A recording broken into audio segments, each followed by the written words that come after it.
What's happening? Good evening, everybody. Please tell me right away if you can hear me. Should be good. But I need you to confirm you can hear me, so we can make sure we don't spend time talking and acting like you can hear me. And I am gonna jump in quick and. Don't fuck around, guys. Don't fuck around. Sounds good, but the visual isn't the best. That's weird. Okay. I don't know what to tell you about that. I look clear to myself, and Bryan looked clear while we were talking here before we went live. So, Mike, you're giving me the thumbs up. I'm going to assume that everything is good. All right, guys. Let me quickly do promos because I got a few to do. I want to get that out of the way. And then I'll bring Bryan in and jump in and talk to the rest of you guys. All right. So let me see. So here, I got to do a promo. So first, let's see. I'm gonna get. Who should I do first? Nicky B, I guess, since he didn't have a show this past Friday. Yeah, that sounds like I'll start with Nick. And yeah, so even though I did give him a promo for this same show that's coming this coming Friday, but we'll do it again. Let's see here. So I got it here. I'm gonna pop it right in. So yeah, here's the direct link. Feel free to try it to make sure that it works and it takes you to the show, which should look like this. All right, with a really cool built-in cabbage illustration of Death from Sandman. That's wild. I don't know if he's done many of those, but I think it's the first one I've seen of him, of her by him. So that's kind of cool. All right, so check that out. Of course, on Friday at 7 p.m. Eastern, 4 o'clock Pacific, and there is the man himself. You can check him out almost every week, every Friday at 7 p.m., 4 o'clock Pacific. So please give that a watch. Should be some good sales this coming Friday, just to make up for the lack of show last Friday or this past Friday. All right. Let me go on to the next one. And then, so for the next one, it is Carl Sodergren. From Carl's collection. It is unboxing. It is Carl's unboxing number 44, I believe. And you can check that out. That's a great 2 pieces, 2 consecutive pages he picked up. I'm not going to tell you what it is. I can tell you it's not mainstream art, but it's really cool. It's yeah, just in terms of layout, design, and fun. They're really, really, really cool looking pieces. So please do check that out. And then, as he is wont to, not as often as he used to, but as he is wont to sometimes do these days, he did get a second video out this week. And that is for Bagged and Boarded. I think it's number 30 or 31. Even Carl himself doesn't seem to be numbering them anymore. So I'm kind of lost, but 30 or 31 is what I remember. And so here's the direct link to that one. So please do check that out if you can. Always a fun time watching his videos. And speaking of a fun time watching videos, our friend Lee Parmerter did another unboxing, just like his last one, where he unboxed what, like 4 different pieces, I think it was. He did it again. So 4 more pieces on this new video. And I am going to pop his link right here. Direct link to that one. There you go. All right. There you go. And want to also shout out my newest sub. So interestingly enough, last week, from last week to this week, you know, typically on any given week, I get maybe 2 new subscribers, which is the way I like it. Because I know that typically those people will watch my content as opposed to, you know, people who subscribe because If I tell them, oh, subscribe, which is why I never do that. This past week, since the last in the last 7 days since the last episode, I had, I think, 11 or 12 new ones. Really surprising, very weird. And out of all those, only one is somebody whose name I could see. So, without further ado, shout out to my latest subs, David Campbell. What up? And anonymous. The rest of you were all anonymous because of your own privacy settings. So yeah, I hope you guys enjoyed whatever it was that you saw that made you subscribe. And I hope there's other content that you enjoy as well in the future.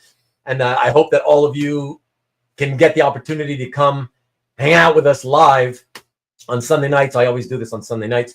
Live is the way to go if you can do it. It's a lot more fun hanging out with everybody since it's a very interactive channel. All right, so thank you for that. And I believe that's it on the promos. All right, so without further ado, let me introduce, finally, for the first time in the 3 years I've been doing this, MrRedjack12 himself. We're going to have to ask him about the 12. So much easier to say Mr. Redjack. Bryan Norton, the man, the myth, almost a legend. No, almost a myth, definitely a legend. Welcome. Hello. Happy Sunday, people. Thank you for dropping by. I know with the holiday going on, 4th of July, and also belated Happy Canada Day, July 1st, I think it was, that you celebrated. Thank you. I appreciate it. I know it was very busy for people, and I'm just happy some people showed up because I figured everybody was on vacation. I was talking to Ruben about it, that like all the people would be on vacation, nobody be watching the show. So yeah. I literally had to hunt down my family, friends, and family members to get some likes. It's all good. You know, I mean, look, I always do, as you know, I always do like an afternoon show on Super Bowl Sunday, you know, and even with a smaller crowd, which is to be expected for that day, it's still fun. We still have a lot of fun because it's fun. Right, the usual cast of characters that show up regularly anyway, as long as they're there vibing, chatting with us, interacting, which they always do, it even with only 24 people live, it's still just as fun because, you know, they like to chat a lot, right? So yeah, well, even just you and me could shoot the shit for like 2 hours by myself. Honestly, that's what we need. I hope we don't go too late tonight. I know. Don't worry about it. Because after we go late, you and I are probably going to end up doing our own private long chat anyways, you know? So just being pre-chat we had was great. I like that. Yeah, exactly. And it's not long enough. So we'll chat a bit more later. We'll see how tired we all are, though. And, that's fine. And anybody who has questions, I have the chat like on my phone a lot, so I can see some of the questions. Anybody has questions, just post them in. Anything you want to ask, feel free to ask. I'm pretty much an open book. No. There you go. There you go. All right, so let's jump into the chat and let me start popping up some hellos just so we see who is here tonight. And Southern Comic Geek was here early, but then he says the Vegas odds are that this show will last over 3 hours. But like I told him, I would take that bet every day, all day, every day. 3 hours. Come on, man. I'll take the over every time. Rickster, unfortunately, for the second time in 3 shows, 2 weeks, can't make it tonight. But that's fine. We appreciate you just stopping in and saying hi. Exactly. Wish you good luck. You know, it was nice of him. Yeah, exactly. I do appreciate that always from all of you who do that. So I hope you enjoyed on Rewind, Rick. And yeah, that you have a good night tonight with your guests. And of course, Mike Asbill, what's good? And Tom, of course, hey, finally, Tom. He said, look at that. He says, finally, something fun to watch. We'll see. What were you doing all day that was so boring, Tom? What were you watching? Oh, man. You must have been sleeping all day. Oh, man. Look at Mike. Mike's a good guy. Mike Asbill. Check him out. Here. We all appreciate his time and effort, along with others who do similar, as well as the artists themselves. Always enjoy the show. Thank you, man. That's appreciated. And much appreciated. Last Sunday, I figure your blood pressure was through the roof, as I'd imagine. Well, the way it started with like 15 minutes of not being able for you guys to hear me, that was, 15 minutes on a live stream. That's killer. That's, listen, honestly, for most channels, that would be death. That would be the killer, and they'd probably like cancel the show. The reason I kept going is because I know you guys, we all know each other. I know we always understand that these things can happen. And I know you guys will hang out long enough, you'll have patience enough for us to try to figure things out so we can still have a show, So I appreciate you guys from last week for doing that. Speaking of last week, before I say hi to the rest of you, I just got to say, I am shocked, absolutely shocked. So shout out to, obviously, to all of you guys here watching live, but especially to all of you on Rewind, you Rewind viewers last week. I'm blown away because as of just a few minutes before we went live tonight, last week's episode, right, just the review of the signature auction hit 803 views. To give you an idea of how awesome that is, I average in the last 6 months about 550. The last 3 Stop the Insanity episodes have hit over 700, which is fantastic. But a heritage like signature auction review episode, honestly, I expected it. I was hoping it would be like 450 to 550. So I was expecting it to go somewhat below average, but I was hoping to hopefully get 450 or right at average. So I honestly don't think so, because it was such a big 900 lots plus whatever. A lot of people were very interested in that, though. Yeah, even if they didn't bet or bid, they just would like to see what went on as far as the bidding and the prices. Absolutely. The man, the myth, the legend. See, somebody else who thinks the same thing. Absolutely. Jason Ladwig, what's good, buddy? Listen, here's the thing, Bryan. Because I'm not a fan of watching, like, I never, like, I used to watch on Comic Art Live, right? When they would do the post-auction reviews.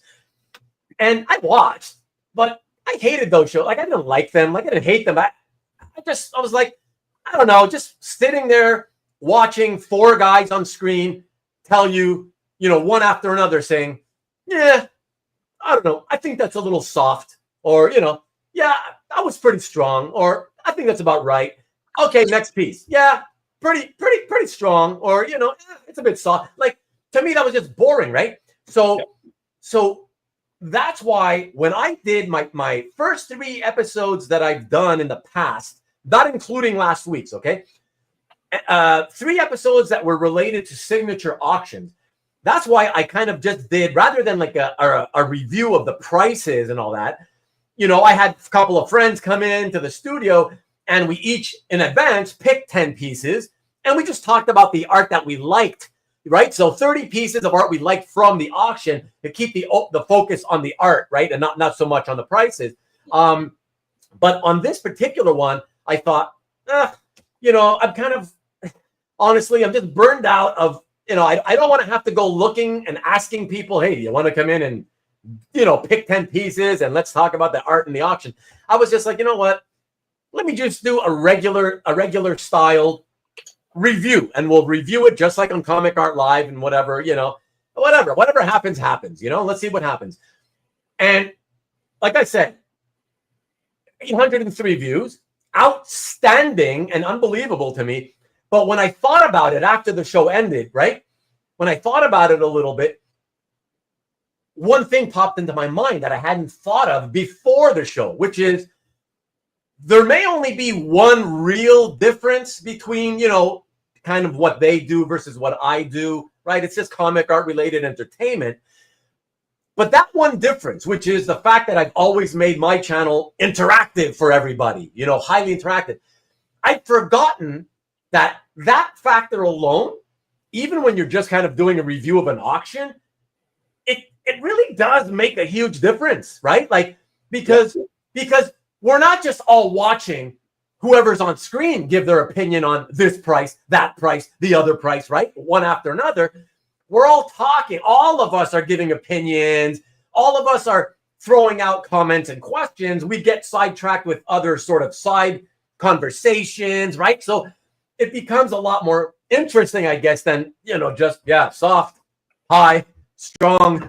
But it's also fun to like I said, pick some pieces and make a list of, try to get the prices as close as possible. See how you do if you're pretending to bid, what would you put down, and see if you're close or not. That's kind of fun to do. I mean, really, if everybody had unlimited money, Yeah.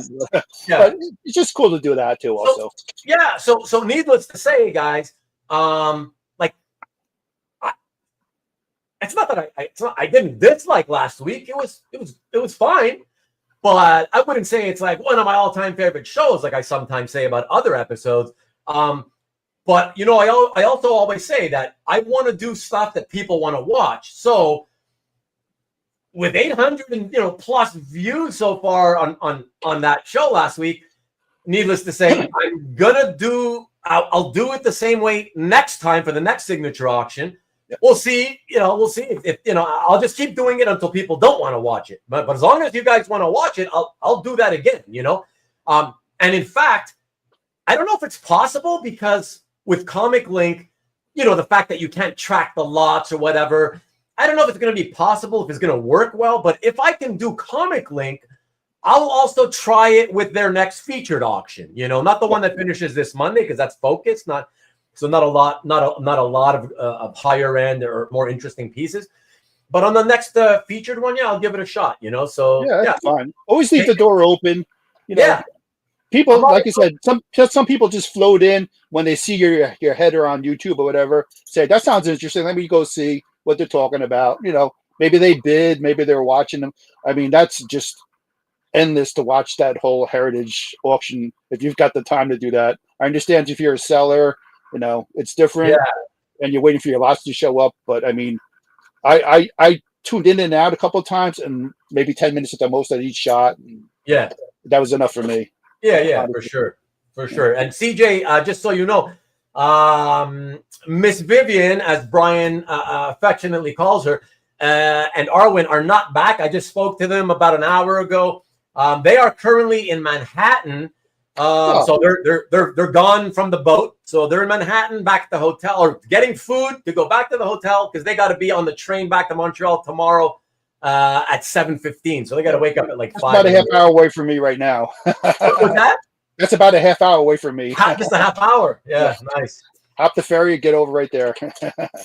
Let's trash Grummet this week. Look at Marcus. Marcus is still super sour from last week. Come on, Marcus. You got to come on the show. Come on. Are we trashing Pete this week, or is it every other week? Yeah, I don't know. There was no trashing. It's opinion giving. It's not trashing.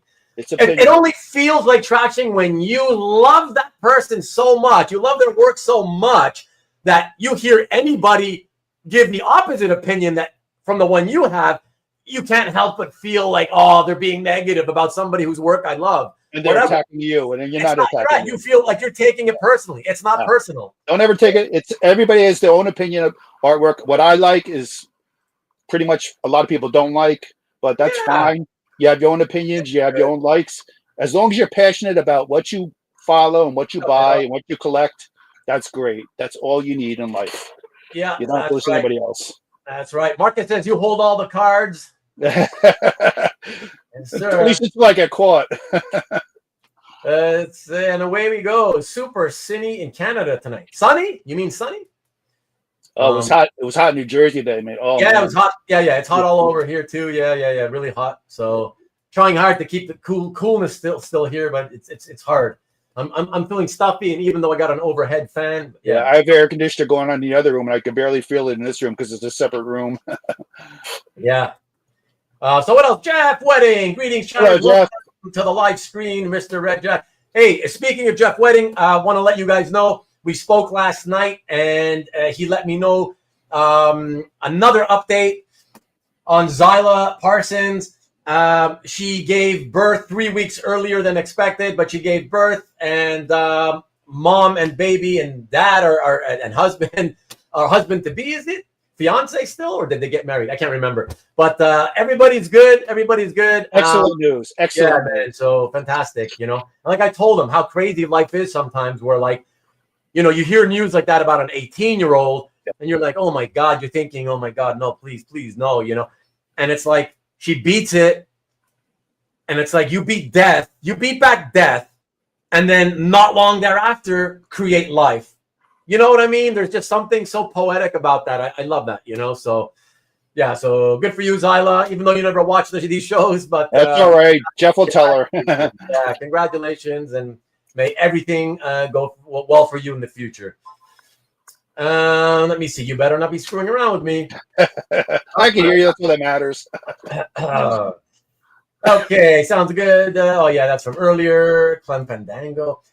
John Brown, what's good? Good to see you. Thank you for being here as always. Everybody's good. Okay. Thank you. NSN Art. Oh boy. Troublemaker. Perkins looks hot. Perkins, what looks hot? Yo, CJ, yes, I can hear you. Thank you. Kramer got famous because he drew pretty boys. I love the chat. The chat's so much fun every Sunday. That's like I tell you guys all the time. You guys make the channel really what it's the fun that it is. It's because of you guys primarily. Like, right? Without the live chat, like I said, without all the interaction, like this, the channel wouldn't exist because I wouldn't want to do anything without a live chat, right? Other than those rare moments like the Butch Guice show, I had to do. You know, you guys are here, but I couldn't interact because you know there's so much to do that you know. And let me just just say hi to Miss Vivian, because I always say hi to Miss Vivian and Arwen. I hope they're having a very good time in New York, you know, and enjoying the city. You know, I wish they could have been there. I know she wanted to be here and be on the show. Yeah, but she said once she got back from getting some food and coming back to the hotel, she said she would try to jump on it. That's all right. It's no problem. I mean, she's always here every Sunday greeting the other chatters, and that's really nice of her. Yeah, and by the way, Brian, she wants you to know that she says on behalf of her and Arwen, a biggest hello, because this was the show. This was the show.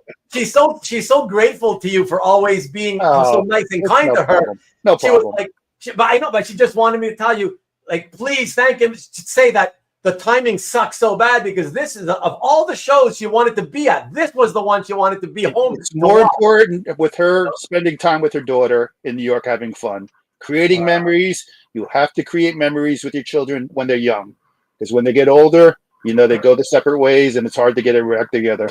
So create those memories now. Have fun. Enjoy the city. Thank you, man. I appreciate that.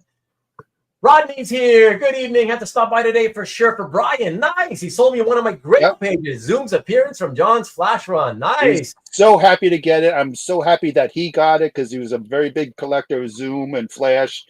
And that's another reason I sold it, because I wanted to make sure it went to somebody who would appreciate it as much as I did. I had it a long time. It was time to let go, and it went to a good person. So I appreciate that. Excellent. I always love hearing that, you know, with people that I know, two people that I know do a transaction and everything works out great. That's always fun, you know. Marcus, so we'll call him Salty Marcus for today. Ruben says that Marcus has said that I have gained subs this week. The 11 that I got this week was from the gatekeepers who think Peach is overrated. Marcus, why are you so negative? You're the negative one. It's not me.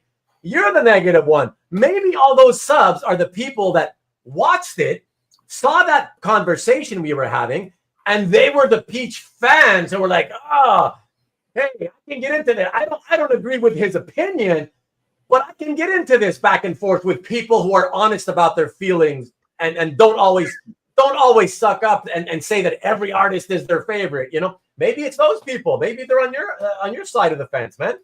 Maybe it was Dennis Cowan. Yeah, who knows? You know. What's up, David? Hey, David, how you doing? Always a nice man. He always says hi to me. So I appreciate it. Yeah. I love Australia. I've never been, but I love it. I love Australians. Let's put it that way. And who else? Of course, g'day to you, Mr. Redjack. All the crap talking on Valley. Like oh my God. Carl Choi's in the house. Crap talking Valiant collectors last week brought me here. I don't remember any crap talking. And in fact, what I remember is suggesting that we might do a show on specifically on why early Valiant art seems to be the only art that has now passed the full generation mark, and nobody still seems to ask for it, chase after it, want it, and maybe we should do a show about that. Hey, I was the one who suggested that. And I don't know how many people would watch since nobody seems to give a crap, but I was the one saying we should watch, and I suggested you would be one of the people in the studio with me, Carl. Yeah. Make your opinions known in the chat. If you want a show, that's the fastest way to do it. Just more people. That's it. More people. Yeah, exactly. Jeff says, howdy, Bryan. Hey, Jeff, how you doing? Maki fellow New Jerseyan. He lives very close to me also. yeah, I know. Yeah, it's the greatest country in the world, Canada. Oh, also, happy birthday, John Byrne. It's his birthday today, 75. Oh, I'm catching up there. I'm catching up. I want to go in order. So people plan vacations or open shows. I doubt that. Who's from Jersey? You from Jersey? Oh, the guy who's next to me is. That's okay, Marcus. Pretty soon you'll have the 4th to celebrate. Right. And Lee Parmerter, what's up? I know you came in only 9 minutes late, but already promoted your video, so hopefully people go watch it. Let's see. Marcus asking you, will you wear an extra large T-shirt? I don't know what he means. What's he talking about? That must be an inside joke. I don't know. Okay. Doesn't really know if Nicky B will be at San Diego. I don't know myself. Supposed to be Marcus, supposed to have a panel for Red Sonja movie. Oh, that's right. But who knows with all the crap going on with Diamond and everything. Speaking of Diamond and Nicky B, hey guys, I'm not sure if it's the Dynamite Entertainment site or if it's the Dynamic Forces. I think it could be Dynamic Forces, but Nick is having what I think they call it a humble bundle. They're trying to promote selling you a bunch of comics for a specific price, different size bundles depending on how many comics you want. Because Nick, I guess is he's look, he's out there, right? His personality, he's an out there kind of guy. He'll tell you how he feels, very honest. He's similar to me, but he's also humble when it comes to things about business. And I read this off a comic book news website, so take it for whatever that's worth. But I read that the problem with Diamond is gotten so bad, okay, because Diamond has tons of comics from Dynamite Comics that they never paid for, and they refuse to send back to Dynamite, right? Things have gotten so tight with money. The article mentioned that Dynamite may have problems making payroll this month. So, so as I was saying, they are having this thing called, I guess, Humble Bundle. Again, it's about buying comics from them. So if you can go to the website, again, it's either Dynamite Comics or Dynamite Entertainment or the Dynamic Forces site. Go and check it out, and maybe if you can help out and buy some comics from them. Please help Nick out. Nick is such a nice guy. He's got the show every Friday. He gives you great deals on some original artwork and all that. And his family is Dynamite. That's his family. It's not just employees. He treats them like family. Oh yeah, exactly. That's very, that's his makeup. He cares about them, and support him any way you can. If this is the way to get extra money to him by buying bundles, if you can, please help buy a couple bundles of books. Just help him out so he can make the payroll, keep the people. I mean, he worries constantly about his family there. Oh yeah, for sure, for sure. And Marcus, that's interesting. Was their review show? Oh, sorry. Cat update. I don't know what you mean. That was last week, I think. They had a review show. My review show outdid CAF Update. Okay, whatever show you're talking about, CAF Update. CAF Update is usually the Thursday show. That's what they call it. Yeah, last Thursday they had Nick, Mike Berkey, Dino, and Dan, I think it was. Okay, yeah, the usual thing. Yeah. Okay. But it wasn't that long. Yours were longer. Yeah. Yeah, because usually they used to do it as its own separate show, like on a Tuesday or whatever, right? Yeah, this Monday, was part Tuesday, of the update on Thursday. This, they did right, like right, a pre. right. They're just melding it into the Thursday update show, whatever. But good. Yeah, I'm happy. I don't know what's going on, but I'm happy. I was happy to see the strong following anyway. So, so thanks for letting me know, Marcus. What else is going on here? I haven't heard anything. Okay, Ian, what's good in California? Hey, Ian. And Nicky B. Wow, he was here. I don't know if he's Hey, still Nick. here. I know he's busy. He's got a lot going on. I'm glad he stopped in, said hi. I appreciate it, Nick. Yeah, appreciate guy. it. Thanks, man. Follow the show on Friday night, 7 p.m. He's a good guy. Help him out. Let me see. No fireworks dedicated to Heritage Review shows, though. Everybody, go to Marcus's Instagram account and go and see him fire off all those rocket things that he's firing off. He's a madman. Literally, it was ridiculous. They were shooting off fireworks on my block. Some guy was in the middle of the street shooting off fireworks. A car was coming up the block. He literally had to jump in front of the car to stop it because the car was going to go right over the fireworks and it would have exploded. I mean, just dumbasses. They really are. Yeah, there's always got to be at least one in every neighborhood, though, right? Like, the other guy shooting off firecrackers right next to my car up front. It was like, God, just waiting for the explosion to go off. Hey, Bryan, Jason had asked a long time ago, what is the thing sitting on your cabinet? That white and gold looking thing on the cabinet right over your right shoulder. This one? Yeah. Oh, that's an Armani. One of the things I collect also back in the day. I really haven't done it a lot. It's Giorgio Armani. I collected statues and all. No, and this is one of my first pieces I bought. Thank you. They're very nice, but they're also very, very big. So same thing with heavy, big, takes space. Yeah. Yes, it really does. So I stopped a long time ago, but they have certain pieces. No. Let me see. Like you can't let it go. Zoe Thorogood is pretty. Zoe Milk is pretty. Their art don't go for 10K. Whatever. I never said that it's the only reason her art is worth 12,000. That's not what I said. So no, the only reason somebody's artwork is worth 12,000 is somebody's going to buy it for 12,000. Not taking away from our art. Believe me, there's some pieces I do like, but you have to have somebody who's willing to pay that much for the piece. So. Yeah, I just read I saw some videos today, TJ in Texas, about the floods. Those crazy floods. It's so horrible. Scary. I have a nephew living down San Antonio, but that's not where that was. But thank God he's safe.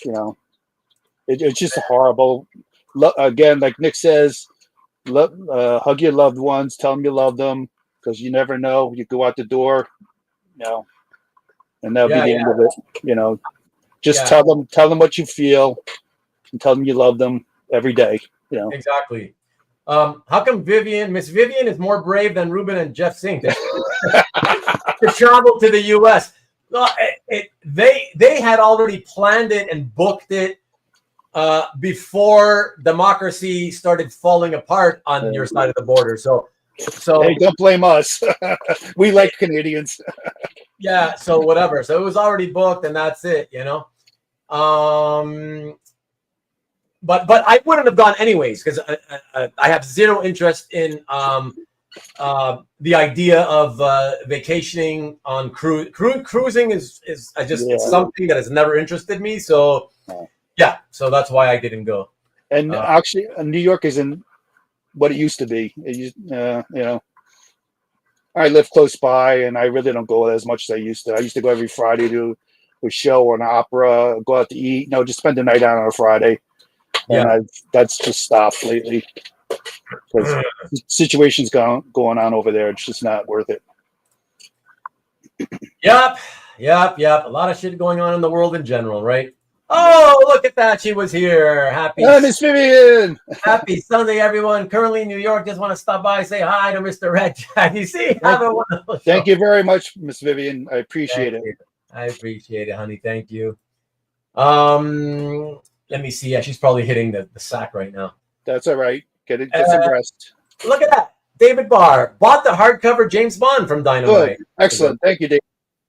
Oh, okay. The Humble Bundle is the Disney books. Okay, whatever. Like I said, I don't know the exact details of it. Though. That's why I'm saying go check it out. You know, Maki. In case you don't. Oh, okay. She was still there after a minute, and okay. So he answered your question. No problem. Okay. Let me see. So hellos. I wish I knew. Okay. Black and blue, not white and gold. Black and blue. Not white and gold. Okay. Let's see. Trying to read quickly. Everyone catch not only next Friday show, but it's a Dynamite Monday 5 Central show and Dynamite 6 p.m. show. Thank you for doing that, Mike Asbill. Appreciate that. Whatever we can try to help Nick with, would be great. So there's a couple of shows during the week. Different people do different things for Dynamite and all. So she's still here. Look at that. She's hanging out. It's hers is literally the most recent. This is the most recent comment. Wow. Okay. All right. Talking with CJ. Okay. Excellent. All right. So everybody, let us get into this show. Thank you again, everybody, for being here and coming in to support my friend Bryan. Appreciate it. Yeah. Like I said, I started the channel 4 years ago, technically, but that was just for one art sale. And then it was another year, a full year before I started doing entertainment type content. So 3 years straight. And yeah, it's from the beginning. I wanted Bryan to come on. So it's been a long 3 year wait, and I'm thrilled to have you here, man. So thank you. I appreciate it, man. So we're gonna have some fun tonight. Hey, I you know how this works. Obviously, I always like to get everybody to start their show and tell episodes. By telling us a little bit of how they got into comic books first, and then ultimately how that led into getting into comic, discovering and getting the comic art. So if you don't mind starting with that, we'll do that, and then we'll get no into problem. the No artwork. problem. Yeah. Like I said, I was born in the '60s and in the early '70s. I was 7, 8. Let everybody know, out of curiosity, how old you are right now. 59. You're 59. All right. Still in your 50s. In November, will be 59. Yeah. Okay, good stuff. But yeah, back then we're not a rich family, but it was a way to keep me occupied, because where I lived in North Arlington, New Jersey. Some people might know where that area is. It's where we lived. North Arlington? Yeah, North Arlington. We're known for our cemetery. We were in the Guinness Book of World Records one year for biggest cemetery per square foot, and we were also voted the best town to raise a family in Time Magazine a couple of years back. Which I don't know who they paid off for that one, but somebody got some money on that deal. But where we live, the cemetery separates the main part of the town. That's like on the left side, and our part of the town was like a 4-part block area, just 4 blocks of people living. And we actually had what we called the meadows behind us. That was back then. It was like sort of like a garbage dump area, that people would go down. And that was our life though. Those 4 blocks, and there was not a lot of kids around that area, so you do things to occupy your time. I had my Mego figures. I had the comic books. My mother would always buy me some comic books because they were cheap back then, 35 cents, 30 cents, whatever. And I just loved reading them. You keep you occupied for hours. You sit on the front porch and just lose yourself in a comic book. Imagine what you'd be as a superhero. My biggest superheroes were the Flash back then and Hawkman. Those are my 2 favorite characters. Still are my favorite characters. Hey, let me interrupt for just a real quick second. Sure. Did Flash and who? Hawkman. Yeah. Did they become your first? Would you say that those are the characters that became your favorites? Is it because the earliest comic you bought happened to have them in it? Is that what it is? Well, the very first comic I remember was a Flash comic. So okay, right off then I was captured because just who doesn't want to be the fastest man alive, run around the world times, go wherever you want to do, whatever. That's why I love the Flash too. That's why I love the Flash too, because I used to love running track and field when I was a kid, and so Flash. Plus, why not? he had cool supervillains against him, Reverse Flash and the Rubes Gallery, Captain Cold Heat Wave and all them. And Hawkman, I just love the aesthetic of how he was created. He's got the wings, he's got the bare chest, he's got the mace, and he's got Hawkwoman next to him. I mean, and the helmet, the helmets are. The helmet's cool. It really is cool, and the whole Egyptology stuff. Yeah, I've always liked ancient Egypt stuff too. So that captured me right away. And who wants to? I mean, who doesn't want to fly? It'd be cool. You get wings and you just fly off. Yeah, and I always say I've always been very partial to winged characters. I just like the designs of almost any winged character. I seem to be a fan of. So yeah, no, it's cool. Like I said, the aesthetics of the character itself, I loved. But I also read Marvel too. I always dump on Marvel as a joke because I did read Marvel. Me too. People here, a lot of people in the hobby, they actually think that I'm a DC guy just because I spend so much time dumping on Marvel. But I still consider myself a Marvel. I grew up way more with Marvel than DC. Well, yeah. It's just that in the last 25 years, I just kind of got tired of whenever I read stuff. Yeah, it's very boring. I read both, but I realized, what? Back in the 80s when I was, my favorite period in comics, I couldn't afford everything I wanted. And if I could have afforded more, I would have bought more DC stuff that I couldn't afford, right? And so that's what I've been doing for the last 20 whatever years is trying to read more of the DC stuff I didn't get a chance to read back then. So, and Back then, there was the golden era of comics to me. The 70s, Marvel and DC, great stories. I mean, interesting. Nowadays, I used to get a lot of books, like 50 books a month, and that got cut down a lot, like 10 years ago. And now I just get maybe 10, 12 books, Man, you still get 10 or 12 books a month? Yeah, there's some stuff I like. Like they have a Justice Society book. I'm always a fan of Justice Society.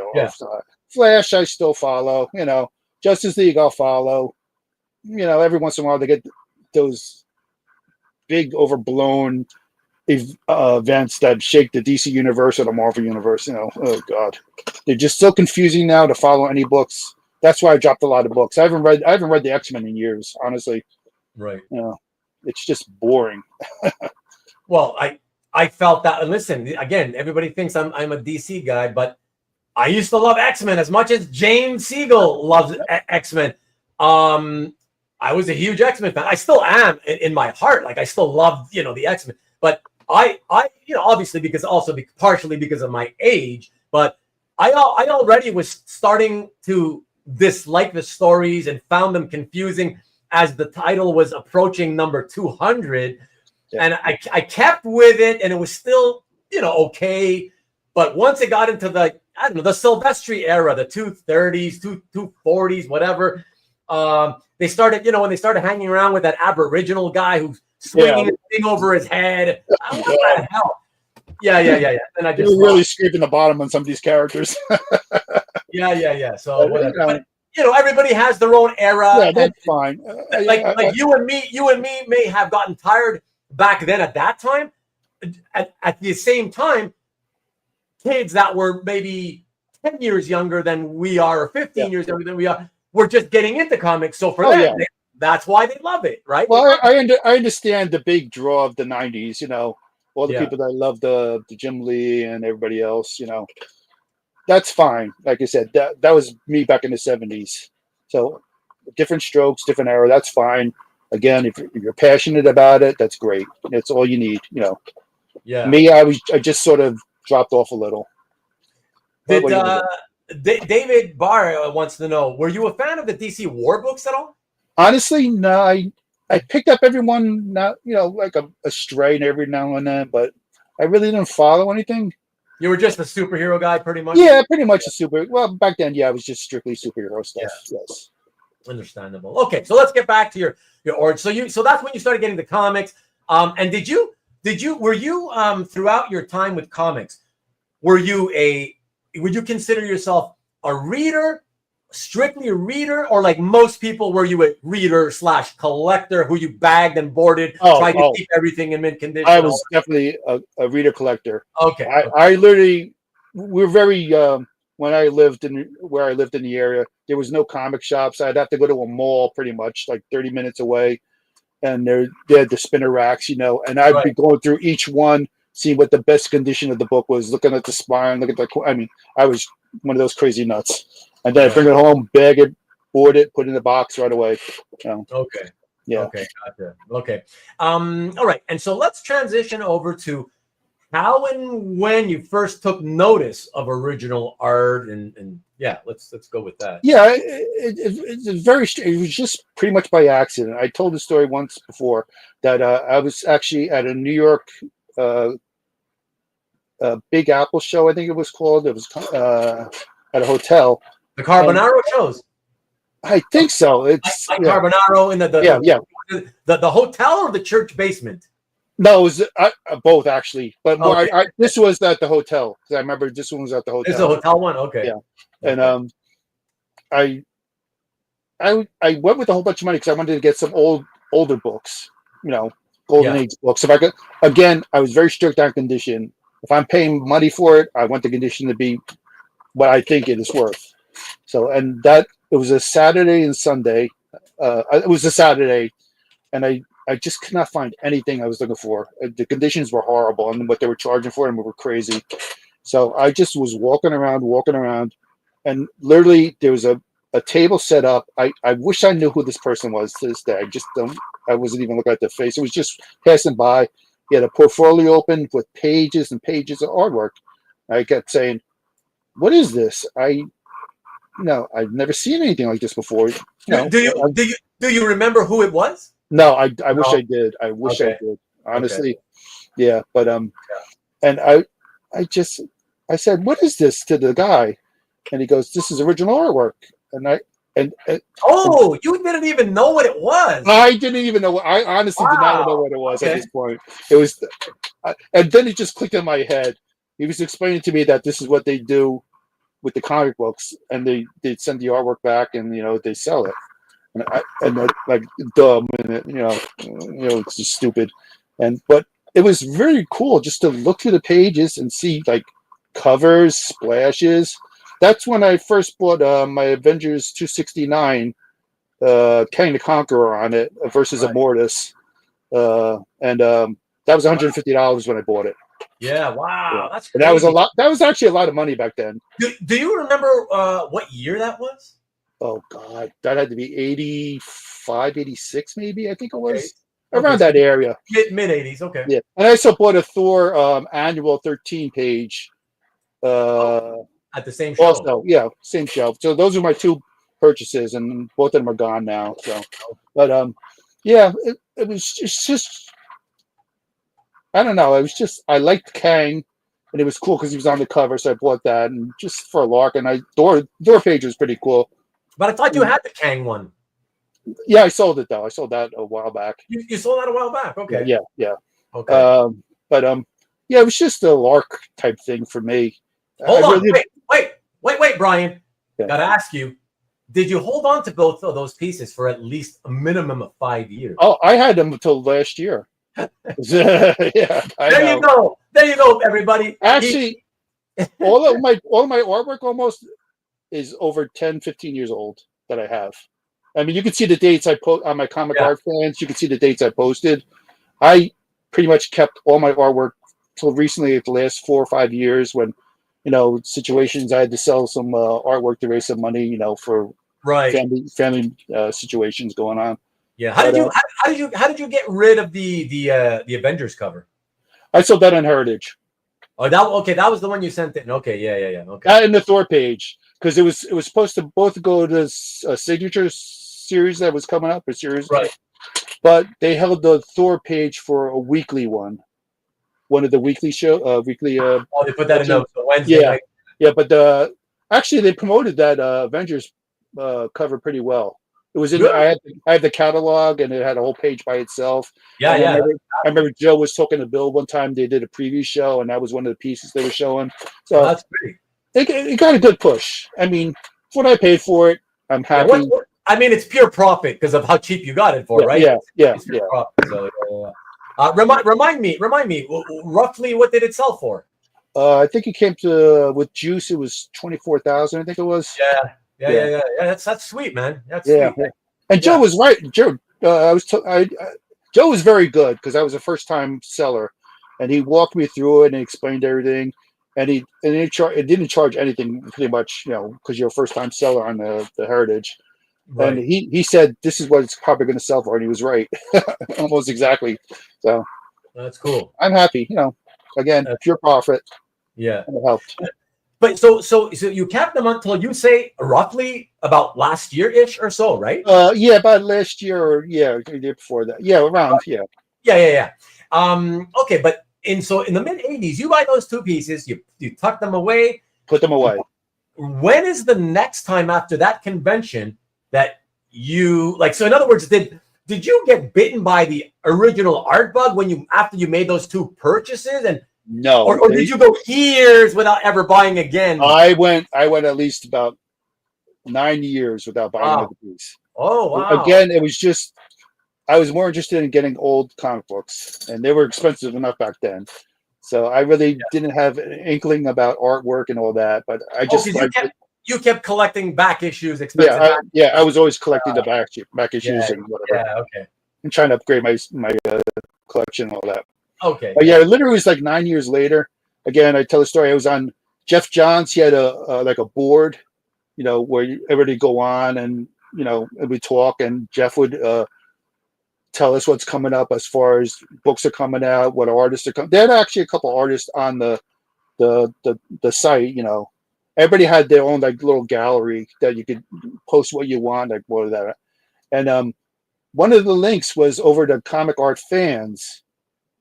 One of the art, I can't think of the artist who it was, but he had links that on Comic Art Fans, he had pages he was selling. And again, this was all new to me. I didn't really know anything about comic art at that point. So I clicked on and I went over to this was right. I think it was on Christmas Day or around Christmas Day that I went over there the first time. Christmas Day? Yeah, because what else are you going to do after you're sitting around waiting for the dinner and all that? But I shouldn't say anything because I used to when I was in my 20s, I used to every year go watch movies at the theater on Christmas Day. So it's very, dinner's not for another couple hours. And this was early in the morning enough, but I just went on Jeff Johns' board and I saw the link and I pressed the link and it went on Comic Art Fans. I said, wow, what is this? And I just saw listings of people having their artwork, pages, covers and all that. And I said, wow, this is really cool. I'd never seen this in my life.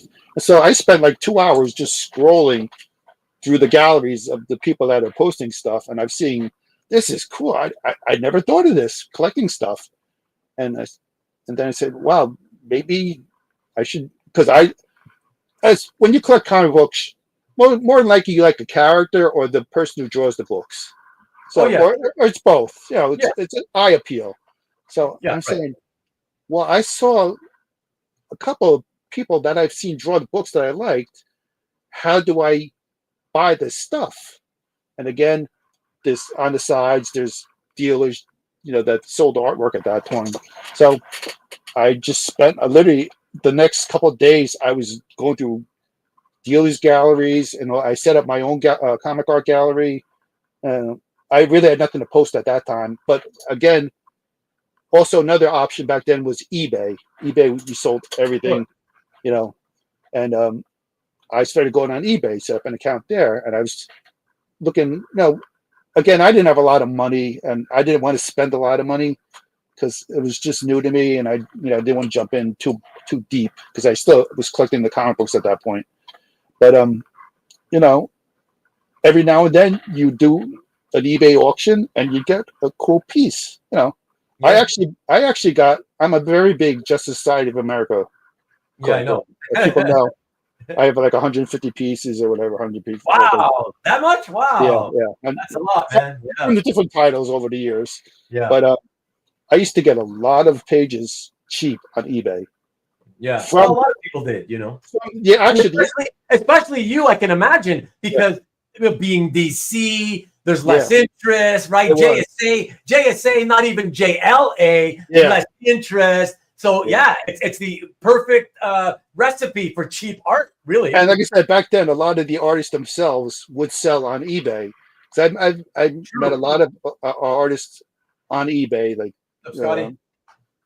and it was very easy to get. I mean, back then you just have to wait. You count it down to the auction, and you hope nobody snipes you at the last minute. You're waiting there with your finger on the button just in case somebody tries to snipe you. But yeah, I got a lot of my artwork through eBay, and I met a lot of collectors, artists through eBay. You know, very nice situation for me because again, I didn't understand the whole dealer situation part of it, and this was a lot easier for me to do. But that's how I started with that artwork, and then eventually, again, I would check the dealers' sites. You know, and again, I tell everybody this all the time. On Comic Art Fans or whatever you want to do, there's usually a listing of all the comic art dealers. You know, just sign up for free. Again, you get the push of what's going to be sold before it gets out to the general public. That's how I got my All-Star Squadron cover, because Graphic Collectibles, they were having a silent sale auction on it. And I got a notice Friday night on an email that they were taking bids. Whoever the highest bid was would win it. And I put out like a bid of $1,200 at the time on it. I said, somebody's going to beat it. You know, it didn't seem like a lot of money. I love that cover. And I just got an email the next day said, you won. I mean, just because I signed up and they sent me a thing. Again, sign up. You don't have to buy anything. And again, you may follow an artist that a dealer represents, you know, and you may get a shot at getting something earlier before it gets out to the public. Right. Unless, of course, you know the artists themselves. You know, again, that's another thing people do now. They talk to your artists and they just email back and forth, you know, and ask if you have a piece here or whatever, or doing commissions. But that's pretty much how I started with the artwork. Yeah, pretty much eBay. And then I worked my way through the dealers situation. And also back then, again, this was long before a lot of the internet. You'd have the comic buyer's guide, the paper, the newspaper. Did you ever buy art through the CBG? Yes, I think 1 or 2 pieces. I also bought mainly a lot of comic books, but I bought like 1 or 2 pieces. You know, nothing big. Interesting. Yeah. But that was again, every week you run and get to that paper and try to get to the phone first before somebody else got it, because you know, people different areas of this country got theirs earlier, so it was a 50-50 shot. You get a chance of getting a page or whatever, or a comic book, you know. But again, these were all options, you know, for that time. Yeah, for sure. Out of curiosity, in this day and age, now 2025, we're in, over the last, I don't know, let's say over the last few years, where would you say that you tend to pick up the majority of your art for your collection? Honestly, I was actually over at Anthony Snyder's warehouse the other day, because he had that show. He had a art drop show. I think it was last Wednesday, and I was actually out, and I heard that they were in a hot. It was very hot in there, so I was at my work. I grabbed a lot of waters and a portable fan I had, and I poured it down for them, you know, just to help them out. And I stopped in real fast. But I even told Anthony the next day I stopped by to get the fan. I said, Anthony, I appreciate what you did. You've gotten me a lot of artwork over the years, a lot of big pages that I couldn't afford. You did, you know, layaways, which is really good of him or any other artist that could do a layaway, or he dropped prices on stuff. And he's actually the biggest part of my collection that I've gotten those higher priced items, you know. Right. But I've also got from Berkey, Heritage, Comic Link, the auction sites also. But Anthony was definitely, I got the majority of my artwork from. And also, I got eBay. Don Kramer, who was an artist on JSA, and got a lot of. Yeah, I got but he did a really good run with JSA, and I got a lot of stuff directly from him. You know, Doers Dealer and Mark Hay. You know, and Big Wild Comics was also a lot of Michael Baer. I'm a big fan of Michael Baer back then. Oh, me too. I love Baer stuff. Actually, I think he put up some new pieces recently because I was on their website and there seemed like a couple of new drawings by Michael Baer. So I don't know if he's putting out new stuff, but yeah, I haven't heard from him. Years. Anything years, yeah. But these were very new, and it looks, looked newer than I saw in the past. Yeah, I hope so. I don't know if you noticed, but we have a brand new guy who's never been here before, at least who hasn't posted in the chat before. Stephen Hunter, what's good? Welcome to the channel. He says that I got several great pieces from Anthony as well. So there you go. Anthony, he seems like a real grizzly bear sometimes, but he's really a nice guy, and he will try to get you good prices on artwork and help you get your artwork. So you got to get rough exterior on him, but again, he's a nice guy underneath. He really is, and everybody at the warehouse is real. I mean, I live 10 minutes away from his Munaki warehouse, and I go there every once in a while, and that place is huge. If you're ever in New Jersey, Munaki, stop by. Walk-ins welcome 7 days a week, just to go in and look around. It is all the stuff they have. It's incredible. Not just comic or related, collectibles. Different stuff. And the people there are very nice. It's a veritable smorgasbord of collectibles. You'd spend all day looking through stuff. Steven, I appreciate that, man. Thank you so much. Thank you, Steven. Appreciate it. Thank you. Also, Marcus is asking, have you seen how he needs 3 guys to ship art? Yeah, I've seen his shipping department role. Yeah, they have a lot of stuff they ship out daily. I mean, really. Yeah, that's just not just comic art; it's everything. eBay, the graded books and all that, and collectibles and cards and all that. Yeah. It's a big production over there. I mean, it's a volume. It's a volume business right now, right? Yeah. For years, it's been a volume business. So, and he hustles 24 hours a day. So, yeah. So, yeah, it is. We crack on him a lot, but. Again, he's the consummate seller, and he will help you get pieces that you're looking for. And, that helps everybody. And he gets you repeat customers. That's what you're going to do, get repeat customers to build up your empire. All right. Fantastic. So I think that covers it. I appreciate it. So thank you so much for regaling us with your story officially.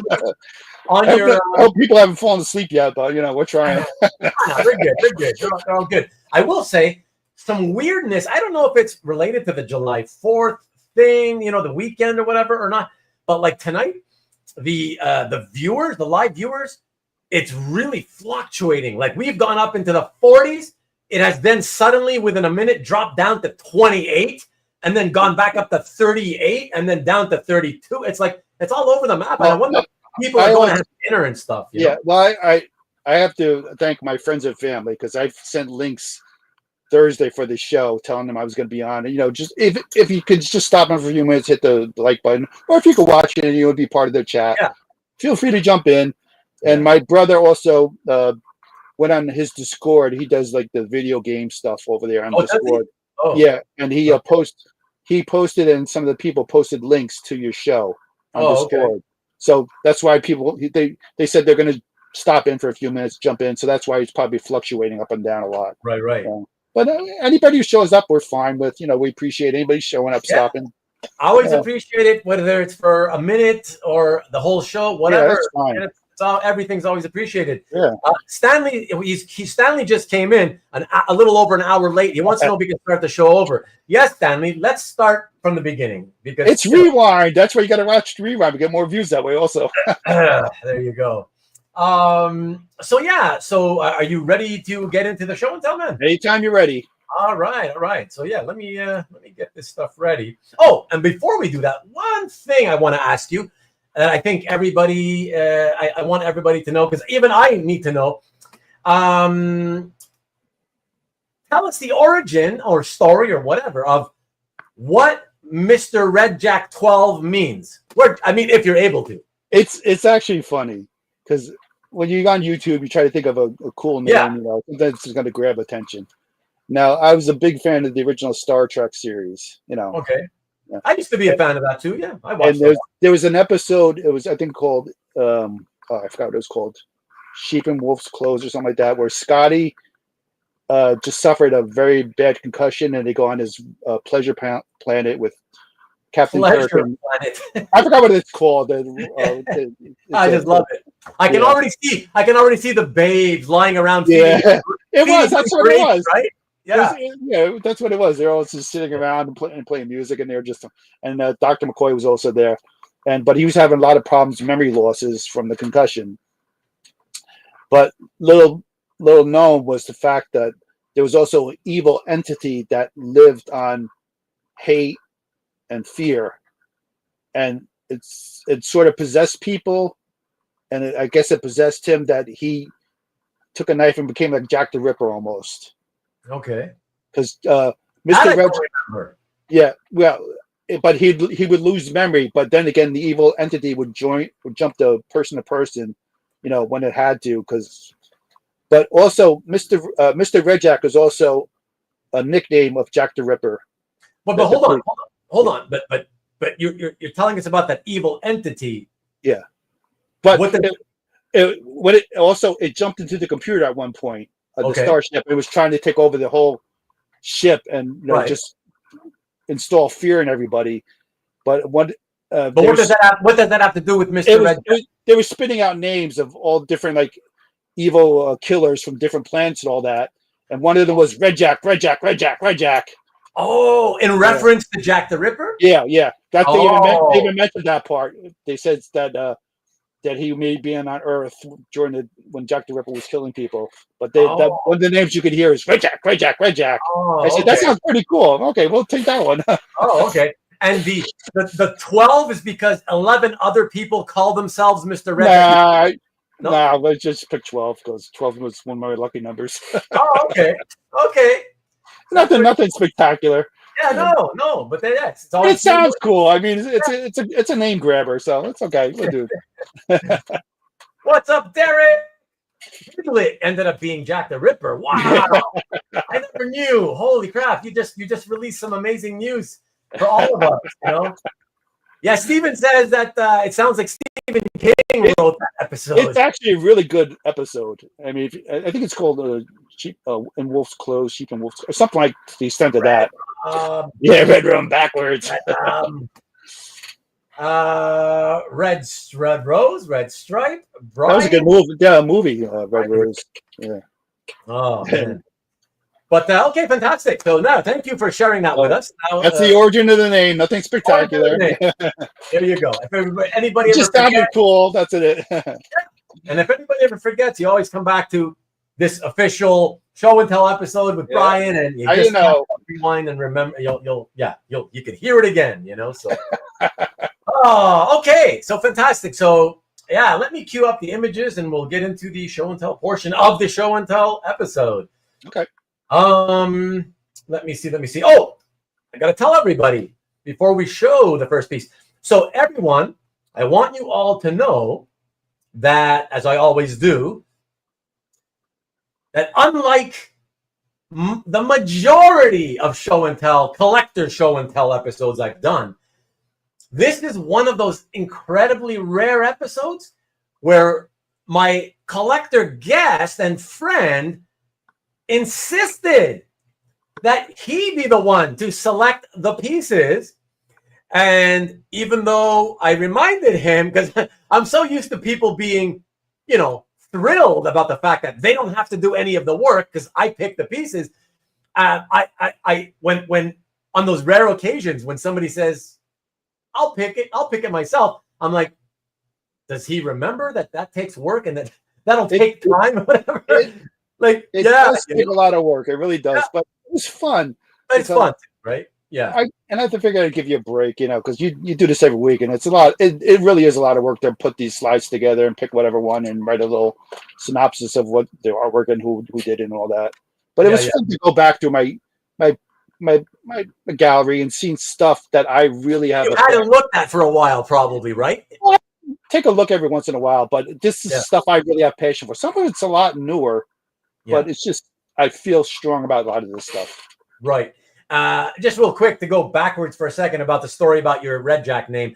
TJ saying, did you read the comic continuation of that story? I guess he's referring to No. So they made a Star Trek comic book that continued from the TV. Well, I know they made a Star Trek, a couple of them actually, but I never read the continuation of what happened. But at the end, the evil entity was in a body, and they took the body, put it on the transporter, and they shot out to space where it would just float forever.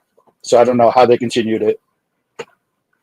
Okay, everybody, we're back up. Wow, we're literally jumping all over the place. I'm going to bet it is related to dinner, in and out dinners for July 4th.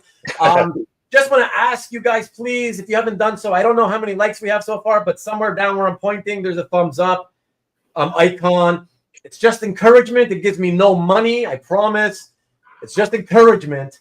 So if you could do that, don't need to subscribe.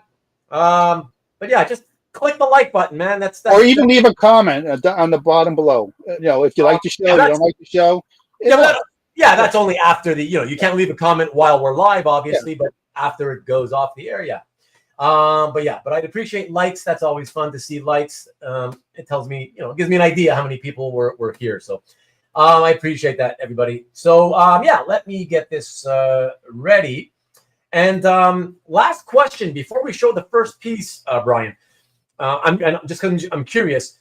Was it because you chose all the pieces this time? It wasn't me.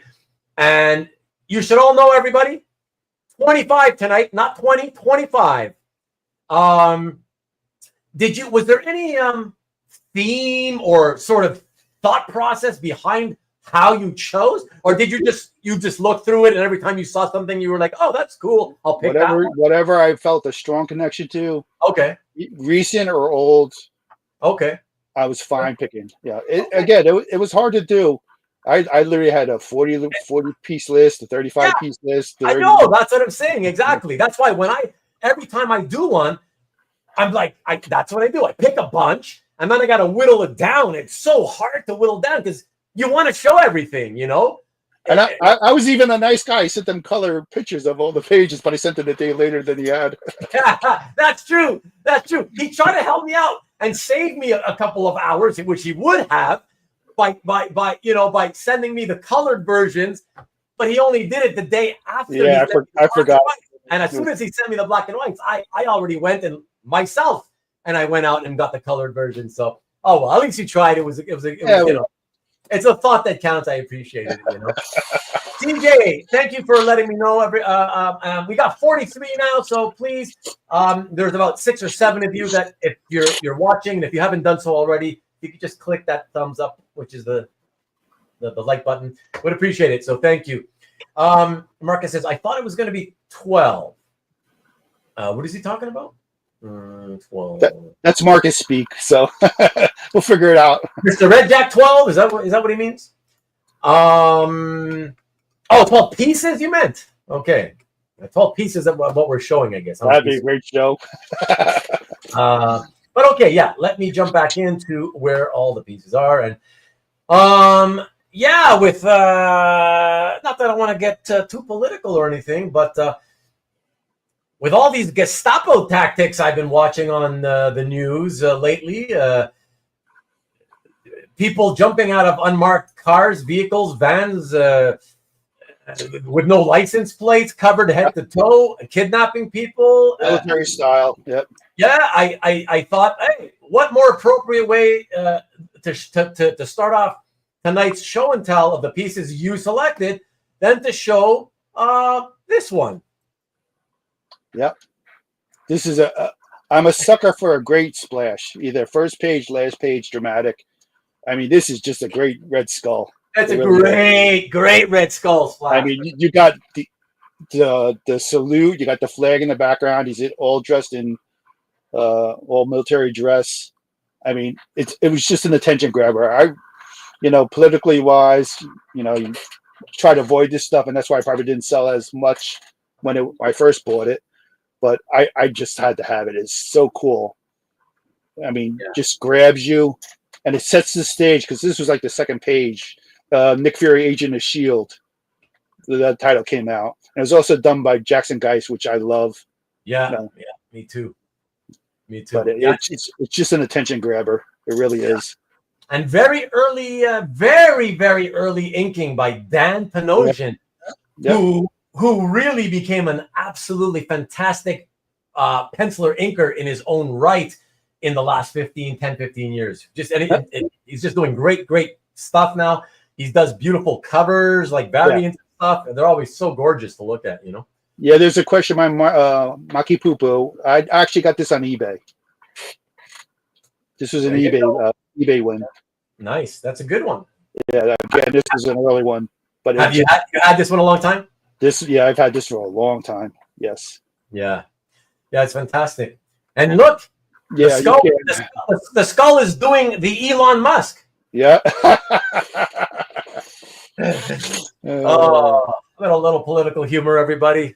Yeah, you gotta have some humor because it's just. Yeah, it's just so crazy. It's like, you wouldn't believe it if you didn't see it with your own eyes, you know? It really is. I hope we survive it, honestly. Oh, for sure. Yeah. But fantastic. Really, if you love villains and especially if you love the Red Skull, I mean, that's quintessential Red Skull right there, you know? Yeah. And it was very cheap to buy, so it fit my range. Yeah. Okay. The next piece we're going to go to is this. Oh God. See, and you know what, Bryan, before you say anything, I just wanted to say, you know, with everything going on, you know, with that scary villain, I'm like, I saw this and I'm like, now more than ever, we need Kal-El. We need a Superman to come and help us, you know, and here we see him, you know, sadly, the gravesite, whatever, which is very sad. This was after Infinite Crisis, where he was killed by Superboy Prime. Right. And this was in the Justice Society book. And again, you had Power Girl, they always had a joke on her, like she's always looking for her cousin. Unfortunately, the Earth where he lived on was destroyed in Crisis of Infinite Earths. So, but she spent her whole life looking for it. And of course, he made an appearance and then he died. And she's just visiting the grave. It's also very interesting. You see how it's also almost like a stained glass window of a church in the middle with the leaves around it. Yes. I don't know if they did that on purpose, but it's like it reminded me of a stained glass window on a church where she's just looking down. Then you see the prominent headstone with his name on it. You know, again, very powerful piece. Yeah, it's that's a great way to describe it, you know. I mean, obviously it deals with death. So anytime it deals with death, most of the time it's going to be drawn and designed in a way that is probably going to feel powerful, right? It really is. Yeah. Yeah. And like I said, she spent a whole time, and she only had him for a short time before he died. So. Yeah. Fantastic. Yeah, fantastic. I love it. I love the fact that we see the Here Lies Kal-El. Yeah. Right in the foreground. Very prominent. Yep. Yeah, very prominent. And the leaves falling around it. Yes, exactly. But then you see only in the distance Power Girl, this powerful being. Yeah. You know, powerless to do anything. Yeah. Exactly. I love that. S.H.I.E.L.D. had a great run on JSA. I mean, really, some of his finest work I thought was on the JSA book that he did. No, personally, I loved his stuff on there. Yeah, Carl says quite impactful. That's another great word. Really, it is. It's very, like I said, second page of the book. So, and it grabs you right away, and it sets the tone of the book. Yeah, that's what you want in a book, to grab you right away by a cover or by a first page splash or a title page, whatever. Absolutely. It depends which Superman it is, Marcus. I mean, this was like the Golden Age Superman, you know, or the first original Superman that they killed off. Again, hopefully as few times as possible, because then it kind of starts to become meaningless. Like, you know what I mean? I hate that's like they're rebooting the DC universe again, from what I understand, coming up soon. Oh, really? From what I understand, is they're going to have some big. Really, how many times can you do it? You just. I hope you're wrong. I've heard nothing. they're hinting that some big event was coming for the universe, the DC Oh universe. boy, really? And Okay. it gets very tiring. Jewish Dragons even also says really nice page. Yeah, it really is. CJ also great page. Thank you. Yeah, exactly. Yes, Carl Rentz. Yes, it is. That's what it is, because all the books are going to get rebooted to #1 again. God, I hope not. That's all it is. Even Marvel does the same thing. Let's restart it and renumber it and charge you $5.99 a book now, or $8.99. $8.99 a book for a comic book. I remember when they were 35 cents, and the big one was The World's Finest was $1, and you get like 5 stories out of that back in the day. That was great when you were a kid. Who can afford $8.99? Yeah. Oh boy. All right.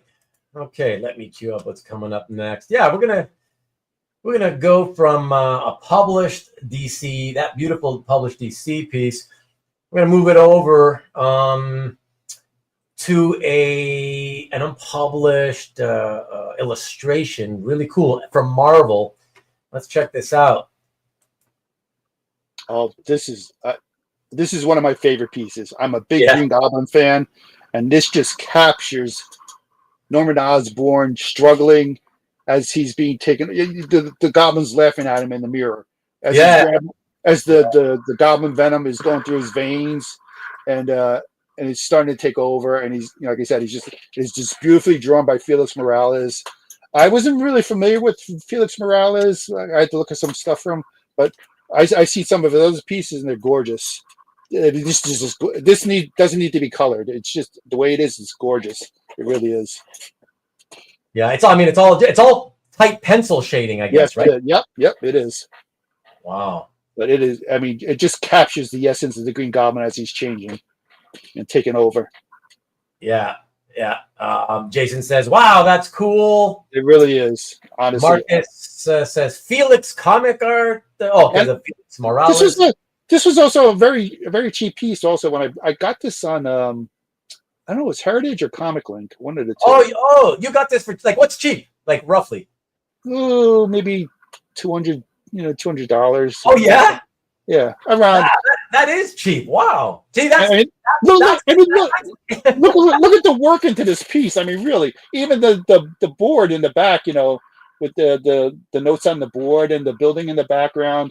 Yeah. And again, that's one of the best Goblins I've ever seen drawn. Honestly, that is really, he got that perfect. Drew that.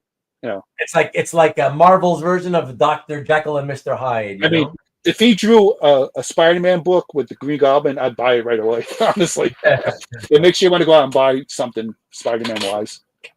Yeah. No, that's an absolute.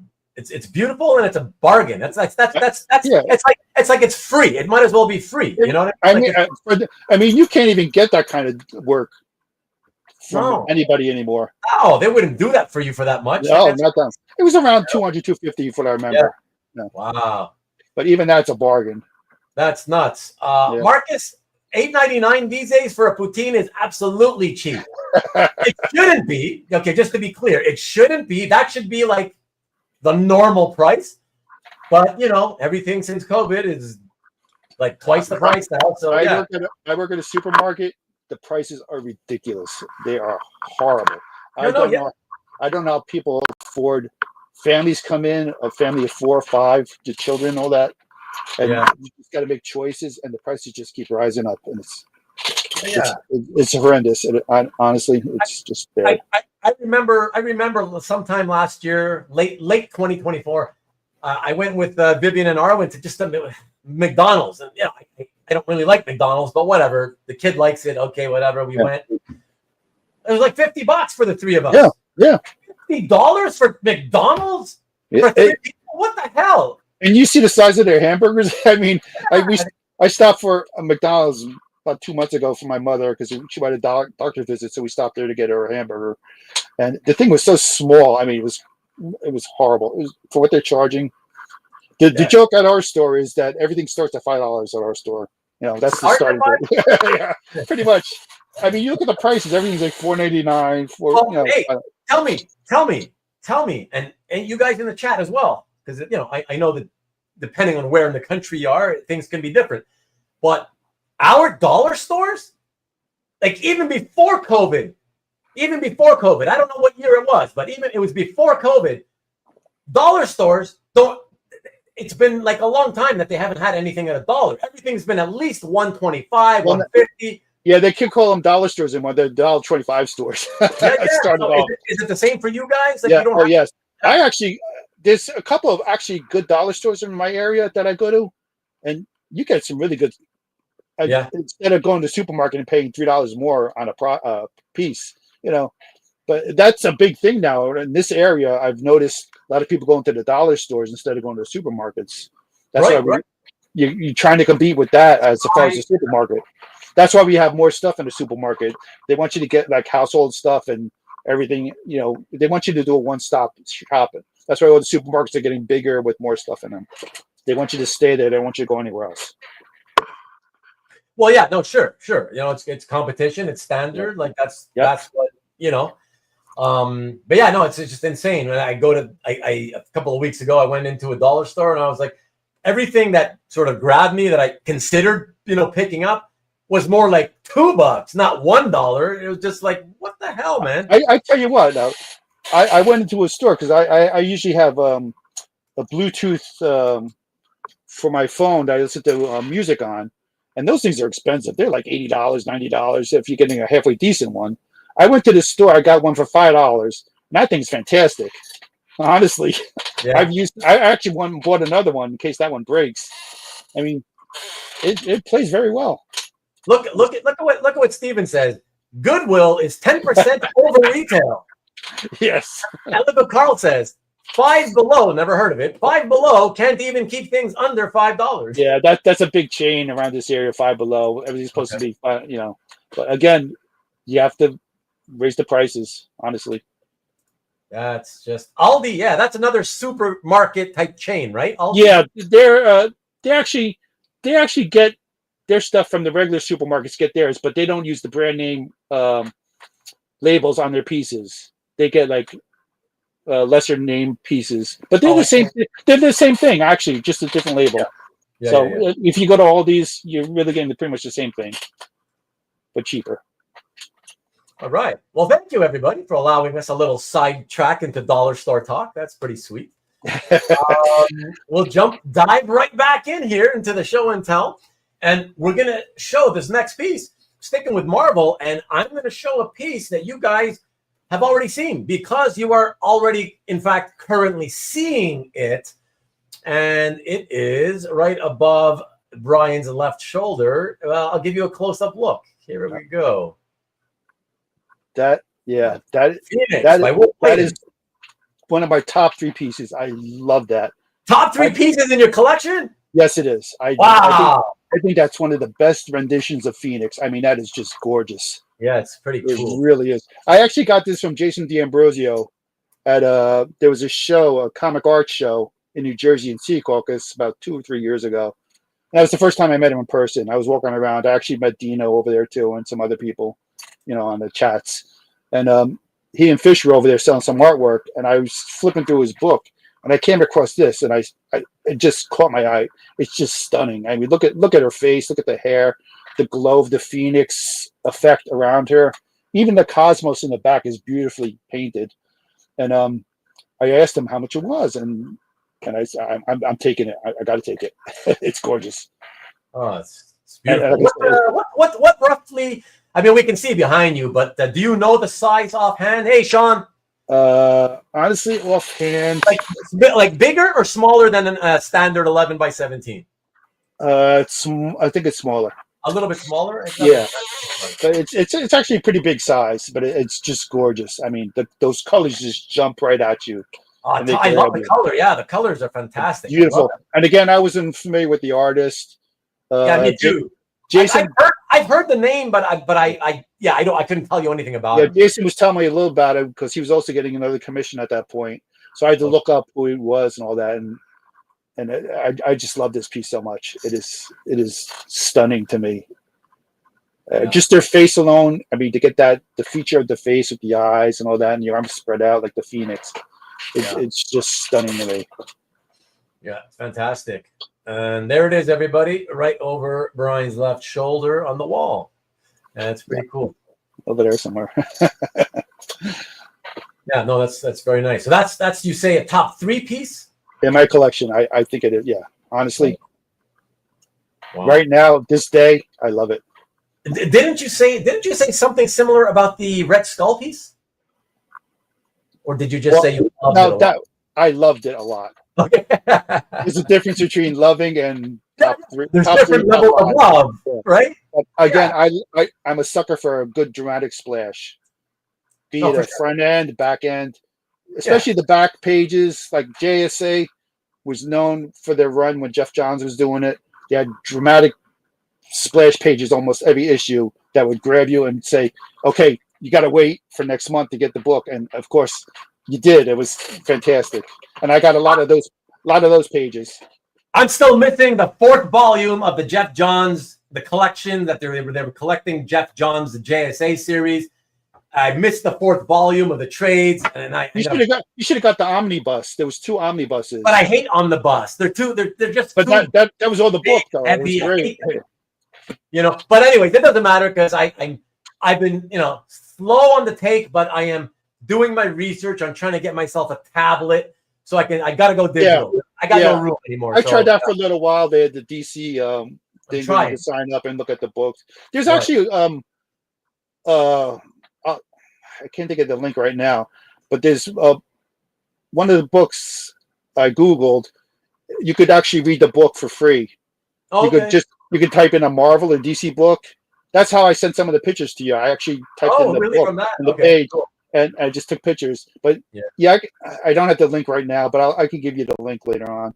Yeah, it's cool. I got plenty of sources. Yeah. Don't worry about it. I mean, you could literally look up any book you want. Yeah, for sure. Yeah, I know.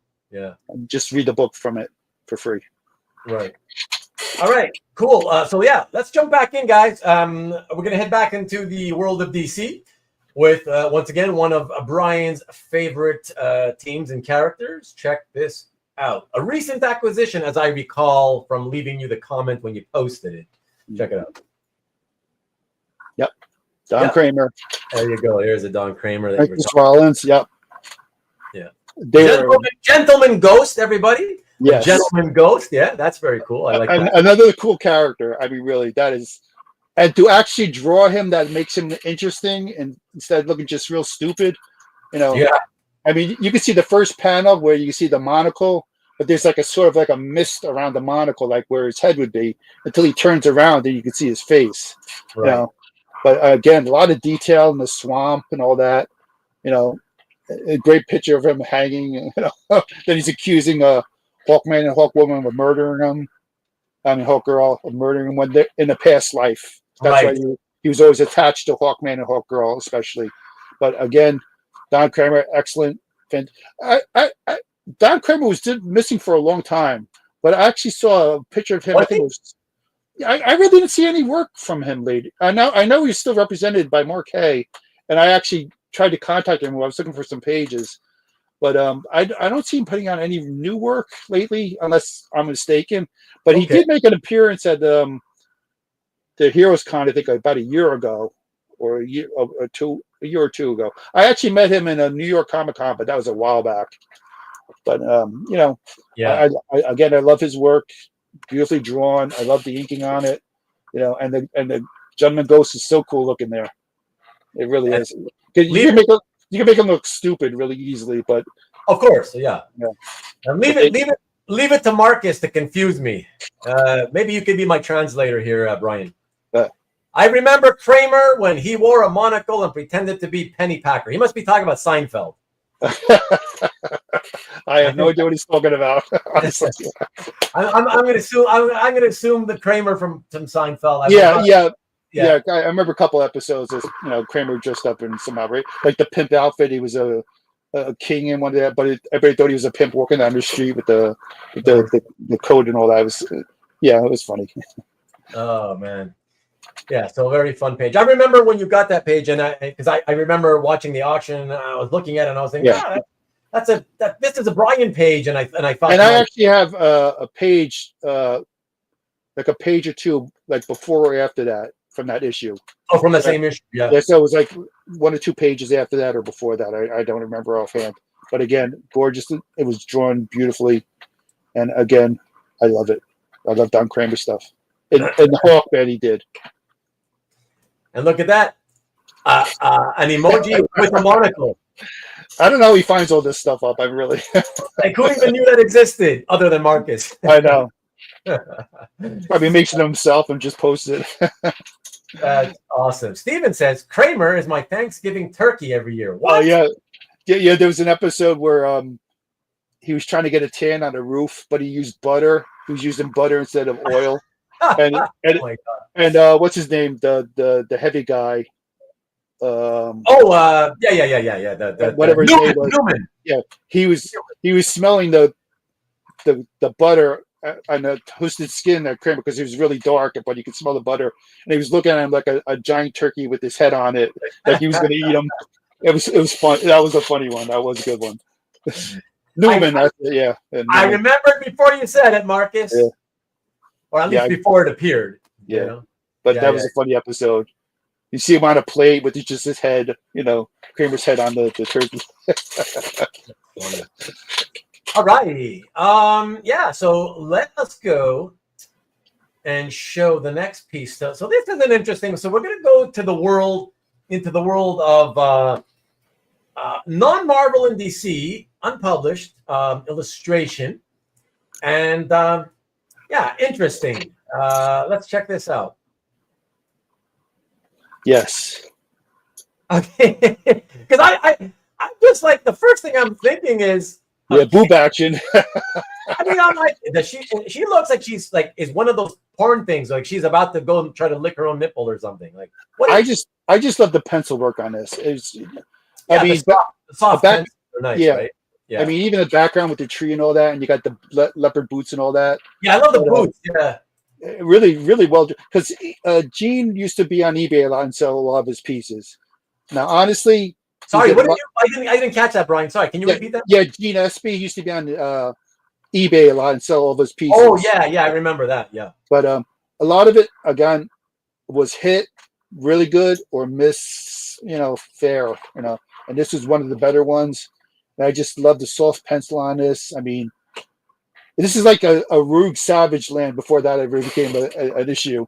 The Rogue Savage Land thing. Yeah, this is sort of like the precursor to it almost. Right. But it's just beautifully drawn, soft.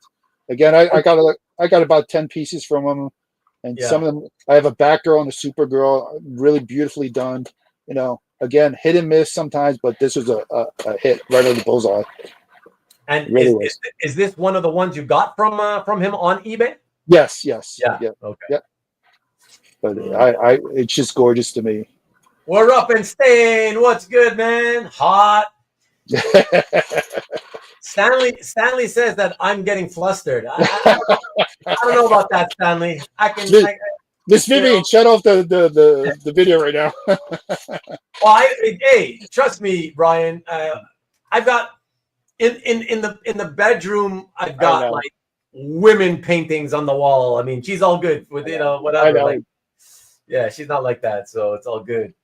But yeah, okay. We appreciate your art too. I mean, really, it's nice to have a partner that appreciates your passion and what you've done. You're a dealer at one point, and that you have pictures hanging around that she's comfortable with. I mean, because you're not partial. Yeah. Yeah, absolutely. Okay, so everybody, we're gonna go from the sexy Pantha. And by the way, speaking of sexy Pantha, Steven says I missed this Seinfeld episode. Yeah, look it up. It's a funny one. But speaking of Pantha, is she actually because I feel like I have a vague memory of some kind of independent honestly, I think so too. I remember a Pantha. I'm not sure, but I guess it was what a character because he did a couple of versions of her. Oh, okay. Over the years, but that was the best one. That's why I grabbed that one. Yeah. Okay. Cool. But I'm pretty sure it was a character. I just don't know where. All right. Well, this next piece we're going to show everybody is from, I guess it's what you call an indie book. And when I look at this piece coming up, it reminds me a lot of the double page splashes I would see from Ruse from CrossGen by Butch Guice, Mike Perkins. It has that feeling to it because of the time period. You know, when you guys see what's on it. But Carl from Carl's Collection is going to really appreciate that because he's been loving this book. Have you been reading this book? And let's show it, and then you tell me all about it. Okay, let's check this out, everyone. And 2 slides here. Original art, and then I will, just so you can kind of focus your eyes, I will add the color here. Yeah. And it's from Redcoat number 3. I apologize, Brian. I made a little typo there. I forgot. That's all right. I didn't change the 9 to a 10. So it's page 9 and 10, obviously, by Brian Hitch and Andrew Currie, everybody. Yeah, here we go. So yeah, tell us a little about this one, Brian. It is a good book. It really is. Yeah. You know, he was a Redcoat soldier in the middle of a cult, whatever. He somehow got sent eternal life that he would be sent, you know, keep going on and on. And this is just I just love the scope of this page because this was Johnny Appleseed, I think it was the young child next to him. And this is a secret book entrance where Benjamin Franklin, who they were trying to find, he had this secret library of all like occult things and all that. As you can see, there's the American Eagle, there's Abraham Lincoln's hat, there's what's his name? Thor's hammer almost, but not Thor. It's just fun to actually look. There's a Excalibur sword broken behind the book. I mean, just to look and see what you can find. You see, there's a T-Rex, there's a Loch Ness monster. You know, it's so cool to just sit there. I could sit there for hours and just try to find. Yeah. You know, and I think this is Brian's best work, actually. Oh, really? You think it's the best of his career? Yeah. I think he's gotten very. Yeah. He's gotten, especially with this book, it's gotten very good, very tight with his pencils and all that. It's a very enjoyable book. Oh, that's good to hear. Stanley claims that obviously it's a great background, obviously, and Ruben loves that. I mean, come on, Stanley. Who doesn't love a good background? Some pieces, the architecture alone.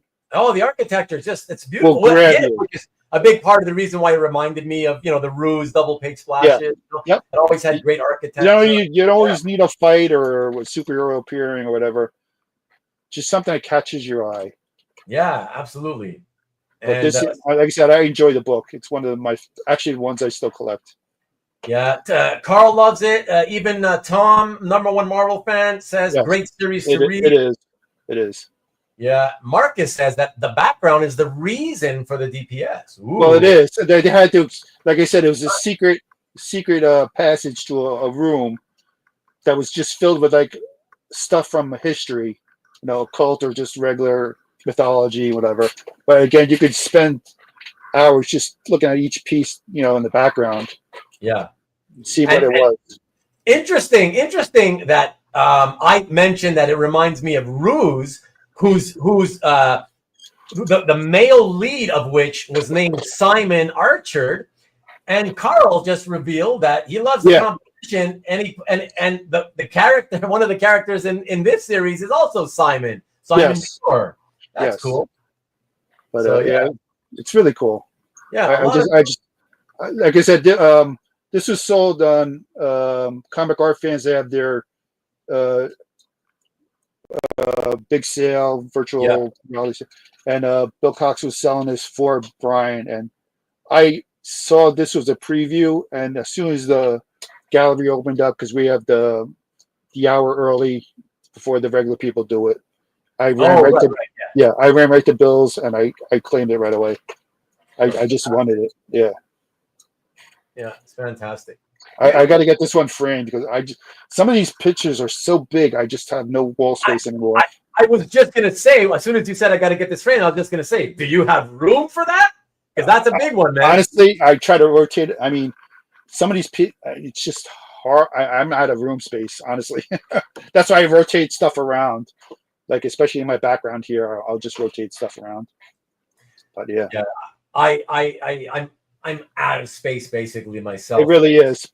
But it's fun to change it up every once in a while. Because there's the thing with me, I don't know about you, but the thing with me is I love to get them, every piece is custom framed. Yeah.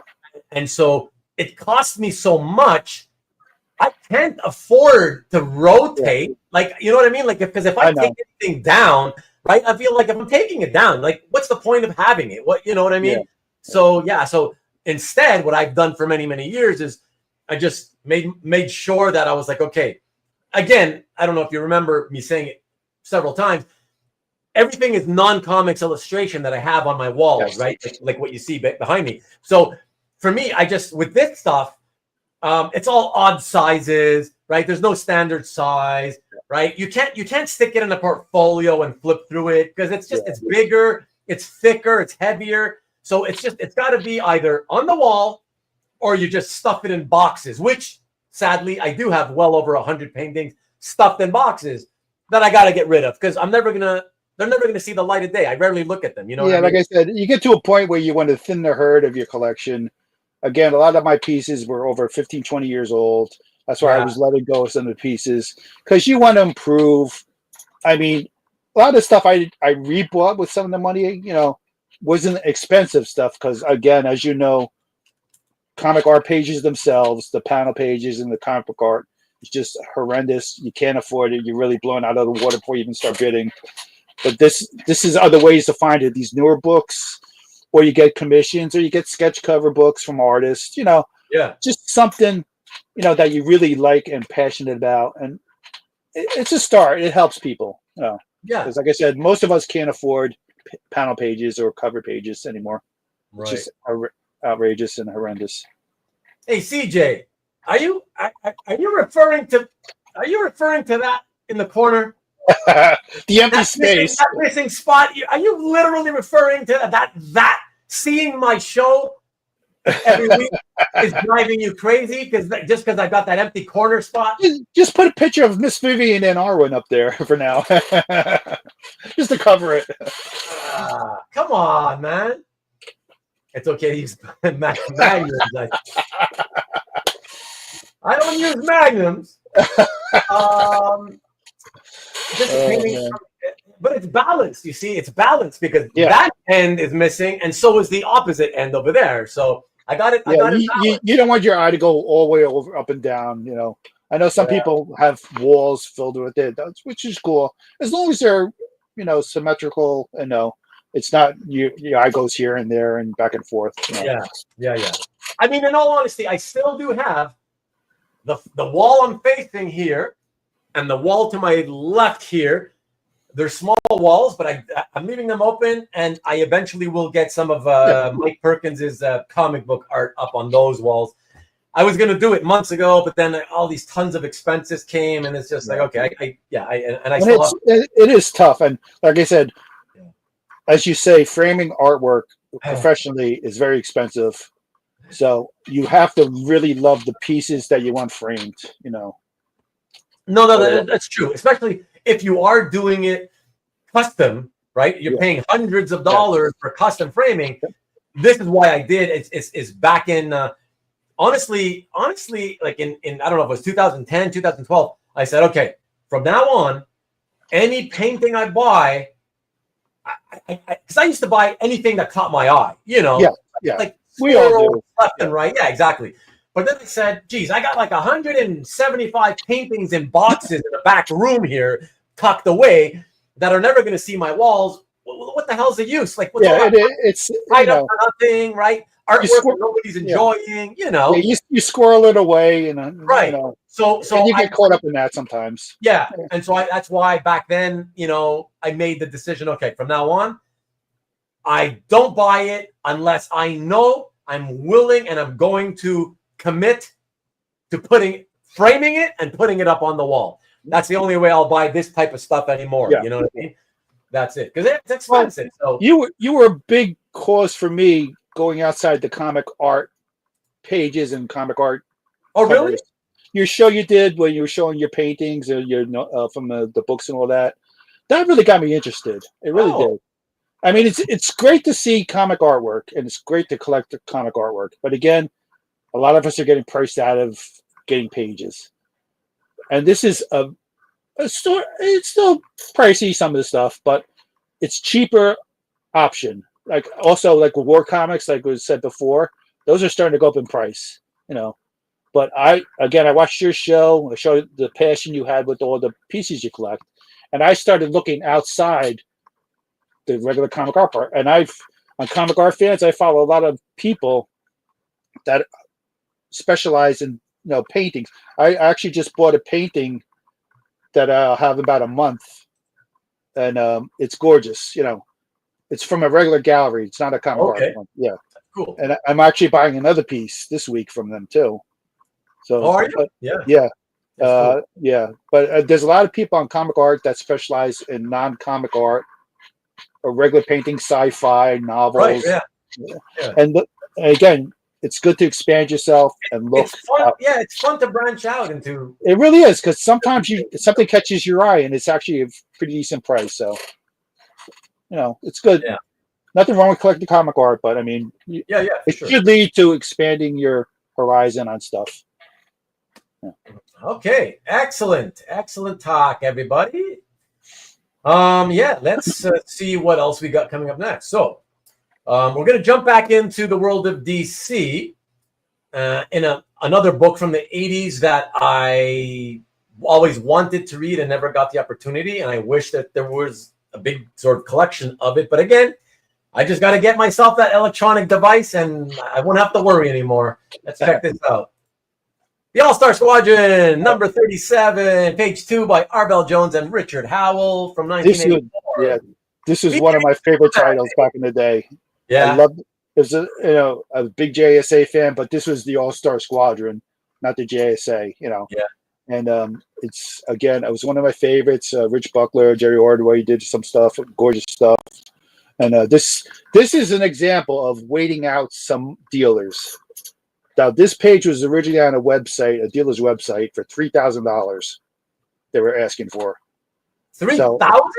$3,000 it was. They were asking for this. That must have been Archangels or somebody like that. I don't want to say any names, but but I always loved it, but I wasn't going to pay that much money. And then I had a bookmark, and every once in a while I'd go back to it. Hey, Mark. I just love the way it's drawn. And then go back maybe 2 years, it appeared on Comic Link, and I said, "Wow, this is great!" Comic Link. This is my chance to get it for maybe 1,000 or less. I actually got it for 1,000, a little over 1,000. Yeah. Oh, excellent. Yeah. So if you're patient sometimes and you bookmark something, you never know, it might show up on an auction. So I just love the page. I mean, look at this. You got Golden Age Superman, you got Golden Age Wonder Woman, you got Batman on there. You got the Shazam family. I mean, beating up Superman. Fantastic. Yeah. Great artwork by Arvell Jones and Richard Howell.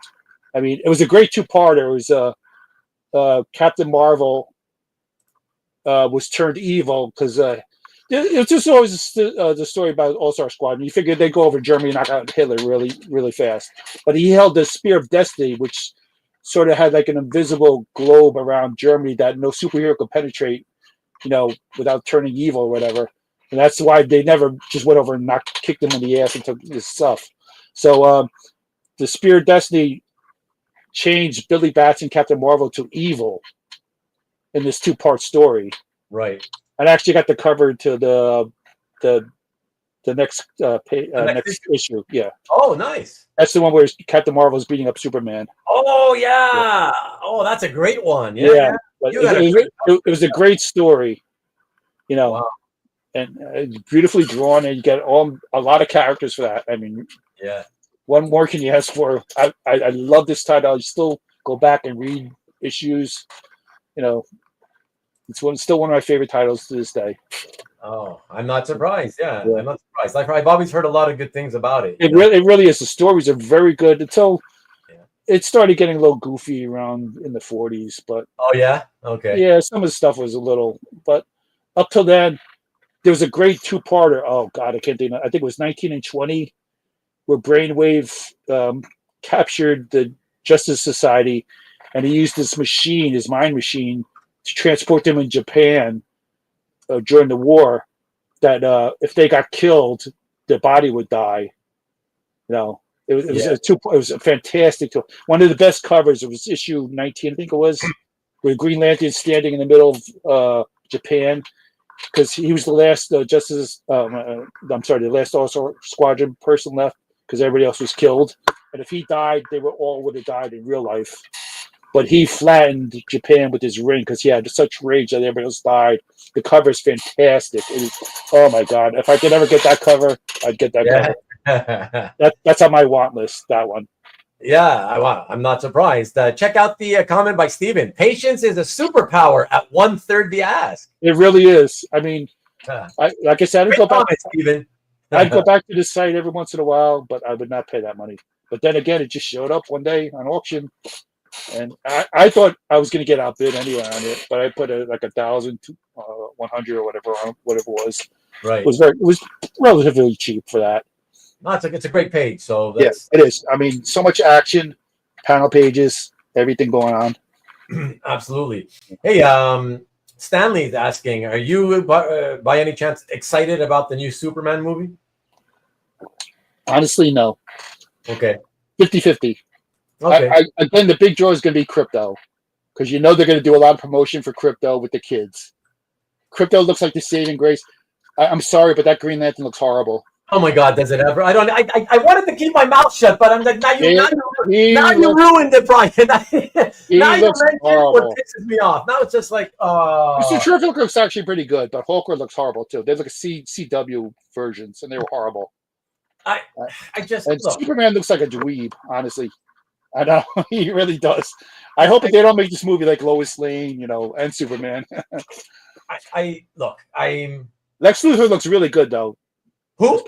Lex Luthor looks really good. And they have Metamorpho in there, and some baby Metamorpho, and again, those are going to be big draws for the kids, especially with Crypto.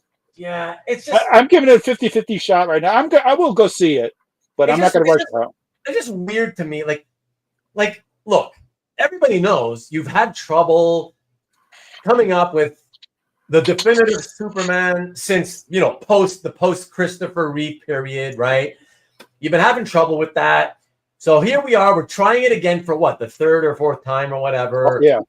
So I'm thinking, okay, so you're giving it another shot. Great.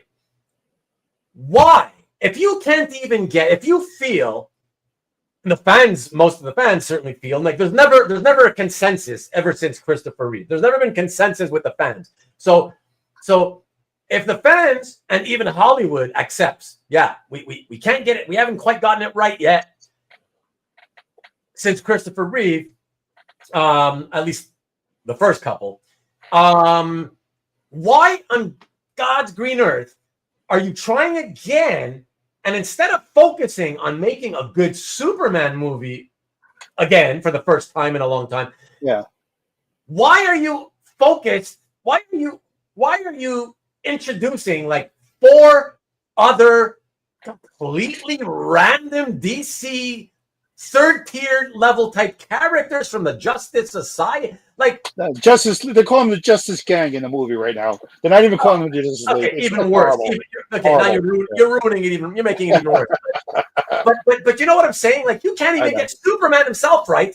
Why are you wasting time and money bringing in a whole bunch of distracting characters?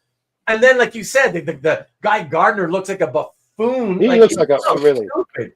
Horrible. Whatever. I'm just like, whatever. Honestly, some of the TV shows they had on the CW, Channel 11, were in this area.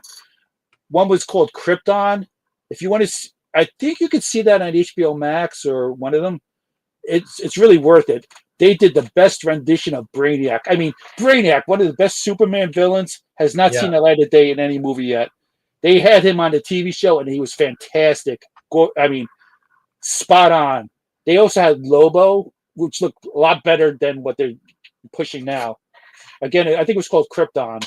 And I heard that there was a show, but it's funny that I didn't really hear anybody talk about it. It was Krypton before it exploded. They were showing the family and all that. Yeah. But they had Brainiac was so cool looking, and they can't even put him in a freaking movie right now. Honestly, they got to do Lex Luthor again and again and again. I mean, really. And there's also another one of my favorite shows that lasted 3 seasons was Stargirl. Stargirl from Jeff Johns. That was fantastic. I think that's on HBO Max or whatever that you could see it. Yeah. And they were so true to the book. And they actually, the first 5 minutes, they had the Justice Society battling Injustice Society, who were killing the Justice Society members. I mean, right there, they had Solomon Grundy, the Icicle, Sportsmaster Tiger. I mean, they were literally killing the members of the Justice Society in the first 5-10 minutes. You mean the Stargirl show? Yeah. If you, I really enjoyed that show. By the way, I thought that was fun. And they had Eclipso. I mean, Eclipso was great. Yeah.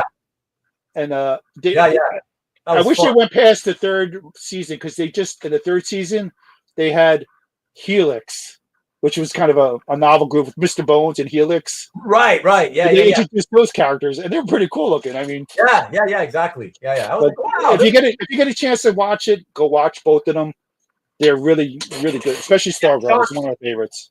Sean says he also loved the Stargirl series. Yeah, it was a lot of fun. You know, he said they're very true to the characters, and they got the costumes right too. I mean, another big thing is get the costumes right. Like, really. Yeah, that's okay. That's a whole other show. I could do a whole show for 5 hours ranting about superhero movies. I know, it's horrible. Yeah. So, yeah. Anyways, okay, let's just keep it rolling, everybody. But I love this. I love that we can all chat about, little side adjacent comic art adjacent projects and stuff. That's what I love about. That's what we're here for. This is why it's a good show. I mean, really, we could just go off left, right, middle. Yeah. What we're talking about, and still go back to what we're talking about. That's it. Exactly. Great point, Carl. When is the next movie show? We'll you know what that's all about. I don't got to say that. Whoa! Look at who hasn't been here in a while. Hydra Stacker. How you doing? Glad you came. Never is right, my friend. Wow, you've been busy in the last several, couple months or whatever. Thank you for stopping in. I mean, it's appreciated. Bye, for sure. Yes, he did. Yeah. Yes. Yeah. But he loved that Stargirl character. He wrote it for his sister was killed in a plane crash. So, yeah. Yeah, exactly, Marcus. Yeah, they don't. There's only been really one official one. So, from the previews I've seen, it just looks horrible. I'm sorry. We'll see. Whatever. Yeah, I know. I'm gonna go see it again, but I'm not gonna run out and see it. Not that I want to get sidetracked again. I just want to say really quickly, without us getting sidetracked, try to hold it in when I say this. Try to hold it in, whatever your thoughts are. I just want to say, I'm actually even less excited about the Fantastic Four movie than I am about the Superman movie. So just want to put that out there, but whatever. Actually, I am actually looking forward to that one. Are you really? I don't know why. I really. Oh, God. Okay. Thank God they don't have Dr. Doom in it. I mean, how many Fantastic Four movies did they have Dr. Doom? Yeah, I know. It's Fantastic Four has such great villains. I mean, really. I know. It was always just Dr. Doom. I know, ridiculous. And they look like they got Galactus right at this time. At least he's not a cloud creature, what the hell that was last time. That's true. But that reminds me, Dr. Doom. Speaking of Dr. Doom, I don't know what his actor name, the real name is, but rest in peace. I was 56 years old. Same age as my dad when he died. Yeah, he died of cancer. Yeah. Also from cancer. Yeah. Oh my God. When I heard, I was like, what? The guy who played Dr. Doom in the FF movies? Oh, I can't think of his name either. Wow. Yeah, that was it was sad. That's kind of shocking, But there's going to be an FF and crypto movie. Crossover. Test groups don't like Ruben's haircut in his movie shows. My haircut on any show, Hey, I remember back in the day when mohawks were big, back in the 70s. My cousin had a great mohawk. Yeah, it was like an inch high. It was the classic yes. up in the air one. My cousin Kevin, he was in a punk band, No Progress. That's awesome. Yeah. But he had a great mohawk. Julian McMahon, thank you, Tom. That's it. Thank you for telling us. Thank you. Yeah. I like Julian, and I didn't even know he was in the Charmed TV series. Yes, he was in that also. Yes. And Nip Tuck. Wow. Interesting. Yeah, he was one of the doctors on that one. Yeah, so very sad. Yeah, we lost a lot of good ones lately. And wasn't there recently more comic book related creators that died recently as well, or was it actors? Couple of actors. The guy from Kill Bill. True. Yeah. Lesser known, but yeah. But still, that was a great movie. I thought. Yeah. But all right, let us get back into the show and tell. Jumping in, jumping out, and let's see what we got next here. So after All-Star Squad. Oh, thank you, CJ. Yeah. Jim Shooter. Oh, that's it. Yeah. Jim Shooter. How can we forget him? I'm honestly such a big part of my growing up. Yeah, like me too, man. Like for me, my favorite years in comics is when Jim Shooter was in charge at Marvel. Yeah. He's responsible for a huge part of why I adored comics so much growing up, when I got into them. That was like the golden era for me, when he was in charge. Next, I don't have nothing planned for next week, guys. So I was planning on doing a hangout episode, anything goes, live studio, jump in, jump out, whatever. Talk about all the stuff that we're getting sidetracked with tonight. We could talk about it because I guys, where is that piece of paper? So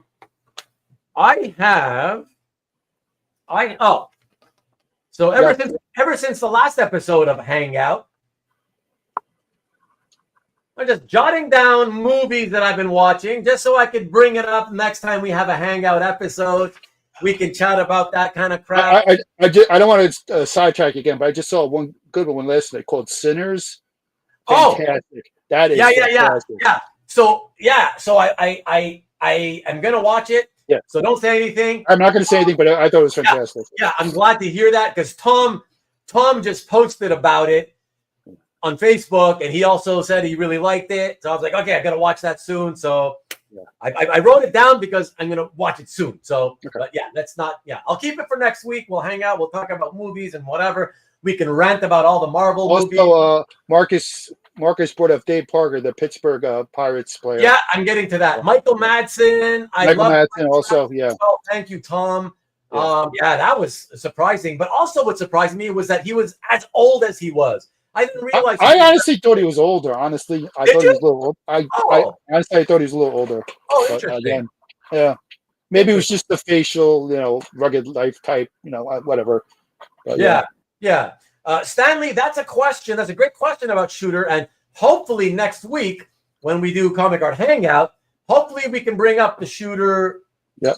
Yeah, the whole thing about Shooter. Yeah. Because whatever side of the fence you're on with him. I mean, really. Yeah, that's right. I love them, but whatever. But that's a great conversation. I actually think I could probably do an entire Hangout talk show about the Jim Shooter era and talk about him. But I'm not. But yeah, we'll hopefully bringing him up next week. Can fit in your Valiant show. That's true too. If it happens, it's not really sure that it's going to happen. Dave Parker, yes, I was thinking sports. Dave Parker, exactly. The power hitter from the We Are Family days, 1979. I love those uniforms. Honestly, I love those uniforms. As a kid, I loved the flat top hat. Oh man. So I was a Pirates fan just for that. I love Dave Parker. Thank you, Marcus. Very sad to hear about that. Just like a month or two or whatever before he gets the official induction ceremony. Yeah, that sucks. I mean, really. So that's sad. Yeah. Shaggy, what's up, Shaggy? By the way, Secret Wars. What about Secret Wars? Yes, Sinners is badass. There you go. Ruben watching Megan 2.0. No, you know what, Marcus? I wanted to watch the first one, and so I have it, and then I was like, I don't know. I waited too long, and I lost interest. And then Arwen told me she watched it, and she didn't like it. And I was like, wow, if even a 50-year-old doesn't like it, I'm like. I watched part of it. I didn't get it. I don't know. Okay. Yeah. To me, at least. Say it, Tom. Oh, look at that. Jason's back. If Ruben talks Shooter, maybe we'll see some Valiant stuff. never going to let go of that stuff. Hey, Marcus, I did love it when I first read it. I did. I loved it. It's fun. You see all the Marvel heroes together. Who doesn't love it? But I think I still loved Contest of Champions more. Even though it was a 3-issue short thing. I don't know. I think all That those. was cool. Yeah. They brought all the heroes from like every country. I just thought it was this international. Ireland. I mean, I remember her. Yeah, exactly. Shamrock. You Yeah. know. Yeah. So what else? Before I go to the next piece, Shooter. Yes, love Jim, Tom. Yes. Yeah. Pat Scott's back. What's up? Barry Bonds didn't die. Why would you say that? Didn't they just finish paying off his contract like last year or something? He had that long contract where he'd get paid retro every year, $1 million or something like that. Who? Or was that Bonilla? Oh no, that's Bonilla who keeps getting the $1 million. But I think this is his last year. They got paid off.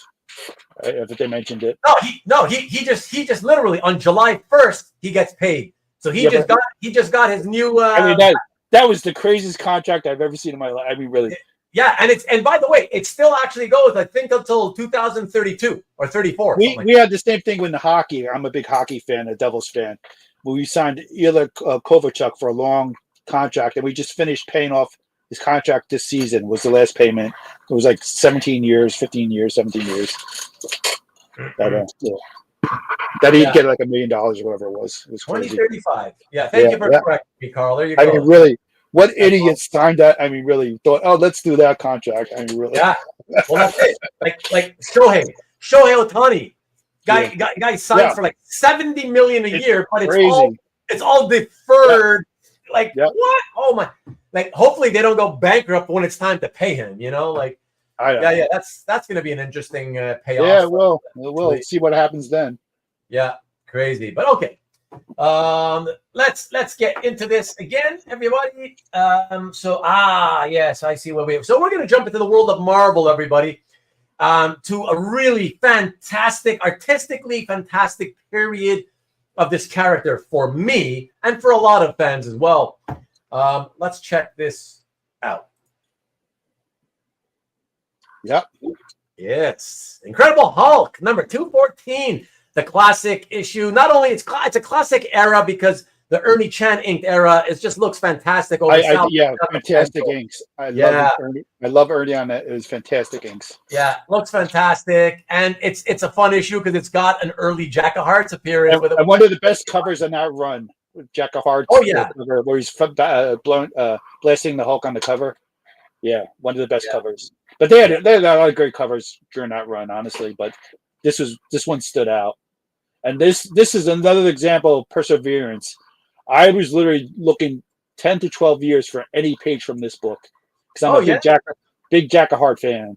Yeah. And I wanted to get something, and I could not find anything from this book. And it appeared on Mike's website one day. I can't. Oop, you froze. I said, Mike, I want it. I can do a layaway plan on it. And it's gorgeous. And really, just look at it. It's a great fight scene, Again, early Ernie Chan with the inks, fantastic. Sal Buscema, what more can you ask for? Yeah. But your just to be clear, your primary reason for getting this page was the Jack of Hearts, more than the Hulk, right? Yeah, and this, definitely, because this was like his second appearance in a Marvel book, in a mainstream Marvel book. He did the premiere and all, but yeah. And he had the preview, but yeah, this was like his introduction to the other world of superheroes. I mean, he's taking on the Hulk. I mean, really, yeah. And Jack of Hearts is a very powerful figure, but they just don't know what to do with him. He's so powerful with those blasts he has that he built. That like in the Avengers when they had him as a member, and they just had no idea what to do with him because the zero fluid in his body kept building up, and they had to put him in a room to absorb the zero fluid before he exploded. I mean, just stupid. I mean, really, what a waste! What a waste of writing for a character. Yeah, that's just weak writing. Same situation. Same thing with Thunderbird. Kill him off second issue. I mean, really. Seriously. Well, no, but hold on a second there, Brian, because I gotta push back on that actually, because I actually think like if you're gonna kill a character, I would actually rather you kill him an issue after he first appeared rather than kill him when I've grown to love him or her, and now you kill them. You know what I mean? So at least you don't get that. Yeah. I liked him right. I liked him right away. He's such Oh, I a cool liked it character. too. The character, an American Indian. Yeah. Oh, yeah. How many Exactly. characters did you have? And the reason, from what I understand, they killed him off because he was too much like Wolverine. They can have 2 Wolverine characters, so they had to kill him off. Weak writing. Sorry, weak writing. What can I say? They had too many. Yeah. Death. And a stupid way to die. I mean, you're on the top of a plane, you're hitting the glass and it explodes. I mean, really. Yeah, but as Marcus knows, there's no more stupider way to die than the way your favorite and my favorite Flash died, right? Oh, that was horrible. We still to this day don't even know how to explain how he died. Running fast and running backwards until he just ran out of resistance. He starts disintegrating, and then he's dead. It was actually pretty cool. But like he was running backwards in time.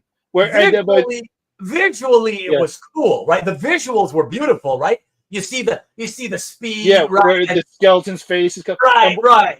That panel where the Joker and the Batman are battling, and he appears during that battle. That was pretty cool. But it was just, I mean, all that was left was a ring. I mean, really, I'm not. Yeah. And then they killed Supergirl next. I mean, really, come on. But Supergirl was the issue before. I'm sorry. So that's why. So for me, I was like, wow. After that awesome, really emotional Supergirl, it took a lot away, honestly, from that death. It really did. I was like, oh, that's a great emotional thing. And now, oh my God, an even more important character dies, but he's dead? I'm like, what happened exactly? What just happened? It looks cool, but I don't know what's going on. He just ran out of existence, pretty much. That was it. Yeah. Whoever had the complete issue of I should be ashamed. Yeah, Nicky. Don't you draw this Queen of Diamonds, boy. She'll beat you. That's a song. I know it's a song. The CJ's always with the song. Yeah. Jack of Hearts. Juice Newton, I think it was. Wasn't Juice Newton? I think that's on Queen of Hearts. Juice. Yeah. That would be the Queen of Hearts, right? Yeah. Juice Newton, yeah.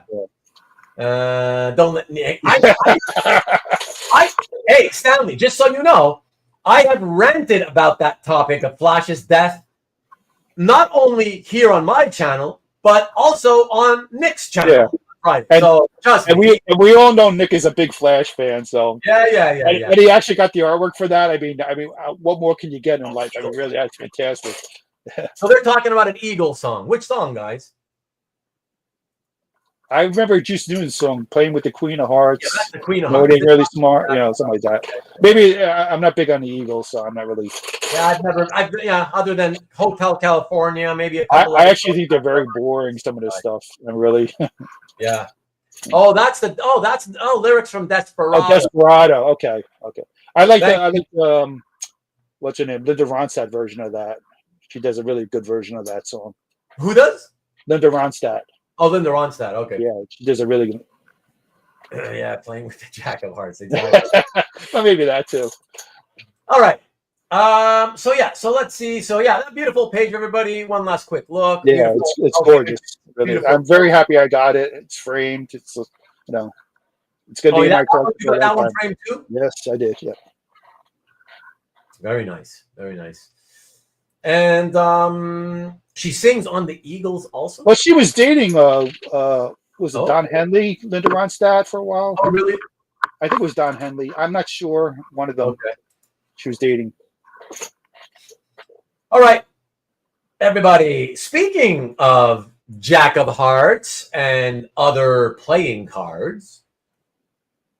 But this is another. Yeah. Go ahead. It's an issue of Joker, everybody, by Irv Novick and Tex Blaisdell. But with some of Bryan's favorite characters. It's cool.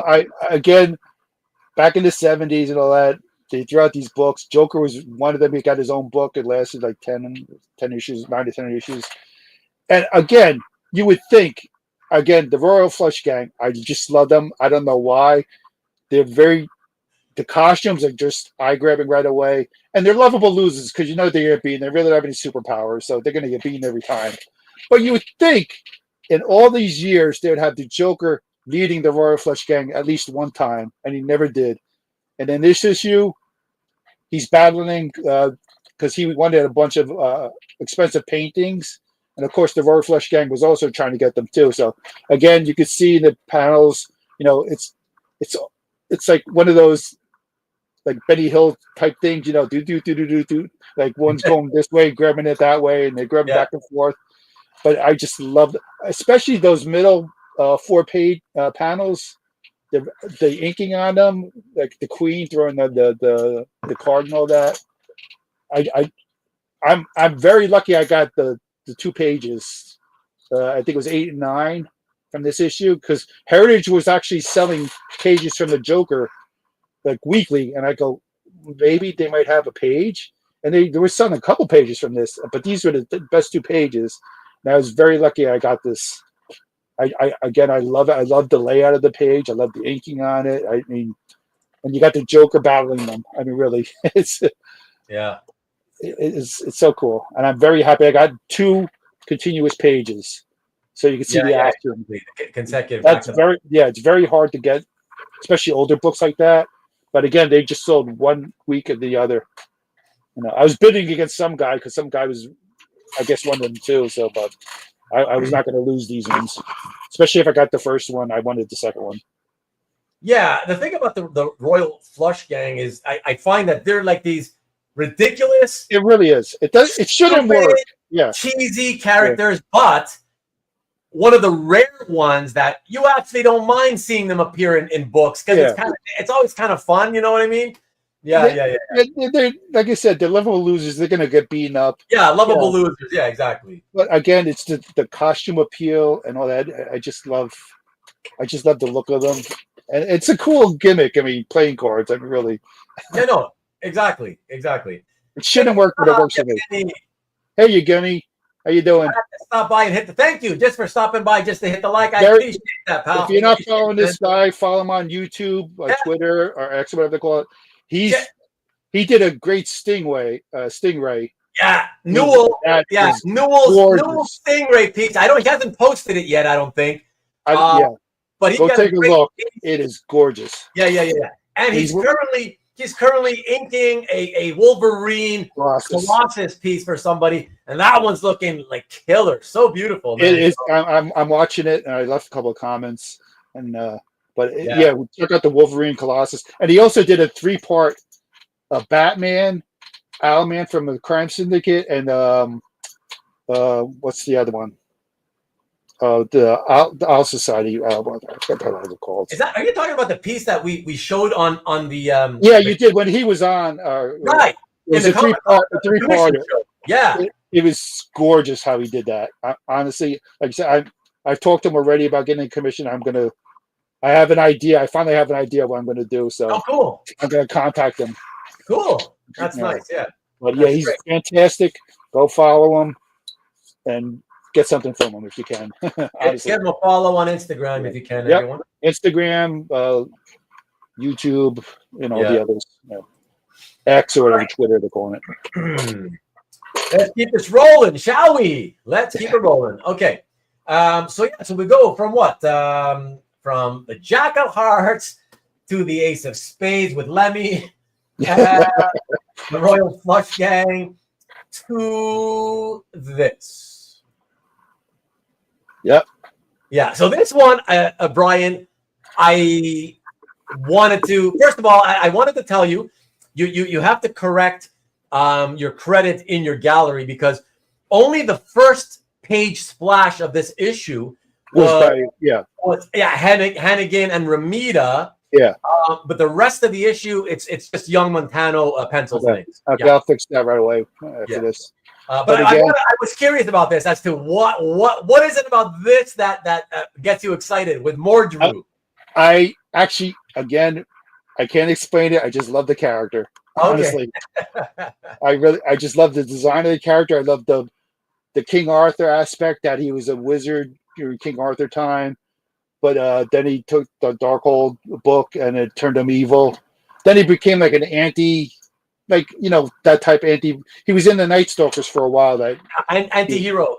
Anti-hero type. Back and forth, and then of course that Avengers page that just sold a little while back, where it was page 186, where you see him hanging over the Scarlet Witch, reciting Oh. I was actually bidding on that, but of course Steve Lawrence bought it. But yeah, I threw out a bid on it. But yeah, that's a gorgeous page. I can't explain it. I just love them. Yeah. And this is actually from Marvel Chiller's his first appearance in the book. Oh, is this the first time he's ever appeared? Yeah, in this book. Okay. Oh, actually, cool. I have the splash page I got from Marvel Chiller's 2. I got that from Anthony. It's a big splash of him in the next issue. But yeah, this is his actual first appearance of him in this book. And I think he's a cool character, honestly. I just, again, I can't explain it. I just love him. Yeah, Hart says he's correcting me because I said Mordru. Yeah. Mordru is the Legion villain. Oh yeah, because I knew there was somebody called Mordru. I was like, what? Yeah. Okay. This is Mordru the Mystic, as they call him. Yeah. And Sean, yes, indeed. Marvel Chiller's #1. Yes. Yeah.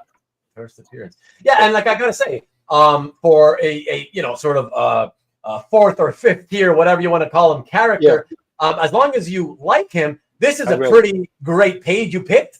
I know. This was another one I was hunting. I couldn't find pages from this issue anywhere. And then I got the one from Anthony. And then about a year ago, this one appeared in Heritage on a weekly one. So as soon as I saw it, I put a high bid in just so I wouldn't get beaten on it. But I wanted this page. Well, it worked out, my friend. It worked out fine. And it's, again, one of my favorites. Very cool. Okay. All right, let's go right into the next one, everyone. And we're switching back to DC. I like to switch it up back and forth, in and out. And DC, so I know nothing about this, but I know that Mike Dellery there at Mr. NSN Art is going to be into this. And Matt Kennedy, I think, if he was here, would be into this. And a few others of you. I know nothing about this, but I love the architecture. I'm assuming that's why you got this, but let us know, man. Let us know. Here we go. Yes, this is, again, a case of architecture. Yeah. No heroes or villains on it. Just look how beautiful the cathedral is drawn. You got the cherub crying in the beginning. You got the little title, weird romance. Gorgeous. I mean, look at the background of the cathedral just drawn. And then you got the ominous crow flying overhead, symbolizing some dark thing was going to happen soon. But again, this is just the page. I just loved it. And I had to have it. I actually collected some of the issues within June, but I really wasn't a big reader of it, so I really don't remember what was happening at the time. Again, I was just drawn to this page, and it's beautiful. I mean, it really is. It's just beautiful architecture. You got all the people outside, and you got the cop standing there. You got the limo. Yeah, great. The vintage car, great stuff. It really is. It just works wonders, and it's. But I'm glad I got it. It was a very reasonable price too, so I'm very happy.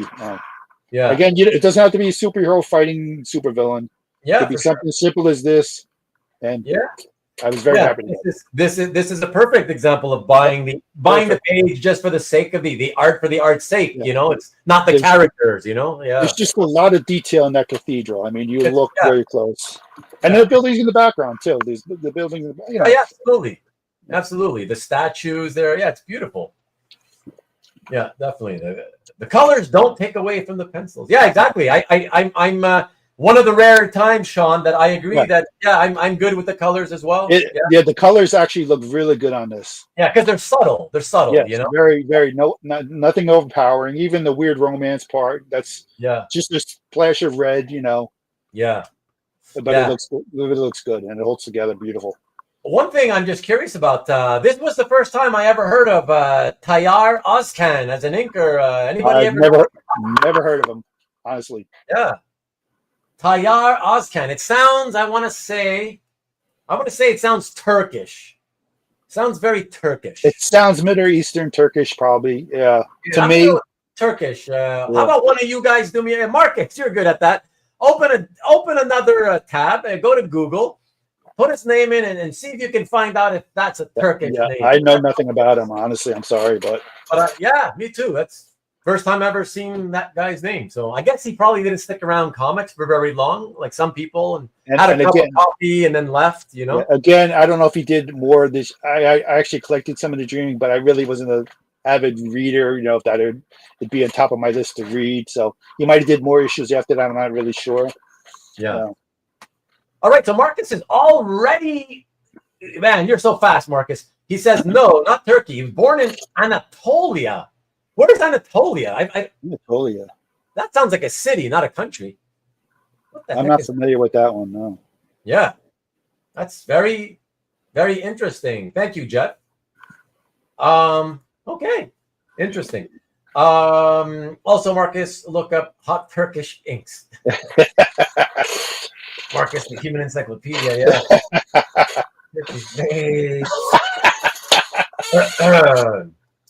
All right, guys. All right. Oh, yeah. See, I figured there was a place with a similar sounding name in Turkey.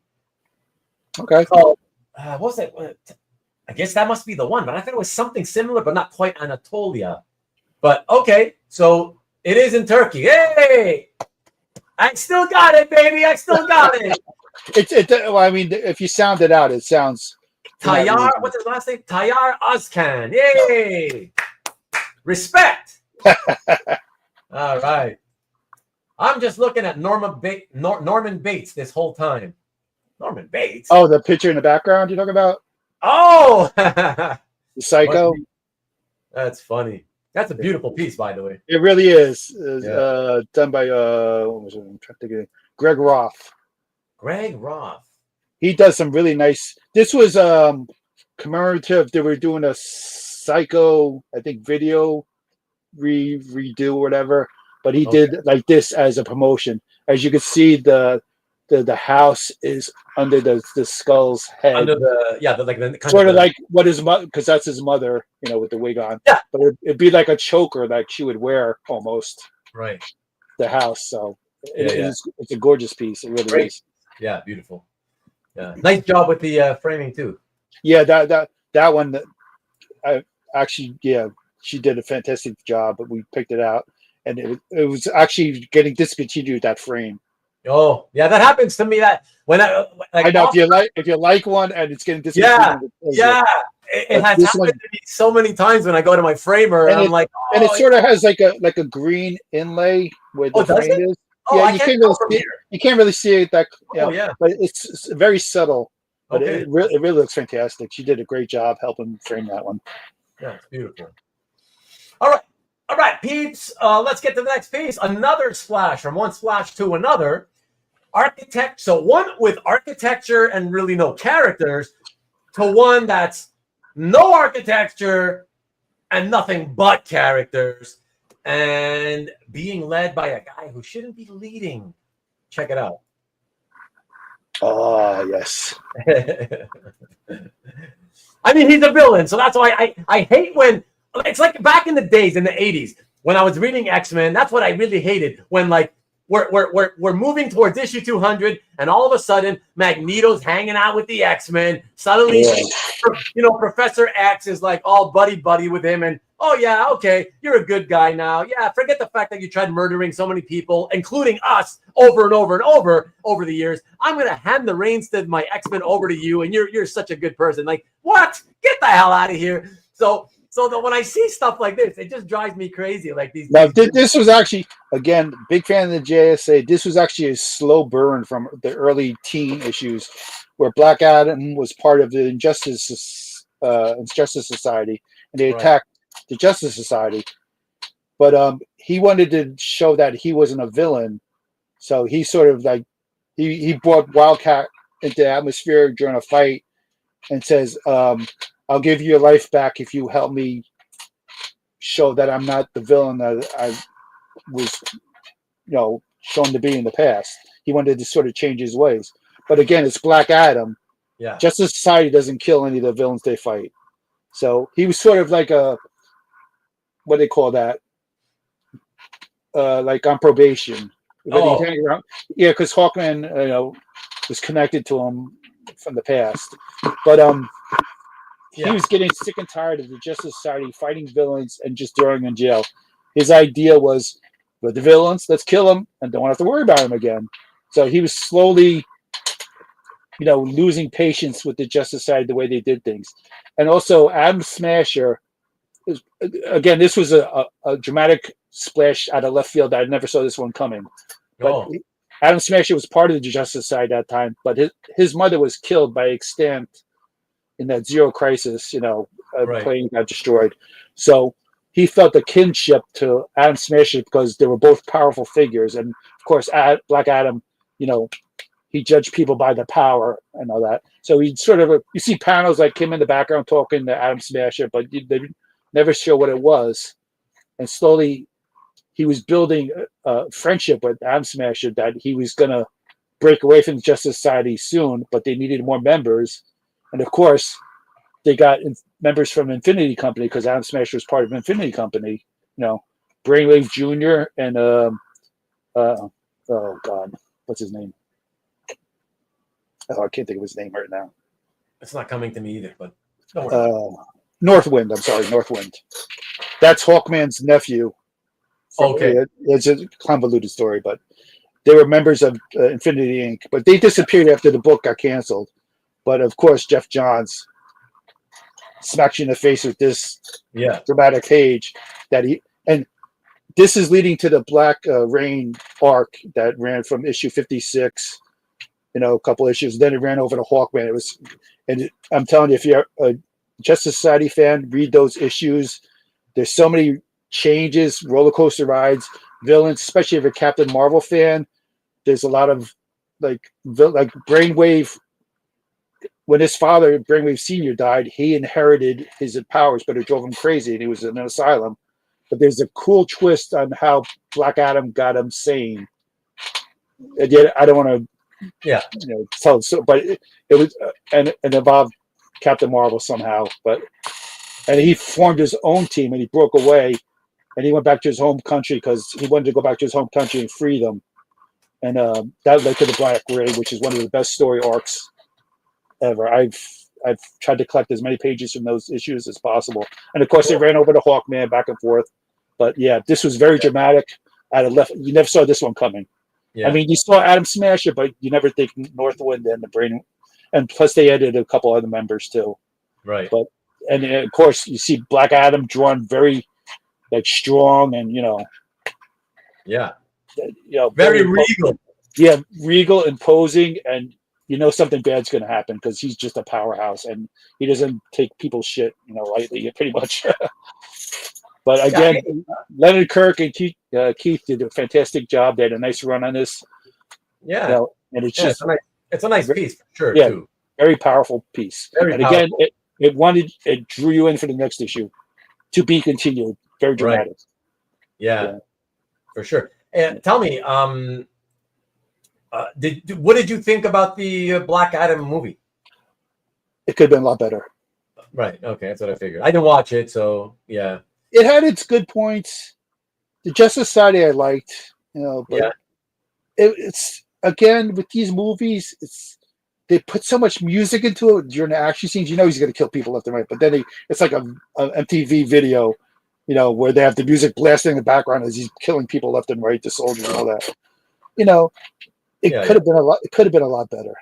Okay, that's all I wanted to know. Let's not go off on a rant. I was actually disappointed because I was looking forward to it because the previews looked really good, but it just fell flat at the end. But if they did a Justice Society movie, I would have probably wanted to sell that one instead. Yeah. Well, speaking of villains like Black Adam, this next piece we're going to take a look at tonight, everybody, is not only fantastic and beautifully illustrated, but it features another villain, and it features another villain who has also been put on film, but unlike most superhero things that I don't end up really liking all that much, this one is fantastic. Although, of course, it's fantastic because they didn't make him really look like he looks in the comics. But he looks fantastic in this piece. Let's take a look at this. Check it out. Yes. I mean, this is, again, one of my favorites, top 5 favorites.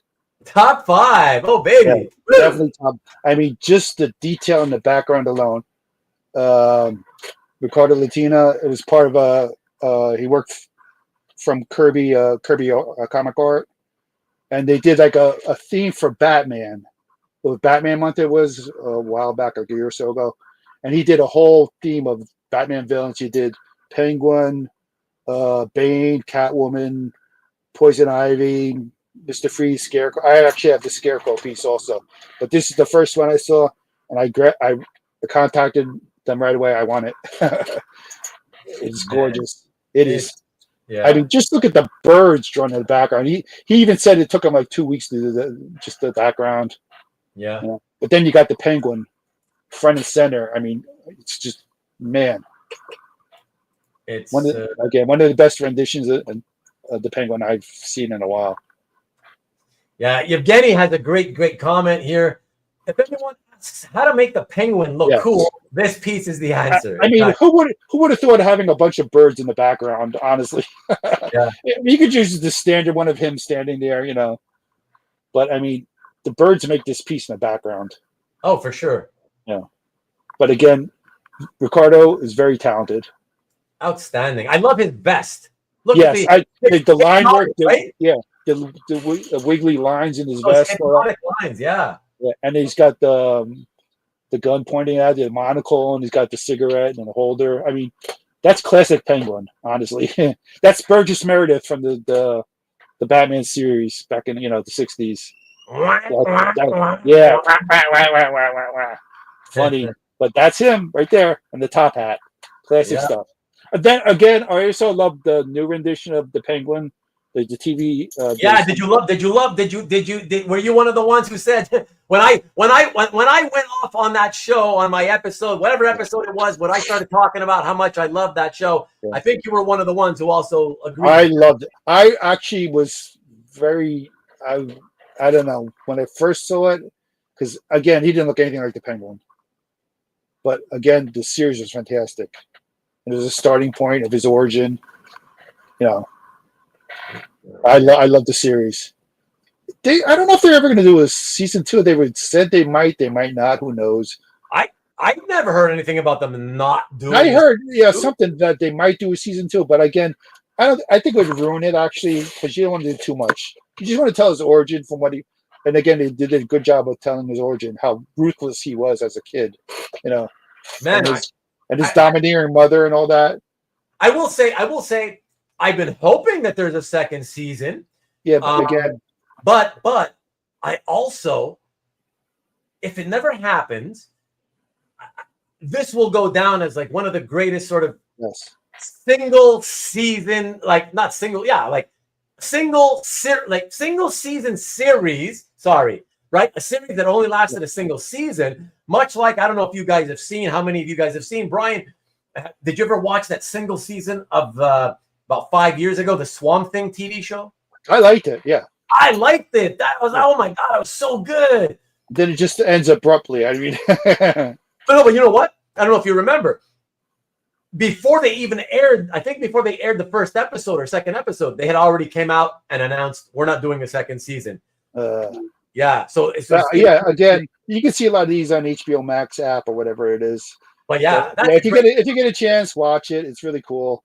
Yeah, they did a really good. Colin Farrell was great he did like 2 hours of makeup for that Penguin every day. They shot, but he was fantastic. He just owned it when he took over that. So Carl's reminding me of something that they probably can't do anything with the Penguin show until after the Batman movie, right? The second, right. Because they're still deciding who's going to be, where and what. I hope they don't just make it their Joker again. I mean, really, he's got again a great bunch of villains you could pick from. I'd like to see a cool Mr. Freeze, honestly. And another good TV series again was Gotham. I don't know if anybody saw that back in the day. I tried watching, I tuned into some of it was really good. Yeah, I was really good. Really? Yeah, I thought some of it was really good. I think what's his name who played the Penguin in that? I can't think of his name, but he did a very good Penguin. I can't think of his name right off the bat, but he did a really good Penguin. He was sort of like the focus villain in that. But they introduced like Man Bad, Mr. Freeze, and some other stuff. Yeah. All right. Yeah, great piece. But we got to keep it rolling. And I don't know what's coming up next. Oh, I think I do. I think we're going back to Marvel once again. And I think we're going to go Penguin. See, because Penguins love to swim in cold oceans. And so it's very appropriate that this next piece is also about a creature that swims in cold oceans and then sometimes flies, unlike penguins who can't really fly. Check it out. Yep. Submariner. Again, That's Rich Buckler. I mean, gorgeous. This is just beautifully drawn. I love the McLeod inks over Buckler on this series. Yes, I mean, really, it's fantastic. And very, very hard-hitting because in this issue, Dorma, who started being called Lady Dorma because she was actually betrothed to Kang Warlord. But she breaks it off as soon as she finds out the Submariner came back. And as you see the last two panels, very powerful, poignant. No, she confesses her love for him, actually. And he's like, no, you're to marry, you're betrothed to Kang, But very powerful last 2 pages. And again, that middle page is great. You'd love to see Submariner with this crown on, in the court and all that. But again, Rich Buckler and McLeod, beautiful job on this one. Very powerful. All the panels themselves. The first couple with CJ likes the inks as well. Yes, very good. Very good. It's not overpowering, it's just right. Ian says that he loves the establishing shot in panel 4. Yes. Yeah. Like I said, all the panels built up to the last 2. But and again, of course, we leave it to Marcus to point out that in the second to last panel, you got to look at the royal bulge. Or is it underwater thigh gap? Oh boy! But yeah, he's packing there. You see, he's packing something. I don't know what the hell that is, but maybe he's tridents down there. Who knows? Oh man! But anyways, let's get off of that and keep it rolling, because from the character who swims the ocean, once again very appropriate, because in 1492, what is it? Christopher Columbus sailed the ocean blue. Now that they're rewriting history, who knows? we don't know, because we weren't there to see it, but perhaps he sailed the ocean blue on a ship somewhat like this one. It's a beauty if it is. This looks like the Cadillac of all pirate ships. Check this one out, peeps. Yes, this is actually my favorite right now. Yeah, your current favorite. Yes, and actually it's from Boom Studios. Right. It's called The Last Boy. It's up to issue 3 right now. It's about Peter Pan, but he goes back to Neverland, and things aren't as he remembers them. He thinks Captain Hook's, he's ready to battle him and all that, but things have changed a lot. And this is just a gorgeous cover. I mean, Andrew Currie, he does some beautiful work. He's also a teacher. He teaches in Los Angeles. But that the way that ship is drawn with the mast and the pirate flag, and you see Captain Hook's right in front, right above the lady and the mast. Yeah. And then you see Peter Pan up front, flying up front, like he's shaking his hook at Peter Pan, defying, come back and fight. But again, the story's different. But this is just gorgeous. I mean, again, outstanding. Kirby, I actually just got a frame. It's huge. Really? Yeah. All right, hold on a second. Hold on. I don't want you getting tired. Let me set up the window so I can put you large here. Let me do this. Yeah. Oh yeah. Oh, it is big. Wow. It's big. But it's a gorgeous piece. Again, I got it from Kirby Art. They're very good helping you get stuff with time payments, because I couldn't afford this, but I did like a 4-month time payment on it. But it's gorgeous. Again, it's my favorite piece right now. Yeah, and I just want to point out, everyone, in case anybody's thinking about it and wondering, This is Andrew K. Currie. Yeah. The name is spelled differently. So this Andrew Currie is not the same person as Andrew Currie, who inks Bryan Hitch on Redcoat, who's a British. Andrew Currie does a lot of covers. He did covers for like Teenage Mutant Ninja Turtles and some other stuff and different. Again, he's a teacher part time, and he still does covers for different companies. I think he did one for Dynamite also. Tom loves how you framed it as well. Yeah, the frame was beautiful on this one. And I like the gold. The gold was just like sort of antique enough. Right. You know, but I just got to find a spot. This thing is huge. Really. This one's going to be a pain. Yeah. That's it. When you're framing stuff, you know, you got to see, the trick is, Bryan, you got to first find the spot. And once you know you have it, then you go into your framing. You know what I mean? Yeah. I mean, I have a spot in my bedroom over my bed. It's probably where it's going to go, but I would like to find something else, but there's not really a lot of spots. Yeah, it's a big piece. But again, I wanted to frame right away. It's tough, but yeah. Great piece, man. Great piece. Yeah, it's a gorgeous piece. I mean, really, I'm so happy I got it. All right. So keeping with the, I guess, nautical theme, we're going to go from the, I don't know what it was, 1400s or so, and jump up into the 1900s into a different kind of boat. The Love Boat? Oh, yes. A little boat with an outboard motor and a little Nazi on it too. Yeah. Yeah. Shazam. Again, one of those books I like collecting. And I always loved Alan Weiss. I don't know. I was so happy to get this because, again, it's an origin page for Captain Marvel Jr. And I think you got to really. Because I saw the second to last. I saw the second to last panel. I was like, hey, what they always show that when it's like the origin, right? Yeah, Freddie Freeman was out fishing with his grandfather, and of course, Captain Nazi was fighting Captain Marvel, and he fell into the water. And of course, they were trying to be nice and help him, get him out of the water. And of course, he repays them by taking the grandfather and whacks him with the oar and kills him immediately, and he cripples Freddie Freeman. That's why Captain Marvel brings him to the wizard Shazam at the bottom. See, he goes through Shazam's where Shazam stays, the Rock of Eternity. Right. And he asks him, "Can you give him some of my power?" Because he was going to die otherwise.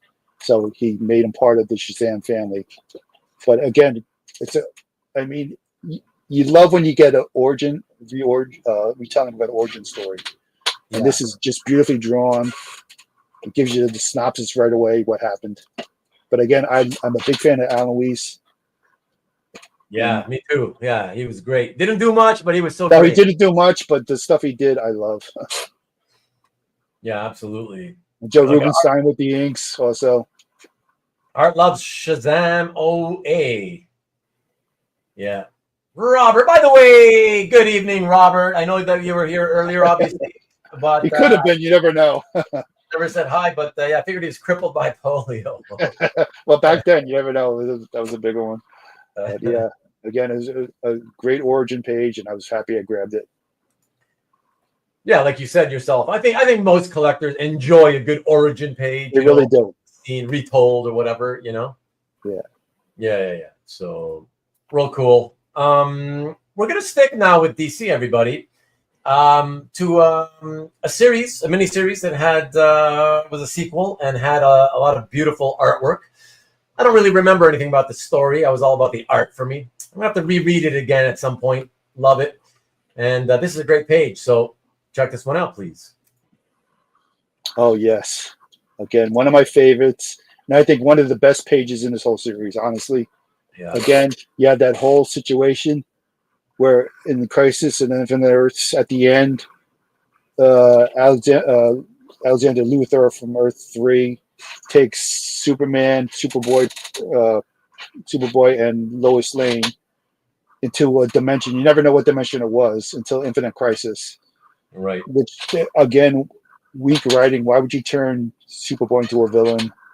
then he goes around and killing everybody. But this is a powerful page. Again, Power Girl's been looking for her cousin all this time, and she finally finds him and Lois.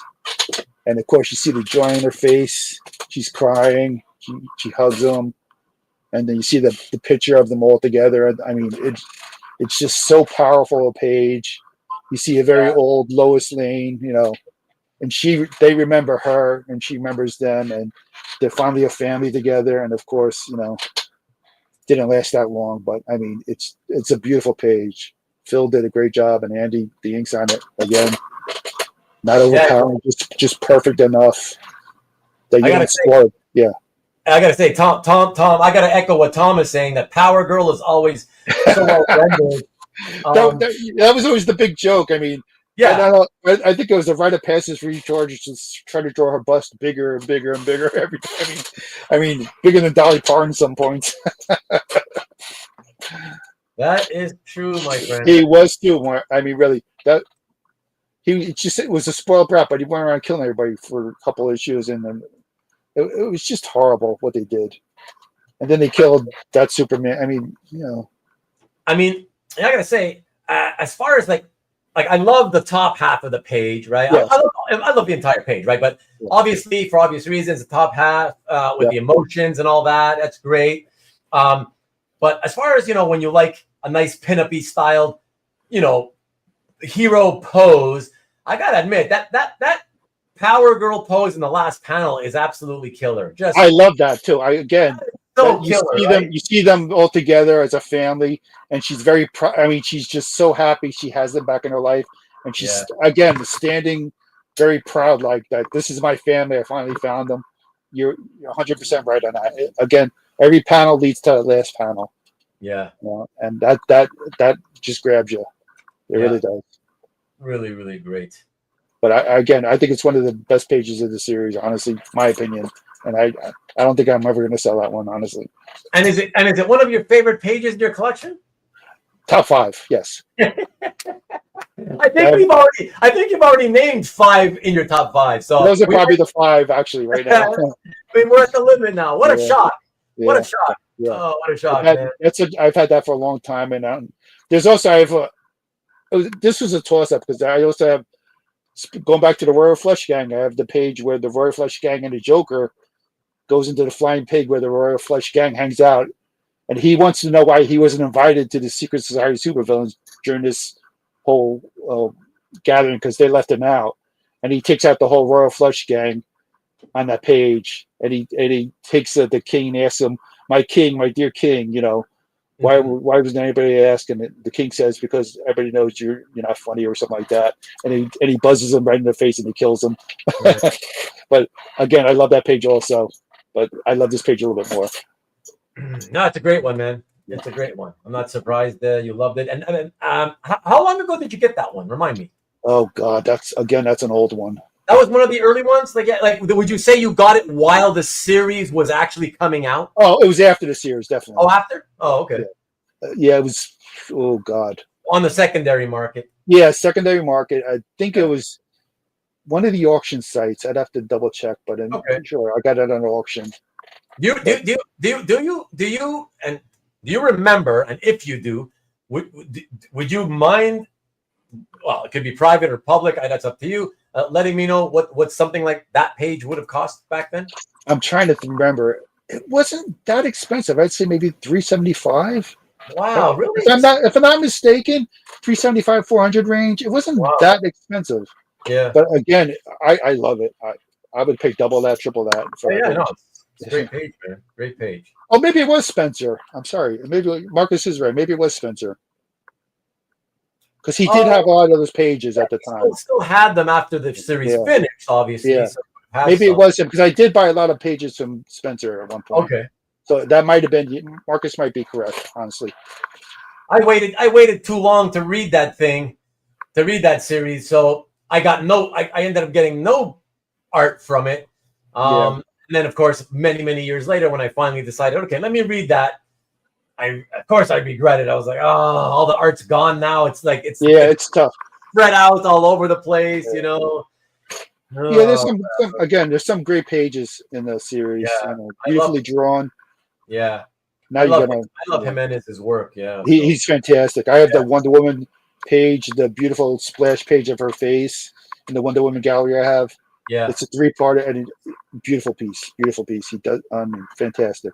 Yeah, speaking of which, everybody, I always forget, well, not always, but sometimes forget to mention that if you want to see anything that we or Bryan mentions, that when he makes reference to his gallery, the link to his gallery, direct link, is right below here in the description, below the description of this video. So please check it out and see all this stuff up close in larger images. Yeah, I'm redoing a lot of Just Society pages because I did photos back then, but I'm slowly getting to reposting them to better pictures. So, but all the rest are pretty good. My suggestion, though, Bryan, is spend $300 to $400 and get yourself a scanner. I do have a scanner right next to me. Do you? No, but a large format one. Yes. Yep.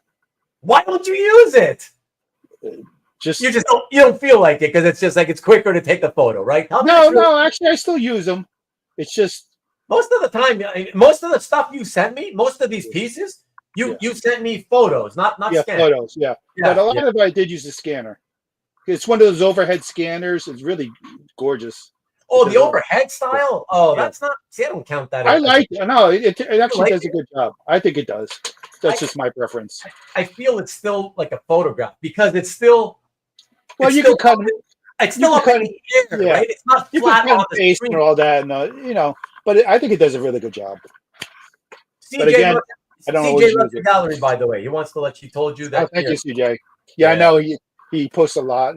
Comments. I appreciate anybody who stops by, who posts comments. I appreciate you leaving comments and all that. It's very nice of you. Thank you. I appreciate them.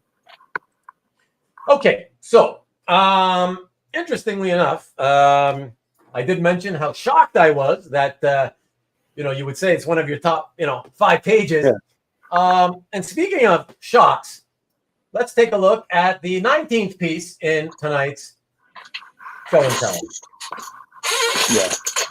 A shocker! Fleer Ultra card, number 65 by the Hildebrandt brothers. Because this is actually a funny story.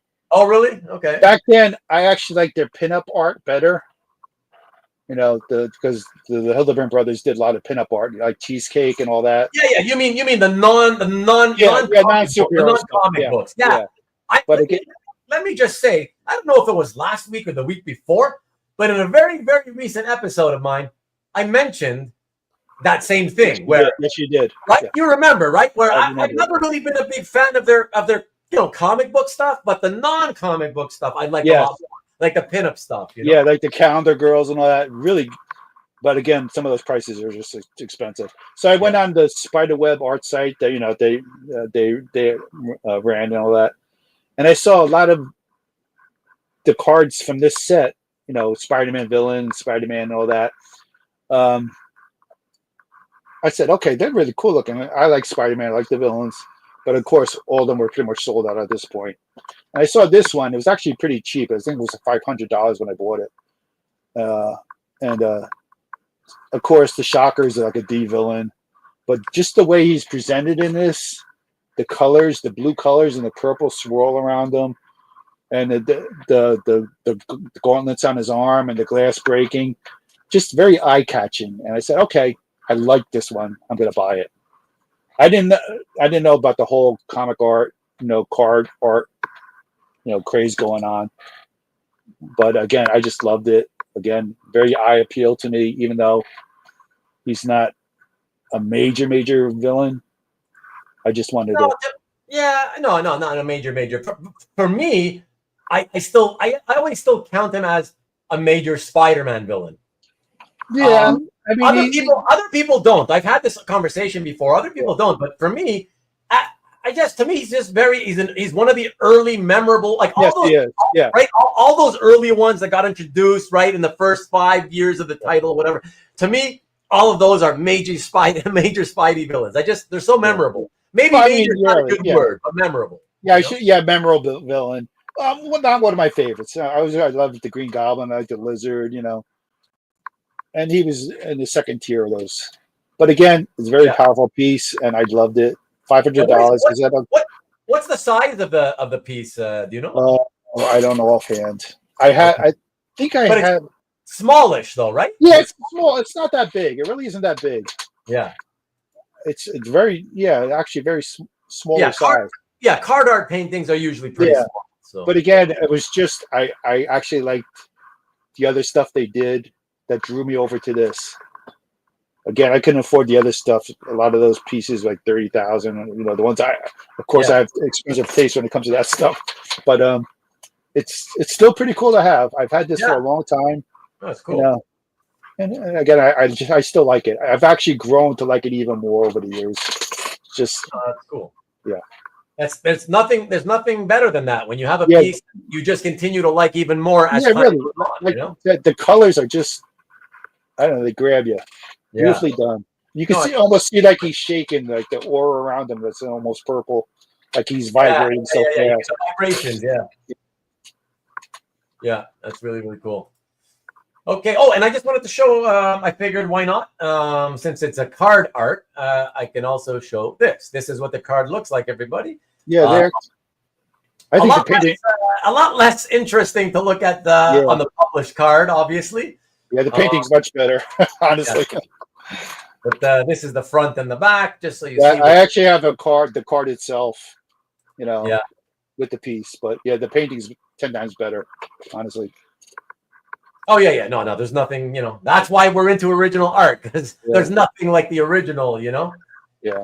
Yeah. No published version can ever look. It's sad that both brothers are now gone. You know, they were very, very talented in what they were doing, and it's another big loss. Yeah. All right. So that was 19. Great number. That leads us to the next one, which is another villain back to back. This time we jump from Marvel to DC. And in my view, one of the most technically proficient pieces of tonight's show and tell. Check this one out, peeps. Oh, yes. Love gorgeous. It. Miko is definitely next level, the way he does things. His mind is just, it's like a 3D chessboard, the way he just figures out how to do things and how he has the texture. This could be, I mean, you could switch this for a Frankenstein poster, honestly, the way it's set up. Yeah. Like you have him on the table from a view looking down at him. I mean, you could put Frankenstein right there. You got the grid behind him as the floor, and he's bolted down like Frankenstein was. And you got the laser shooting into those head pieces on him. I mean, he's just fantastic. And if you could get anything from Miko, his covers are fantastic. But I saw this. Jiggy was selling it, and again, he worked with me for time payments. That was great, and I really love this piece. Top 10, not top 5, but it's close to top 5, but it's like number 6 probably. But again, yeah, for sure. And I agree with Sean. Sean says the colors hide some of that detail, obviously. Yeah. But they're still nice, and I definitely again got to give props here again. Yes, I agree. I don't just like the colors. I actually love the colors. Yeah, but really came out nice. Yeah. But for sure, color will always hide some of the artwork. It's just you can see like even on his costume, like the stitching where the S is, like around that area. Right. You see if you look really closely, like it's stitched together like the Bizarro outfit was, and his face and all the veins popping out. And I mean, that is just scary as hell, honestly. But again, Miko, he thinks next level. And this is just a fantastic piece. It's gorgeous. Yeah, I love it. Yeah, Carl says top 10 probably, but definitely in the top 20. No, like I said, number 6 probably in my section. Oh, he quickly says, "Oh, amazing piece," just so you don't get mad at him. I actually have another Miko piece. It's an X-Men piece. I actually got very cheap on Heritage. It's a two-page one of all X-Men ladies coming out of the Blackbird or whatever overhead, and they're jumping down. Gorgeous. And I got it for a song. Yeah. I mean, it was so cheap, I couldn't believe it. Yeah. Where'd you get it for so cheap? It was like $1,000. And Where? Heritage. Oh, Heritage, yeah. Okay. It was one of the weekly ones. I thought I was going to get blown out of the water on it because I know his pieces go for 3,000 plus, commission wise. But I mean, if you get a chance, go check a look at the X-Men gallery and you'll see it for yourself. Like 4 different figures, female X-Men jumping out of a plane. Yeah. He's again next level artist. He really is, and a nice guy too. I met him once. He was a nice guy. Yeah. Oh, Carl says it's number 20 for the night. Oh yeah. 20, and Brian's love for them all is so fun to watch. Yeah. Thank you. See, you got to clarify sometimes, man. I appreciate it's all right. We all. Tom says he loves his boom that Miko did. He did a fantastic Fing Fang Boom. Yeah, he's always been good, man. Suayan has always done beautiful work. Yeah. Absolutely. Excellent. All right, so we're going to keep with the villain theme, everybody. Or maybe in this case, it's more villain plus an anti-hero. One of my favorites on the right side, and I think you love both of these guys, if I'm not mistaken, Bryan, and by the dearly departed George Perez. Oh, God, yes. There we go. Taskmaster and Deathstroke. I've never seen a piece with both of them together like this. Honestly, I've looked, I've Googled, and this came up, Comic Link, I think it was. Yeah, Comic Link on this one. And, of course, he helped create both characters. Iconic.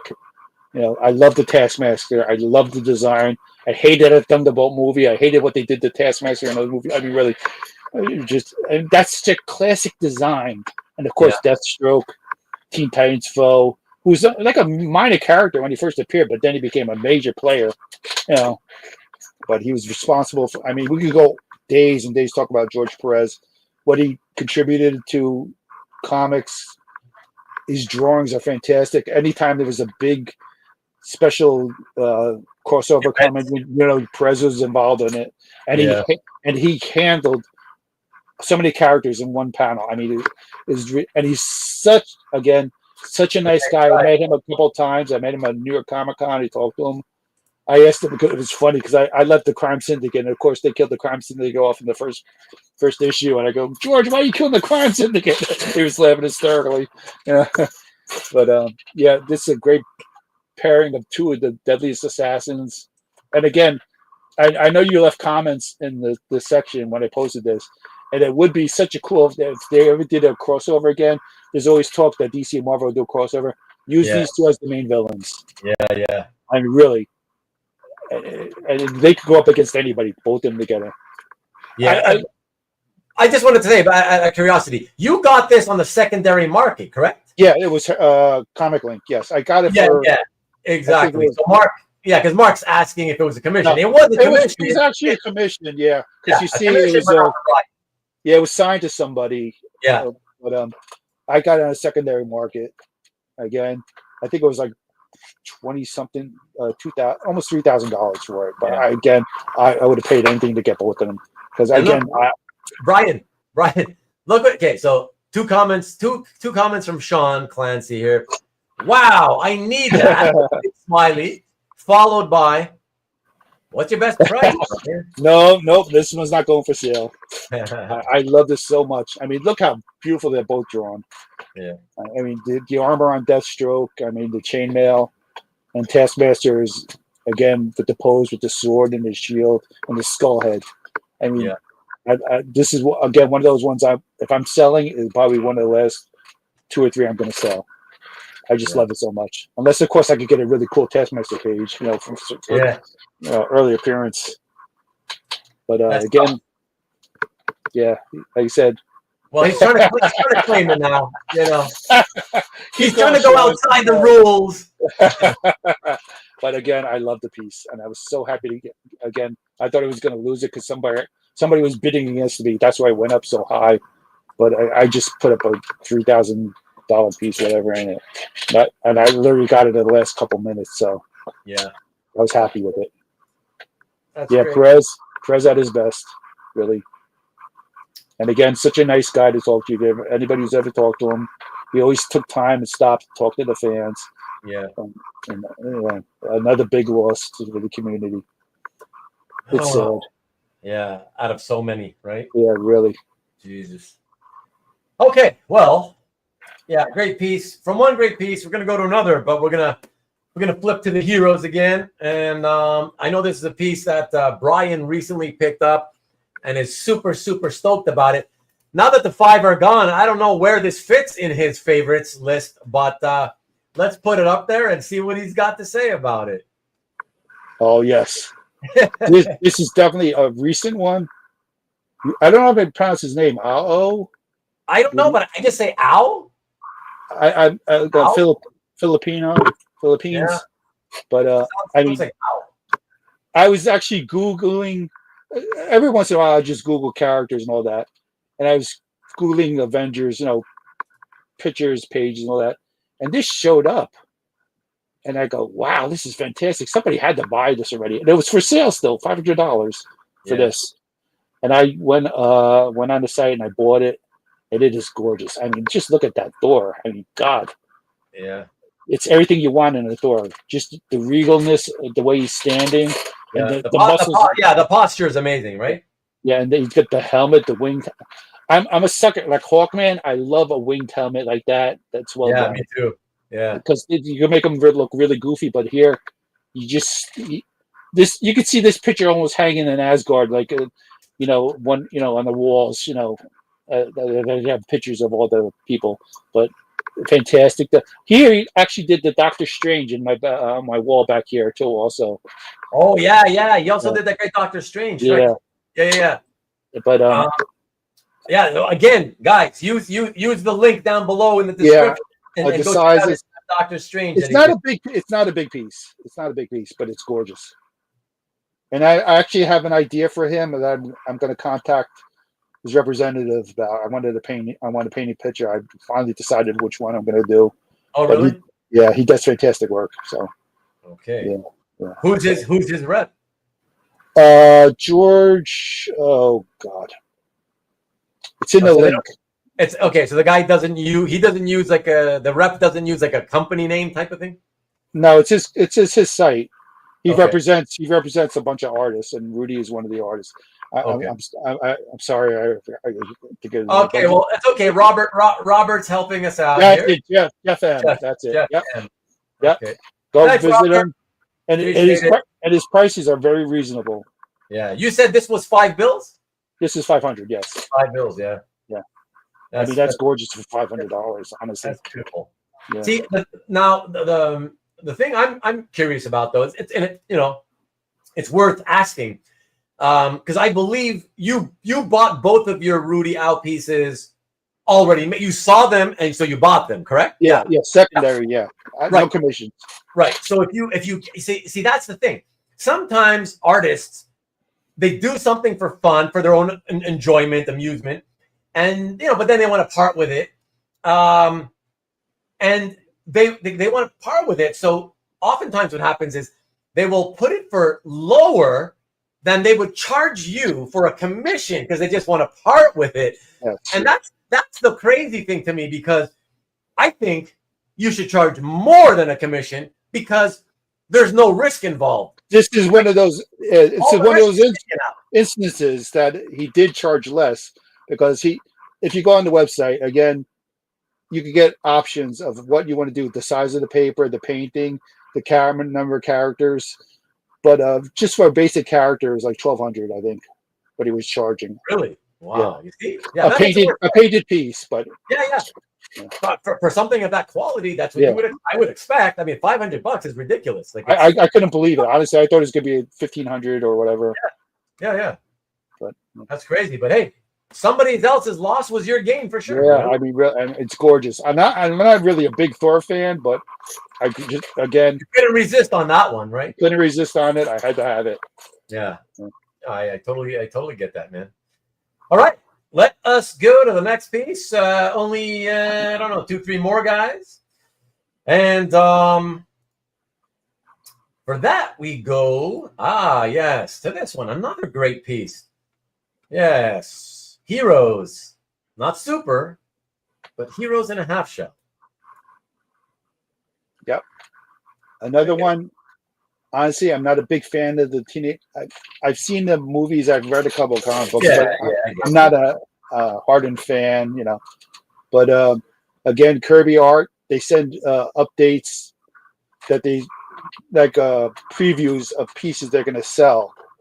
I like the Galactus piece that he did, but I also saw this one was for sale also, and I really love this one.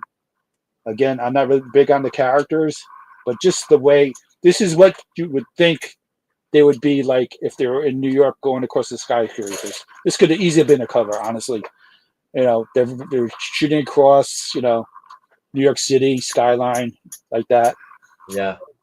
And Jimbo, he does fantastic. You can see the back work, back buildings. He does fantastic back work, like buildings and all that, and all of his pieces. If you ever go over Kirby art, take a look at some of the pieces that even are sold. Fantastic. But this is just, this could have been a cover easily. Oh, for sure. For sure. But again, it's just a classic pose of what you would think they would be, running across. Yeah. Yeah, beautiful rendering on the figures, right? The four figures. It's so tightly, beautifully rendered. Yeah. And then just went to town on the New York background. Yeah. Wow. Yeah. Fantastic stuff. Yeah. Very talented. Another Filipino, I think he is. They must have a machine out there just toasting them out. But they're all talented, it seems like. Yeah. Yeah. And I've said it before. I don't know what it is about that country that has historically produced so many talented comic book artists. Right? Really, you look at the list. It's just ridiculous, and they're all very talented. Yeah, it's like every generation seems to bring out a new crew from the Philippines. Yeah. Yeah. It's pretty wild. Pretty wild. Excellent. All right. So, everybody, we are going to now jump back and take a look at less heroes, more villains, and this is such a classic piece. I love about this next one. What I love most is the attitude. Okay, the confidence, attitude of the characters. Yep, check it out. This is fantastic. John Watson. He's such a talented painter. I actually tried to get a commission from him about a year or so ago, but he closed his commission list because he was working some projects with Marvel. Take a look at this piece. Really. And if you Google some of his works, he does, again, JSA, very Americana. Like he has the JSA on a tank during the war. He has a JSA in a Yankee dugout with the Yankee players. Oh, wow. Cool. Google this. They are gorgeous. He has the JSA sitting in a diner, or like a family sitting around the table. Just a basic, like a Norman Rockwell almost. Yeah. He's fantastic. And this is just gorgeous. You're right. Attitude squared. Just look at all their faces, Yeah. Especially I just wanted to show everybody how you had framed it as well. Yeah. Well, it actually came framed because I got this from Anthony Snyder. It came that way already. Okay. Yeah, it was fantastic, but it was a dueling deal episode. He actually dropped the price on this, and I grabbed it. Yeah, Doc Ock has Guy Gardner's haircut. Yeah, I know. Before Guy Gardner. Yeah, but it doesn't look as ridiculous as the movie version. That's just Guy Gardner. But even like the Mysterio in the background, that's kind of hard to capture sometimes. His helmet almost. Because again, you can make it look really bad, but it has like the misty glow to it. Even the Vulture in the background. Again, attitude. Old man with an attitude. Really. Hey, look at that, Bryan. Chris stepped into the room, and he's telling us, I sold this a few years ago, but when I commissioned John to do this, it was after Alex Ross's Avengers painting. Attitude was the one thing I wanted reflected in the commission, and John nailed it. Fantastic, Chris. Thanks for dropping that knowledge. Wow. Well, thank you, Chris. I appreciate it. Yeah, that's amazing. Great to know. It's such a gorgeous piece. Really. And nobody wanted it when it was on the dueling dealers. It was actually on the recap. That's where I grabbed it because I was at work and I saw the recap and I saw this picture because I always wanted something from him. But it was funny because he actually did some JSA covers and Hawkman covers. And I was looking for a JSA cover in one of the comments in this posted in this gallery, and he actually contacted me and saying that he knows the people that bought those covers I was looking for. He was going to try to ask them if they would sell them, but again, nobody wanted to sell them. But he did some gorgeous Hawkman covers. Google them. Yeah, I remember. Yeah. I mean, for a while there, many years ago, there he was super in demand, doing a lot of covers. Yeah, he did. The only thing he did that Marvel Apes. Okay. They had like a thing with Marvel that could turn in Marvel characters to apes or something like that. He did a couple covers for that. Oh, that apes! Yeah. I hate that. Yeah. I mean, really, come on, apes! You're wasting his talent. But again, if it's commission list, I check his commission list every once in a while. I have a piece in mind that I wanted to do, a very Americana JSA piece, and I think he's going to do a fantastic job if I ever get him to do it. Yeah. Yeah, it's great, and that's obviously I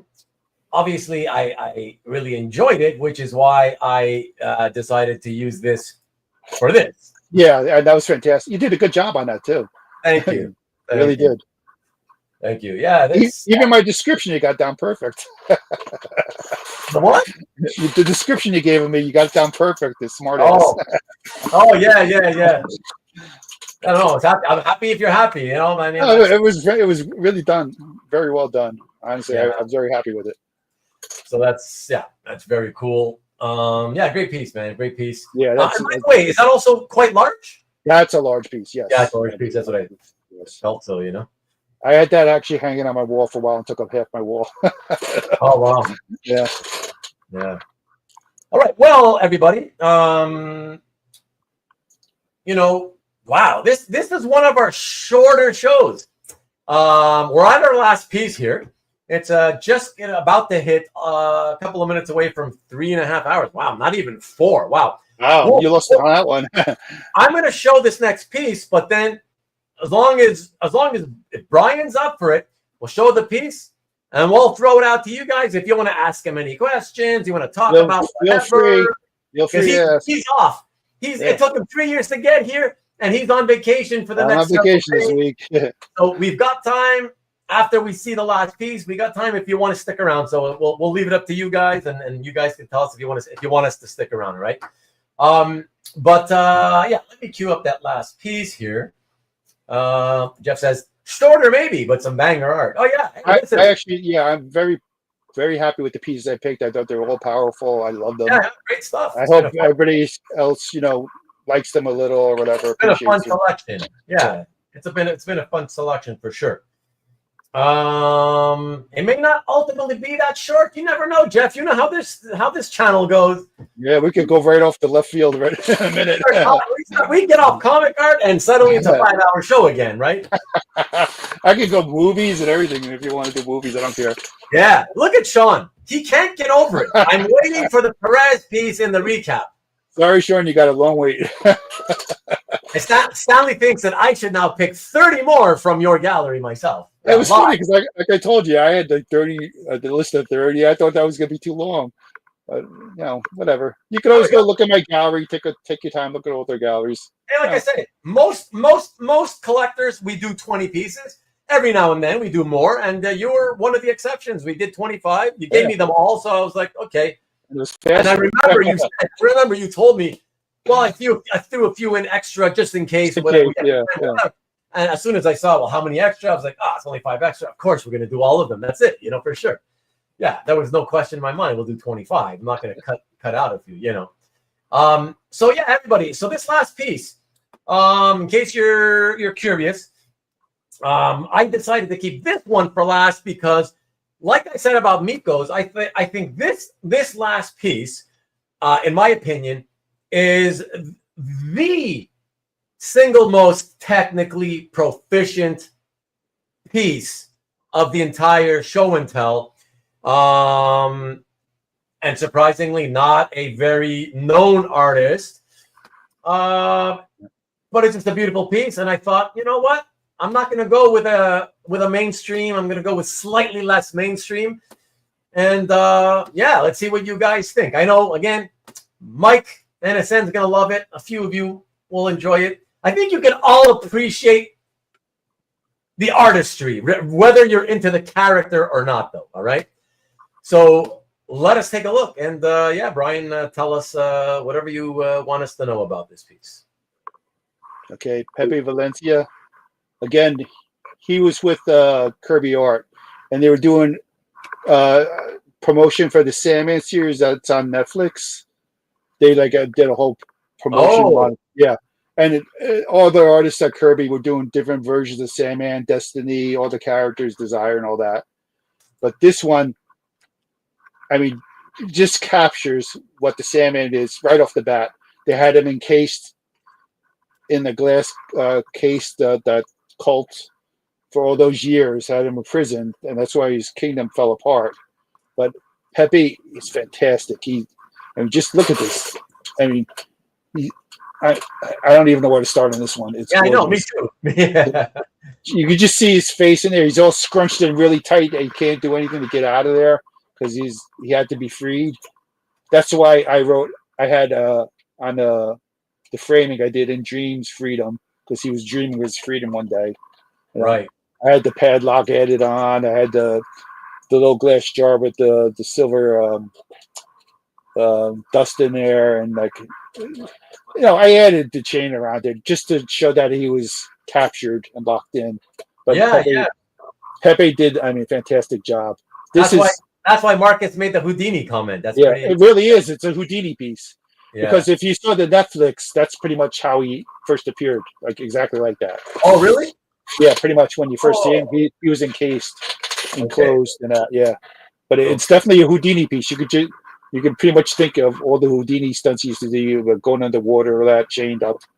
But again, Pepe, he does fantastic work. He's represented by Big Wow Art.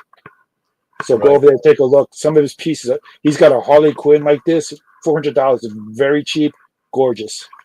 And I don't even like Harley Quinn.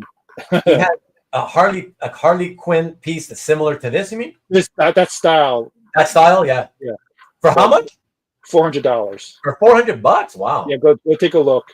Wow. He's got some. He does some beautiful pastel work. He does like a couple of Dungeons and Dragons type. He has a dragon piece. I mean, gorgeous stuff. Very talented guy. I actually talked to him one time. Emailed him about getting a commission, and of course, I got to get back to him. It just I just didn't have the money at the time. But I really dig what you did with the presentation. Yeah, and I thought that was it's such a spectacular piece. I wanted to add something. Yeah. Not just a boring frame. Because I'm usually not somebody who wants to have a whole bunch of these weird me either, things attached to it. But in this, for Sandman, it really fits. It does fit. That's why I figured the chain and the padlock, especially. The padlock. I didn't think I was going to find a padlock like that, but I went on Amazon and ordered one right away. And the other stuff I got at Michael's is like a craft center, where you can buy that stuff, like the sand, the silver sand, and almost like the headpiece on the corner, But it added to the piece. The piece is spectacular already. I mean, again, I could talk hours about Pepe. Yeah. Just some of the work he done. Google it. I mean, it's fantastic. And hey, Marcus, I'm curious about Marcus's comment. He says that for Sandman, the McKeon covers are like this. But what do you mean by that? Because they were color paintings, weren't they? On Sandman, the McKeon paintings are mostly colored paintings. I have to go back on those. I'm trying to find something. It's been a while since I read the series, but that's what I remember. Yeah, but again, they're spectacular. The covers that I do remember. So it may, but again, this was just one of those random ones I saw right away. I loved. I had to have, and I grabbed it. And again, I don't blame you at all. Yeah. Okay, so Marcus says found objects integrated. Yeah. Oh, right. What he does, it's like a collage, right? Yeah, like a collage with all those extra. Yeah, like Sienkiewicz did that. Yeah, I was going to say more like a Sienkiewicz type, where you just look around and you see stuff thrown in. Yeah, but he's right. McKeon did that a lot. Exactly. Yeah. Except that those things are all elements added literally to the painting with like glue or whatever, you know? Yeah. Oh, yeah. Different styles. Yeah, the covers had real world parts added. Right.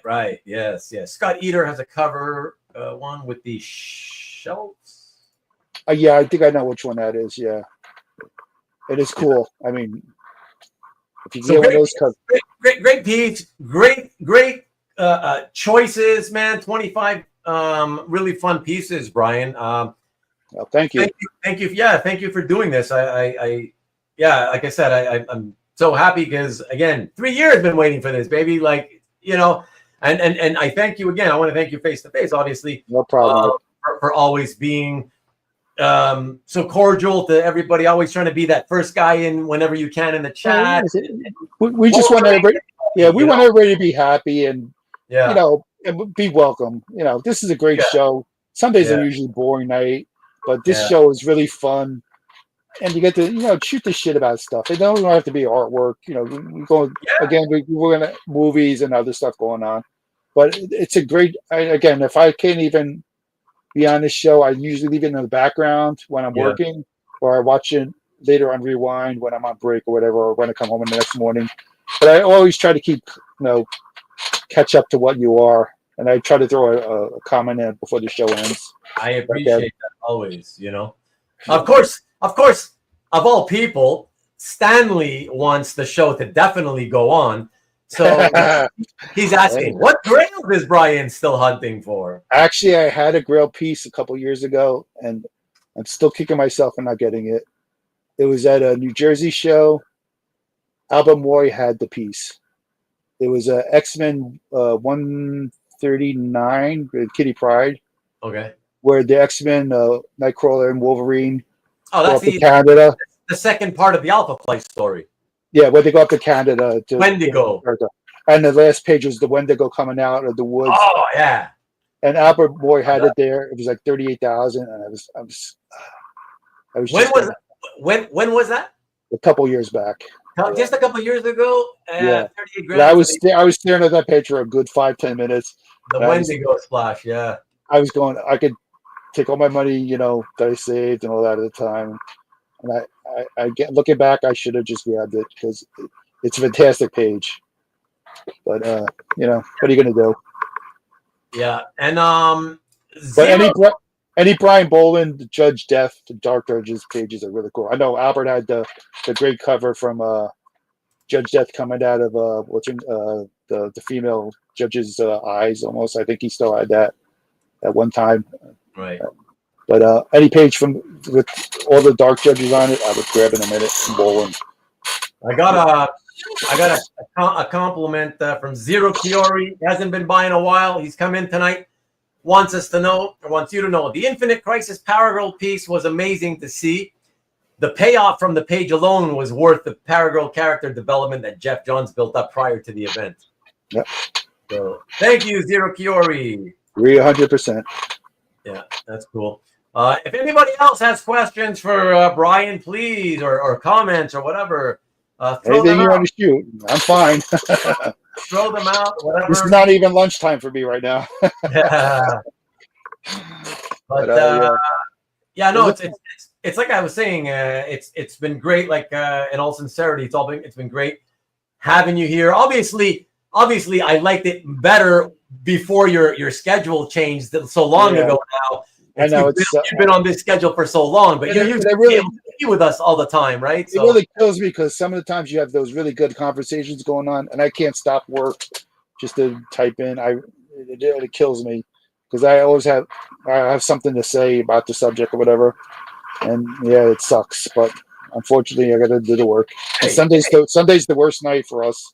It's a cleanup night. Yeah, it really is. It's life. Yeah. Sean, the crown with the number 2. All that means is that I just looked at it today. I noticed it today. Well, I noticed it on Nicky B's show, but then on my channel, I noticed it for the first time today. And I hovered over it, and it said something like, comment in the chat, and the top 3 people will get the crown or whatever. Like, it's just to kind of tell you, I guess, who is the most active person in the chat, I guess, the top 3 people Yeah, because it started on Nick's show a couple weeks back. Right. That's where I first saw it. Yeah, and then I've seen it pop up other places too, and this is the first time I've seen it. I guess they're integrated into everybody's channel now, probably, right? So so that's all it is. It's just to show you who's talking the most or whatever, chatting the most. That's fine. That's basically it. King of the Mountain. Stanley now wants to know: do you enjoy commissioning artists? I'm actually enjoying it now. Yes, it's fun having control over what you want to see and what you want to get done. Again, I don't want to be one of those guys. Well, just draw whatever you want to draw. Here's the characters. I actually every time I do a commission, I have it in my mind how I want it to look, how the characters are posed, background, and all that. Just give an idea. Again, you let the artist do what they want to do to a certain degree, but you give them a blueprint of what you want. That's where it should be, because, like I said, otherwise you may get something you don't like for a very expensive price. Yeah, I actually enjoy it. I've actually have a list of artists that I'm going to get commissions from. I'm contacting with, and I have like a blueprint of what I would like, from them. And again, I'm steering away from pages a lot because it's just very expensive, but the commissions are a very affordable way, get a painted piece, a really good painted piece, or whatever, or pen and ink piece, that you like from the artist. But again, you should be in control, bottom line, to almost a certain extent. But again, you let the artist have their freedom, because again, when you commission an artist, I've done this at shows also. You commission an artist, they have a right to refuse you, and don't feel bad. Of course. Yeah. It's up to their description of if they want to take the piece, when they want to draw it, or whatever. But again, that's up to them. You just ask nicely. Don't hang around them, badger them if they say no. Yeah, exactly. Steven, you asked this earlier, and then I asked you back because you hadn't written it properly. So I figured, I said, what do you mean by how many? And so, okay, in the collection you left out of the first time you asked. But yeah, do you know how many pages you have in the collection, Bryan, or how many pieces? I'd have to go check on my on the cafe in the gallery. Yeah, it has the desktop. It tells you how many pieces are in your gallery altogether. Right. But honestly, I think it's 400 something altogether. Last time I looked, around that. Yeah. Sorry, 400 something? 400 pages around. Yeah. I think. Yeah. Okay. So there you go, Steven. And let me see. Marcus says, what do you do on the night shift? I am an overnight assistant manager in a supermarket. Yeah. It's not as night shifty as I thought, Marcus. Because he would always say, Bryan would always say, like, hey guys, just stopping in to welcome you, blah, blah, blah. He does his usual 3 or 4 welcome messages, and then he says he's got to go to work. I thought he was doing the overnight, but it turns out he's done only like 3 hours after my show. Well, usually, like I said, I usually try to get here for 8 o'clock, even before that, say hi a couple times. Then I'm usually getting ready for work. I usually have to be at work about 10 o'clock. So then I work till 6:37 in the morning, depending on whatever. But again, I used to be a night crew chief, and I had to give that up when my father was dying of cancer the one time. So, and I don't want to go back to it. It's just a pain in the ass right now. I don't even want to be an assistant, but of course, for now, I've only got a couple more years left. I'm going to retire in about 3 years. Oh, really? Out of my 40 years in, I'm going to stop then. Really? Yeah. Interesting. Yeah. It's not.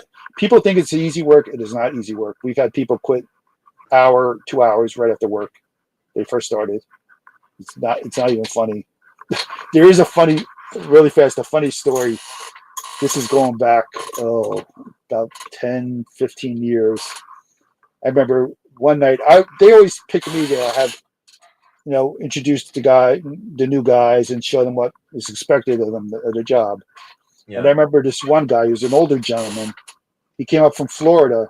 He actually worked in NASA, but he came up to be with his family, and he wanted a part-time job overnight. They thought it'd be very easy. So they give him to train, what he's expected to do. And he's very dismissive. Like I said, I'm explaining I explain in detail exactly what you have to do. But I know, I got this. Don't worry about it. Oh, I hate that. Oh, that's the worst. That's the worst. It's bad enough you do it to me, but you do it to my other people on my crew. Yeah. That pisses me off. You want to come at me, you don't come after my people. But he's very dismissive. So I said, okay, this is what you do. You get going, start going. 2 hours later, he goes, I can't do this, I quit. I go, well, it's not rocket science, is it? And he looked like he wanted to fucking strangle me. Because he said he worked at NASA. And too bad. Get rid of him. Too bad. Bye-bye. Dismissive? You're brand new. I'm training you. You're dismissing me when I'm talking to you. Get the fuck out of here. Out the door's over there, right? Like, I wouldn't even waste a second. I said, we've had people quit first hour. Yeah. They find out how hard the work is. It's very demanding. And you have to motivate yourself all the time. It's right. You're running all the time, but you're not going to come in 100% because it's a very physical job. But you have to self-motivate and do the best. I always tell the people, give me the best effort you can that night. You're not going to be 100%. Just give me your best effort, and we're fine. Just don't sit around and slack and say, I'm not going to do this. Because we've had those people, and we kicked them out the door too. So, of course. But that's it. Got a few questions coming in for you, man. Sure, fine. I'm fine. The first one we're going to start with is Marcus just asking, are you able to can you say you've got a favorite piece in your collection, like the top one, and you know it right away? Yeah. All-Star Squadron cover, definitely. Really? Wow. That's my favorite piece. That will always be my favorite piece. But yeah. I love that title. I love those 2 issues because they're like Captain Marvel. I never thought in my lifetime I'd ever get that cover. And again, I won that in a silent auction. Oh, cool. And that's always going to be my first love, my first piece. He's also asking, do you sell only on Cap Live? I sold on Cap Live, but I've also sold in Heritage, the one experience. I sold the Avengers cover and the Thor 13 annual piece. I actually tried to get it because my piece was the last page to the last page of Mephisto. I don't know if you remember that issue. There's a beautiful splash of him as the last page, but I had the page before that. And I know the person on CAF who had that. So I tried to contact them one time, see if they have the adjoining page to it. That'd be kind of cool, But again, no reply, but that's fine. But I sold both of them on Heritage. Those are the first 2 pieces I bought. First 2 pieces I ever sold. Oh, yeah. But again, I sold on CAF Live. There's plenty of people, last couple. I had to raise money, again, family matters, You sell pieces. Yeah, it's part of it. And it's hard to do. But again, family comes first, and I'd sell in a minute and again. But again, all the people I've done business with have been fantastic. Nice people. I'm glad those pieces went to the galleries. And, I'm very happy that they got their pieces. That's great. And I hope I guess the feedback says that they think I'm a good appreciate them. Yeah. And it is. And I've actually thrown in some little pages here and sketches, a little thank you, nothing that's going to kill me, but stuff, just to say thank you for buying, and helping. Yeah. But again, and people have contacted me just looking at my gallery and see if I get, people want to buy pieces like everybody else does, you don't want to get, pounded all the time. Can I buy this one? Can I buy this one? Can I buy this one? Yeah. But I'm always pretty nice about it when it emails. I said, well, I'm not selling it right now, but I do have a list of people that have asked about those pages in the past. I said, well, if I ever do decide to sell it, I'll try to give you first crack and see if we can work out a deal, it's beneficial, and then you could get the piece. And I will do that, if the piece comes up. But again, it depends what some of the pieces I'm not going to sell. Like that Deathstroke. Yeah. Sorry, Sean. Sorry, Sean. You made a good effort trying hard, but sorry. Speaking of Sean, he's asking, is everything you own on Cap? Majority of it. There's a couple of pieces I've not posted. Okay. And I probably won't post them. Not that much, maybe 5 pieces, but Oh, okay. Yeah, so pretty much it's majority. Yeah. Some things I want to keep, quiet. Yeah. Have you ever traded art, or if not, would you ever want to? I'm actually not opposed to it, but you have to have something. I've never done it yet, but people have asked me, and I'm not opposed to it, but you have to have something I want. And yeah, for sure. And I'll be more than happy to work out a deal if it's something I'm looking for. So yeah. Tom's going back to your work situation, saying, yeah, he feels you. I can't keep people working. They're rude. They won't listen. It's been getting so hard for me. Yeah. It's just dealing with the customers themselves. Some are just very nasty. They think we have a kick me sign on our backs. You have a bad day, you want to come in. Then you get also another part of the nighttime is you get the lonely people, the older people that have no families. They come in shopping. It's the steadies we have. And they're alone. And they're walking around and they just wanted somebody to talk to, which is fine. I'll talk to them. I don't mind, as long as it's not interfering with my work. But they're the steady people that come in. And you just talk to them for 10, 15 minutes, and they're happy. It's good. Yeah, for sure. Marcus says, Sean's about to email you. And Sean, and Sean says, Marcus is right. You have to have something I really want, and it's going to cost you. Like a Captain America page with Baron Blood on it. Yeah. Stanley, can you really not come up with anything better than? Oh God, it's tough. It's tough right now. I can. Yeah. Off the top of my head, it's tough. Burns gonna be. I like Carmine and Infantino too. Because I'm a big Flash guy. I love Carmine. Yeah. I love Carmine, and I'm really happy. I actually got to meet him. Yeah, God, it was so sad. Like, I got to meet him in New York at the one of the New York shows. And literally, nobody was at his table, right? I'm just like looking around. I'm just all these tables of artists. They have at least a couple of people, minimum, Yeah. And I look over. Oh my God, the legend, Carmine Infantino, and nobody knows. He's sitting there, bored out of his mind. I'm like, holy shit.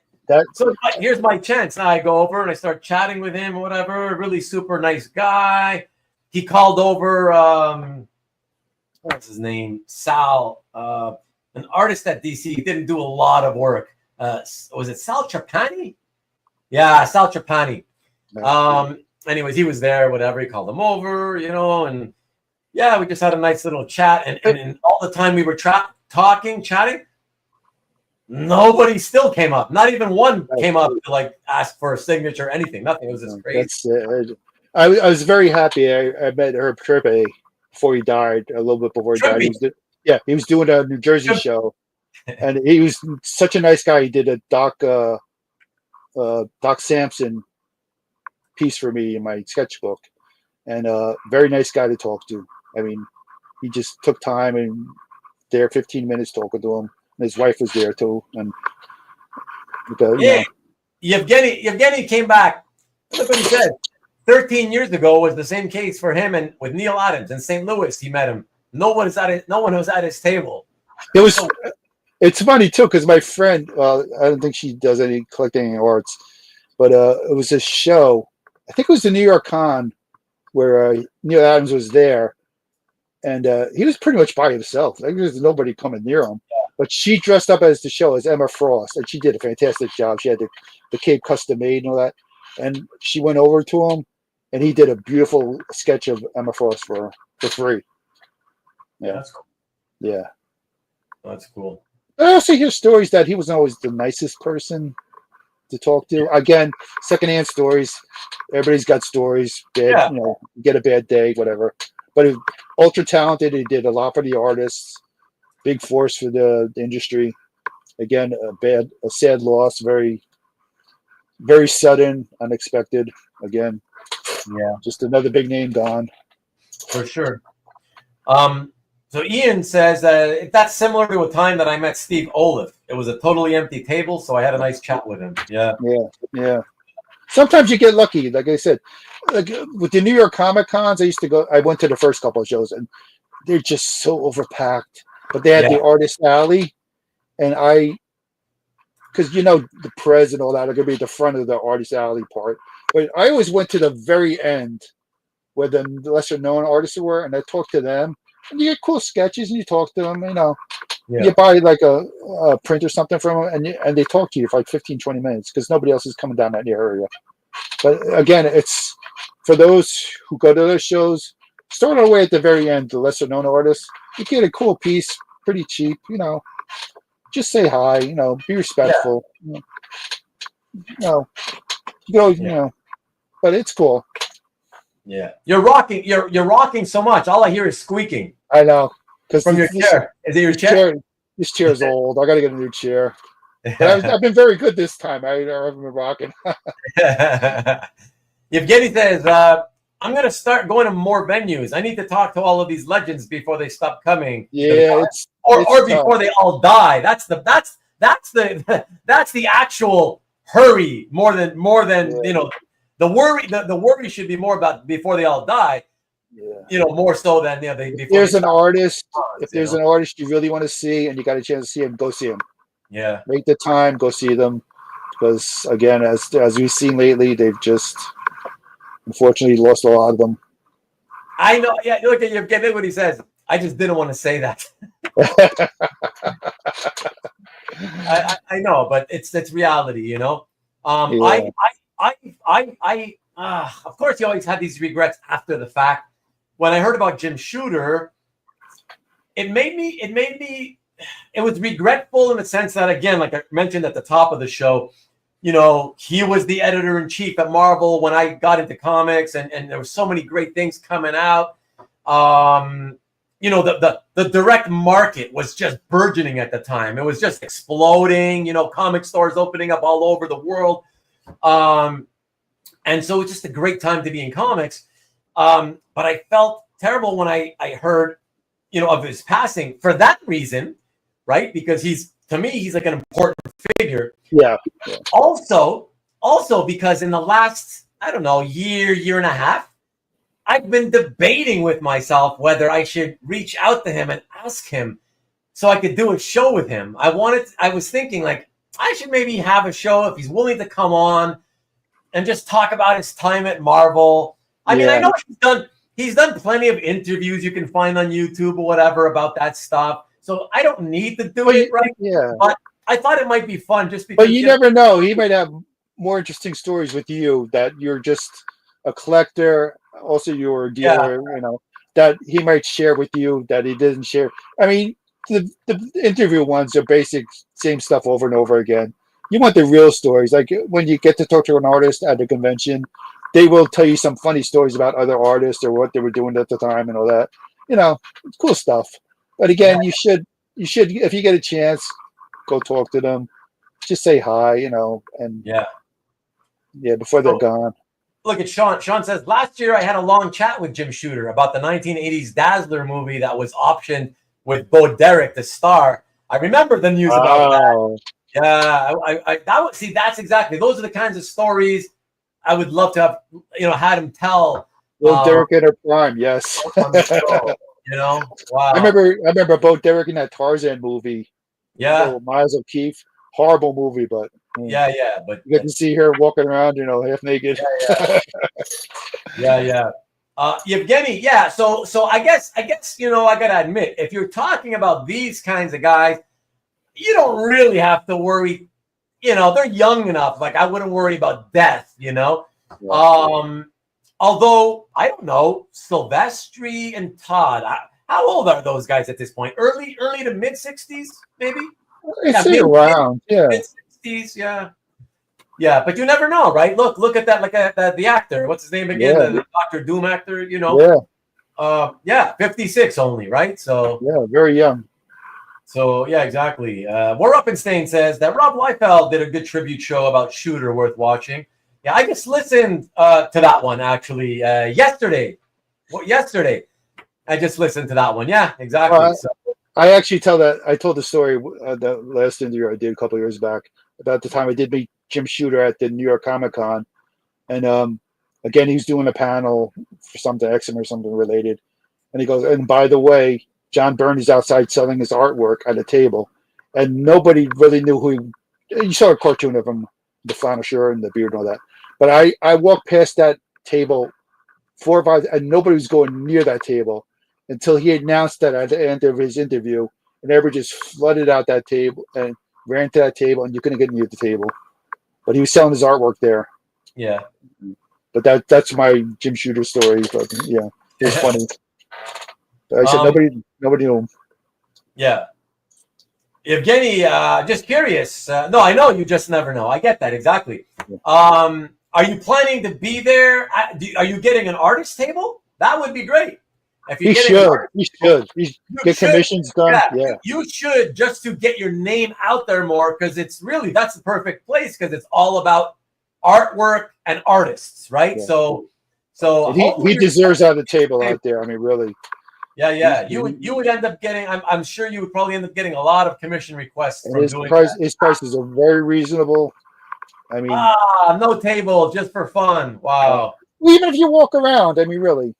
Yeah, you gotta be invited, but you gotta reach out to them and tell them to get on their list, because they like to switch in and out the different artists. Yeah, they cap it a certain amount, even if it's new artist, Yeah, you gotta talk to Kazra. Gapari. Reach out to him. Tell him, hey, put me on the list. Yeah. Try the smallish, well, not the smallish, like San Diego or the Heroes Con. If you get one of those, or New York Comic Con, if you get one of those and move up in the world, the bigger stuff. But again, he's another artist that should be seen.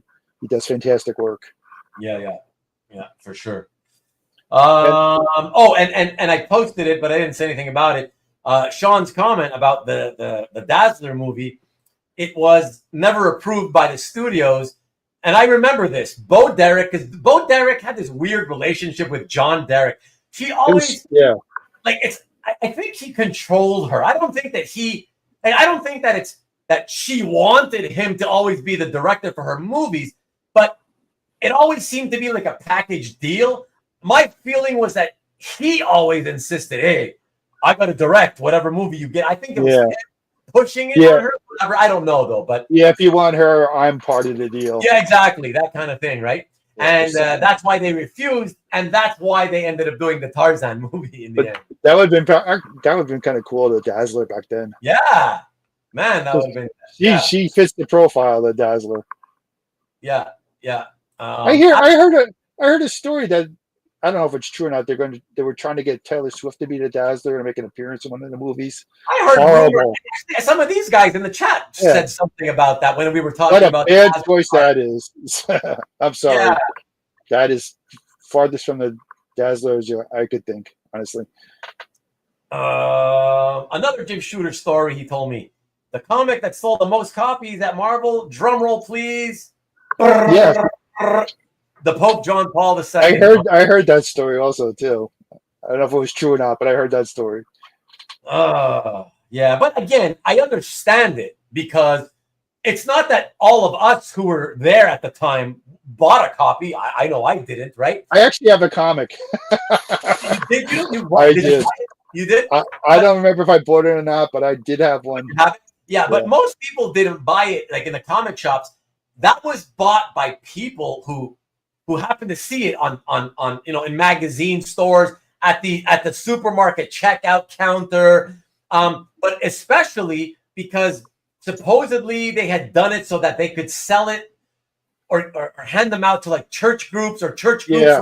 Religious groups, yes. So you're right. So they could hand it out. So that makes sense, right? Christianity is huge, so that makes sense that they would have been able to sell like tons of that stuff. In that sort of vein, I have a short story. My father, people know Jersey City, worked on Journal Square. He worked at public service, but he knew a guy, one of those corner shops, cigar shops, so they sold comic books. So he used to give me a lot of free comic books. And I remember my father came home one day. It was the Spider-Man, Green Goblin, AIM giveaway toothpaste comic book they had or something. Yeah. And I had like 20 copies in a box, and they gave it to me. I still have them down in my storage. Wow. But yeah, it was funny. Yeah. I used to own the unpublished, because that's a Alex Saviuk story. But initially, John Romita was tapped to draw it. Okay. And I used to have the first page splash, pencils only, uninked by John Romita. And then my friend, a local friend, actually, I sold it to him. He still has that right now. Interestingly, an interesting point of fact, though, is that the Alex Saviuk, the redrawn splash, much better, much more dynamic. The Romita Spidey figure, it's kind of boring. No dynamism in it. So that's interesting, you know. Yeah. But yeah. It's funny. Like I said, I used to get free comics from this guy. My father used to bring home boxes and big.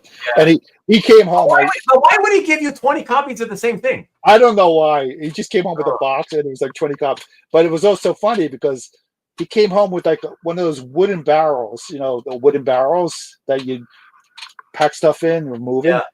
Yeah. And he came home with that one. I opened up. It was all McDonald's figures, giveaway figures, all of them. I had the. Really? I got the Joker and his car figure and the Batman's, but all different figures, filled to the rim with that stuff. I still have that. That's wild. Ian just told us that he did buy the John Paul Pope comic off the newsstand, even though he didn't understand anything about Catholicism. I think I got mine through. I went to Catholic school. I think they had those given away, you know, one time. Yeah. To the classes because that's all they did. Like, you know. But that I'm pretty sure I still have that in my storage somewhere. And Marcus is reminding us, everybody, there's a Kickstarter by Dynamite with Nicky B putting out. I saw that yesterday. I was like, what the hell is he doing? But I don't know. Since the comic sold well, maybe that could sell. Well, you got a lot of religious people who want, especially an American Pope. I mean, really, first time American Pope. I mean, really, that's kind of cool. I can see the holographic Pope, you know, changing from his regular bishop uniform to the Pope, you know, something stupid. But yeah, again, it's a big following. People, I actually kept the newspapers when they picked them. You know, that's another thing I do. For any big news stories, like when the Pope died, when he was elected, when the Mets won the World Series back in '86, and a lot of other stuff, you know. Yeah, I bet I kept a lot of those newspapers over the years when the Queen Elizabeth died and all that. You know, just sort of reminder. I used to do that also. Yeah.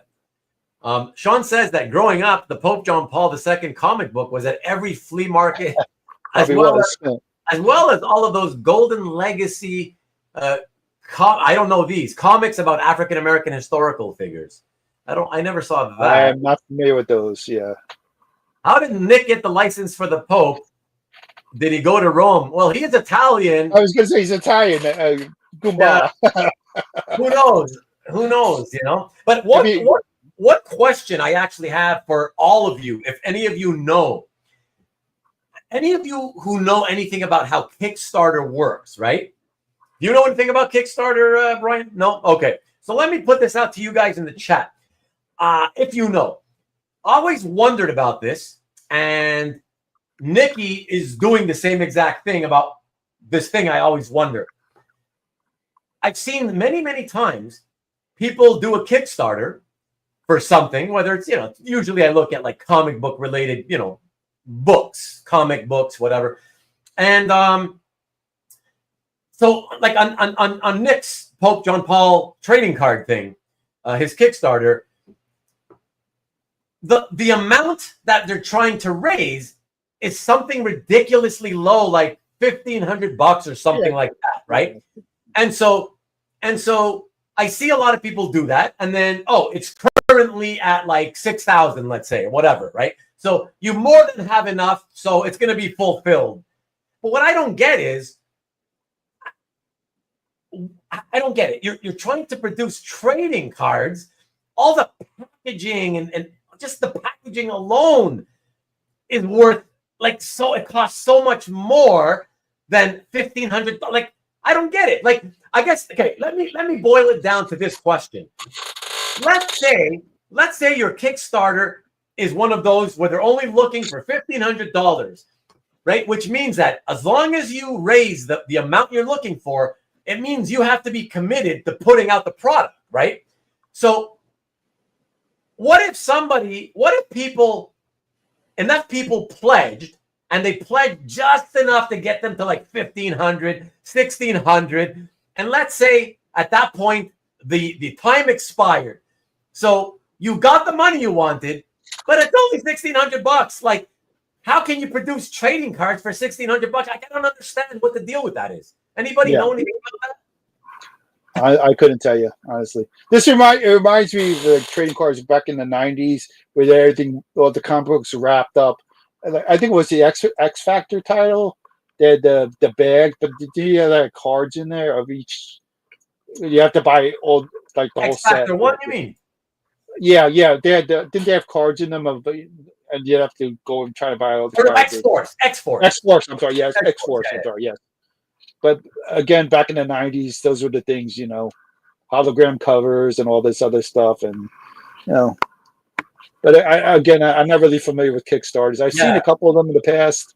I'm just not really. Marcus is saying that you just make your pledge, and then when it ends, they make it to order. But can every product be made to order nowadays? Like print to order? Does that exist for like trading cards? Like you can make a box. Like let's say I order a box of foil package, trading cards. I want to get a box of those so I can open some packages. Do you really think does that technology exist that you pay $30 or $50, let's say, for the box or whatever it costs? Does print to order really exist? Like you can make it efficient to only print one box for somebody? Like, I don't know, it's just hard to believe that is possible. Yeah, I don't get but then again, I don't even understand how they do print to order books. I don't get how can you print one book? It's just weird.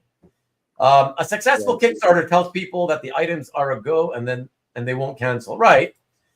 If they're ethical, they're putting some skin in the game in advance, meaning the Kickstarter is there to offset some of the upfront costs. Okay, that makes more sense, Antoine.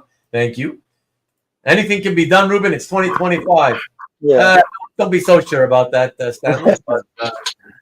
But it seems to be a very popular thing now with artists. They do like their own books with the Kickstarters, which is okay. It's great. You want to promote your own self and do it this way and cut the costs. Help publish your dream, your book, whatever. Yeah. The only thing I dislike about using crowdfunding for comic books, right? When people want to create comic books, I'm talking like not a trade collection, but like a single issue. Like a lot of people, like writers and artists who don't work for the big companies. They produce their own comics, right? And they fund it through Kickstarter. The thing is like just to pledge, just to buy one comic, like a regular 32-page comic, and it's not 32 pages of story. A 32-page comic is typically whatever, like 20-something pages. So for a regular floppy comic, the price usually ends up being like $10 or $15. Yeah. Like that's what you have to pledge. Like $10 or $15 for a floppy comic. Why would I don't want to do that. You know what I mean? So I don't really get it. I don't get how, and sometimes it works for some creators, it actually works. Well, like I said, there's all different tiers. They add stuff. The artists add different tiers and more money you pledge. I've seen in the past, which is cool. I mean, you want to get something out of it also, besides just the book itself. Sometimes they sell pages or whatever of the book, whatever, or a sketch, a remark or whatever, which is cool. Like I said, you want to get something. You're putting your money into it. You're putting your belief into it. You're backing an artist you like. Yeah, I guess that makes sense because, like I said, when you're looking for $1,500, you're claiming that's all we need, $1,500. In my head, I just been thinking, okay, that's like they must be putting up the money themselves already. But then again, I think, well, if they are putting up the money already, why are you even bothering with the Kickstarter to begin with? Yeah. You know what I mean? So that's what doesn't make sense. Yeah, too bad Nick wasn't in the chat. Maybe you could explain a little bit better. like I said, yeah, exactly. But look at that, Levi Skeen has come back, and cool. he does it. His own comic. There you go. That's my point. But Good. he's got 68 pages for That's 50 good. bucks. Makes more sense, you know. Yeah. Thanks for letting us know that. It helps us, understand this. Nick charges 10 to 20 bucks for a pack of cards. Yeah. Well, this, nowadays, I mean, in the last 20 years plus, sports cards have all been like many dollars per pack, right? So so that's not shocking. Like I was just up at, I have a local comic shop I used to work at. It's a couple 2 blocks away from where I live. And the Pokemon and the Magic Gathering cards, they just had a set come out like a week or so ago, and people were just calling nonstop to see if they sold the boxes there, because some guy came and bought like $5,000 worth of boxes or something like that. It was crazy from what I was told, but it's such a big thing now, and they take Sorry to interrupt, but sorry to interrupt, Brian. It's just that Stephen Hunter is leaving. He's saying good night, everyone. Thanks to good night, Stephen. Thank you for showing up. Thank you, appreciate it. Epic eye and wonderful share. Yeah, so I appreciate it, Stephen. Thanks, man. Thanks for hanging out so long as you did. Appreciate it, bud. Appreciate anybody who's still alive and staying here. Yeah. And Ian says, I supported the Art of Dennis Cowan book and paid extra for a remark in it. Art books I like. I think that's, I appreciate those a little bit better, I think. Yeah, exactly. Because, it's the kind of thing where, well, if no other publisher is going to go out and do it and put the money out to do it, at least you can say, well, at least there's an art book on my favorite or one of my favorite artists that I really like, So if a typical book by a publisher, let's say it was soft cover, if they would have charged you $25 to $35 for it, but maybe on Kickstarter it's 50 or 60 or whatever, I'm more tolerant of that, because it's an art book. It's like, it's the only way you're ever going to get an art book for this artist, probably. So it's worth it, Yeah. So there you go. That's what it seemed worth it to him. I don't know what those thumbs up are for. Right. But does Bryan have an opinion on Matt? Oh, would you stop it? We're not going to do that. But Marcus says Transformers premium packs with a guaranteed sketch card, $100 a pack. Who was producing that though, Marcus? Yeah. Was that like Transformers back when IDW had the license or something? $100 a pack. But then again, like when you're talking about a sketch card, sketch card. If it's a sketch card by like an amateur artist, though. But that's like going back to the 90s again with the sports cards. You got that big thing was you get a piece of the jersey. Insert. Dynamite. Yeah. But it was one of those deals, Also, again, some of the 90s stuff was hologram series cards, in boxes you wanted to collect also. Just something to grab your attention and make you want to buy more boxes. Yeah, for sure. I get it. Hey, listen, man. So, guys, a lot of people, it's getting later, so a lot of people have been dropping off. But and Brian and I are probably gonna do our little chat now. And I want to go get a snack. I'm starting to get really hungry. I just want to go hit the boys' room too. Also, we gotta get to the bathroom. So we're gonna close it out. But wanted to say thank you to you, Brian, again one last time. Thank you. Appreciate it. It was a lot of fun. I hope you enjoyed it. Even though I didn't, it was fun.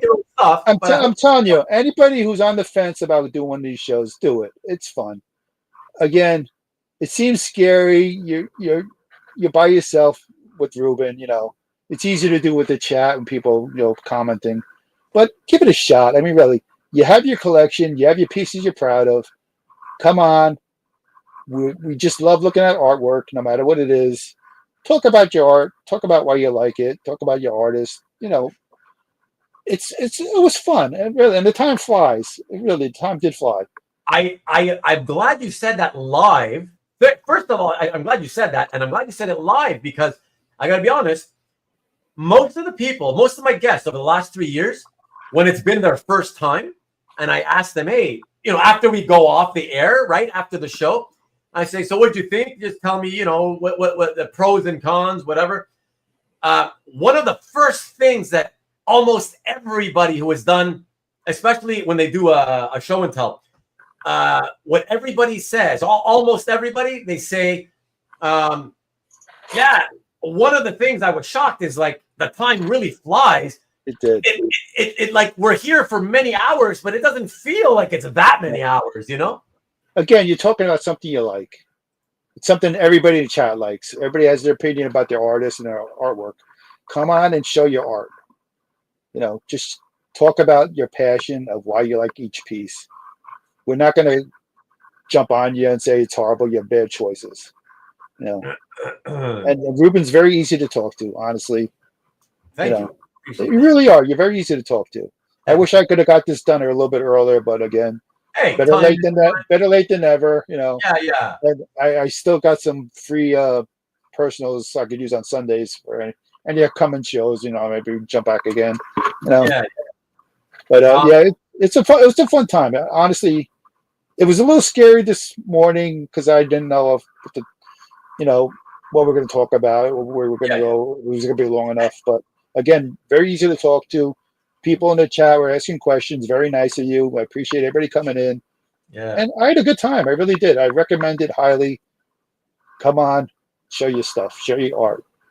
I appreciate that, man. I appreciate that. Antoine, are you asking how many pieces people need to have to do a show and tell?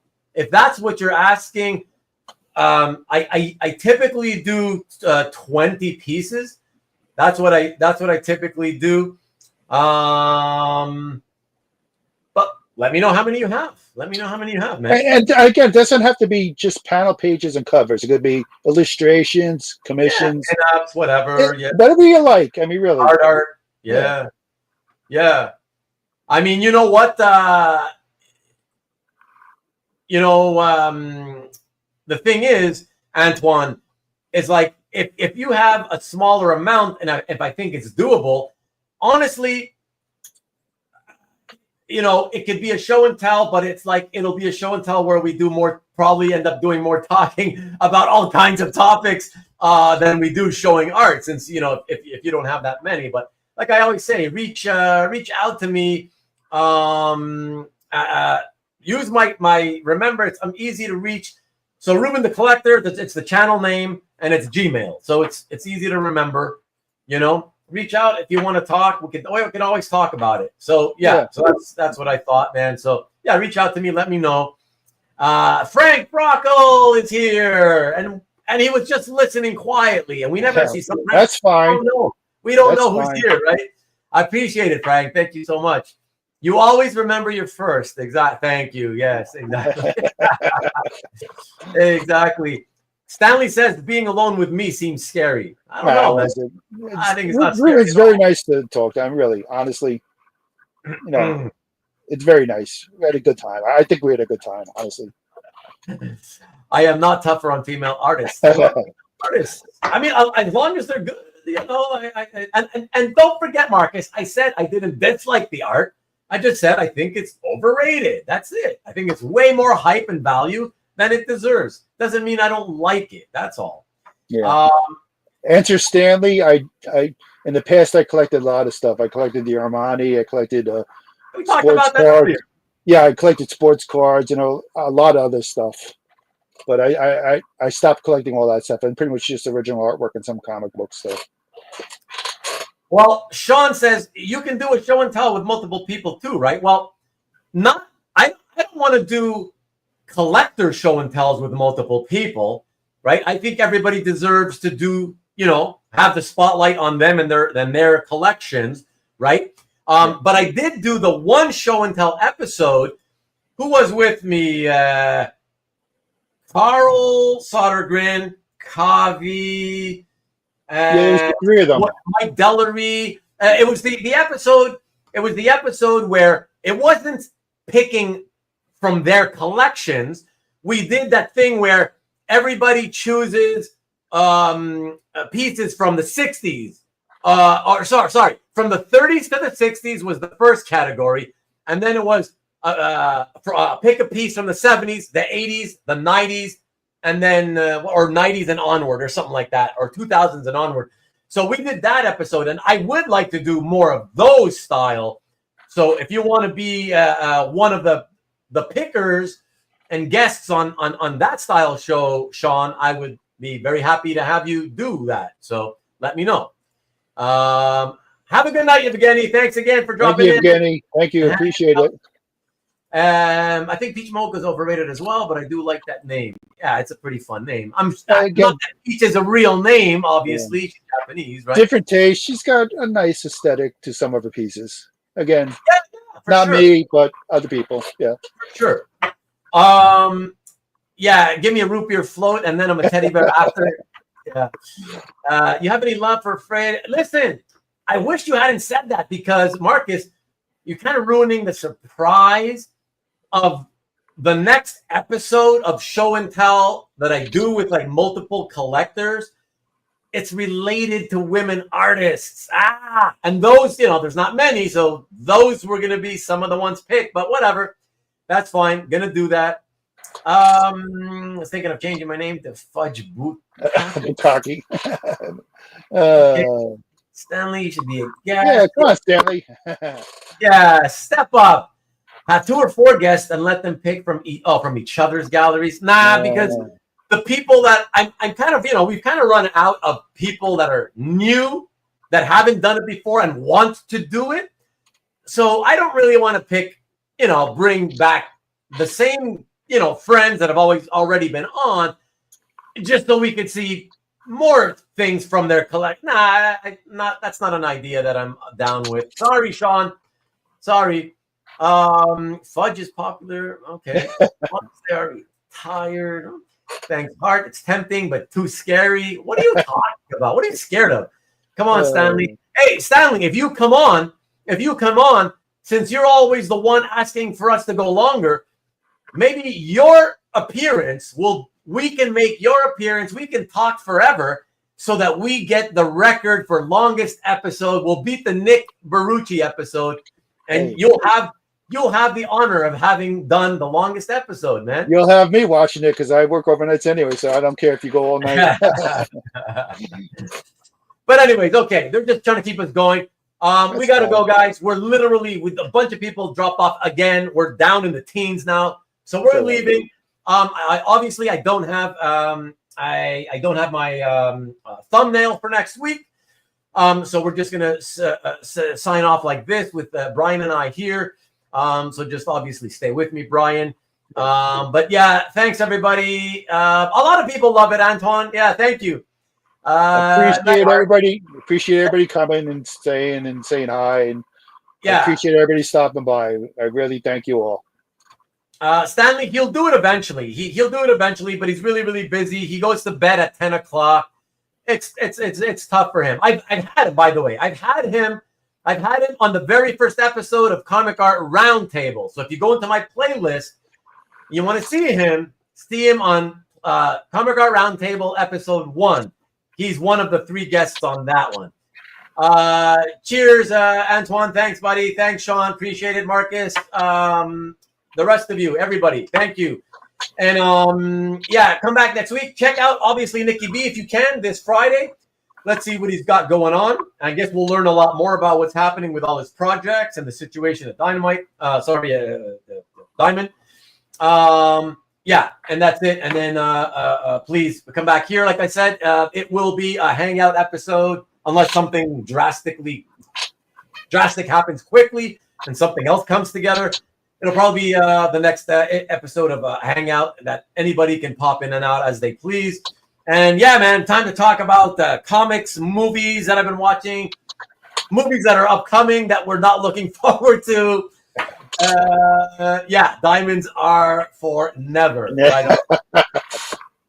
So again, thank you, everybody. Appreciate it.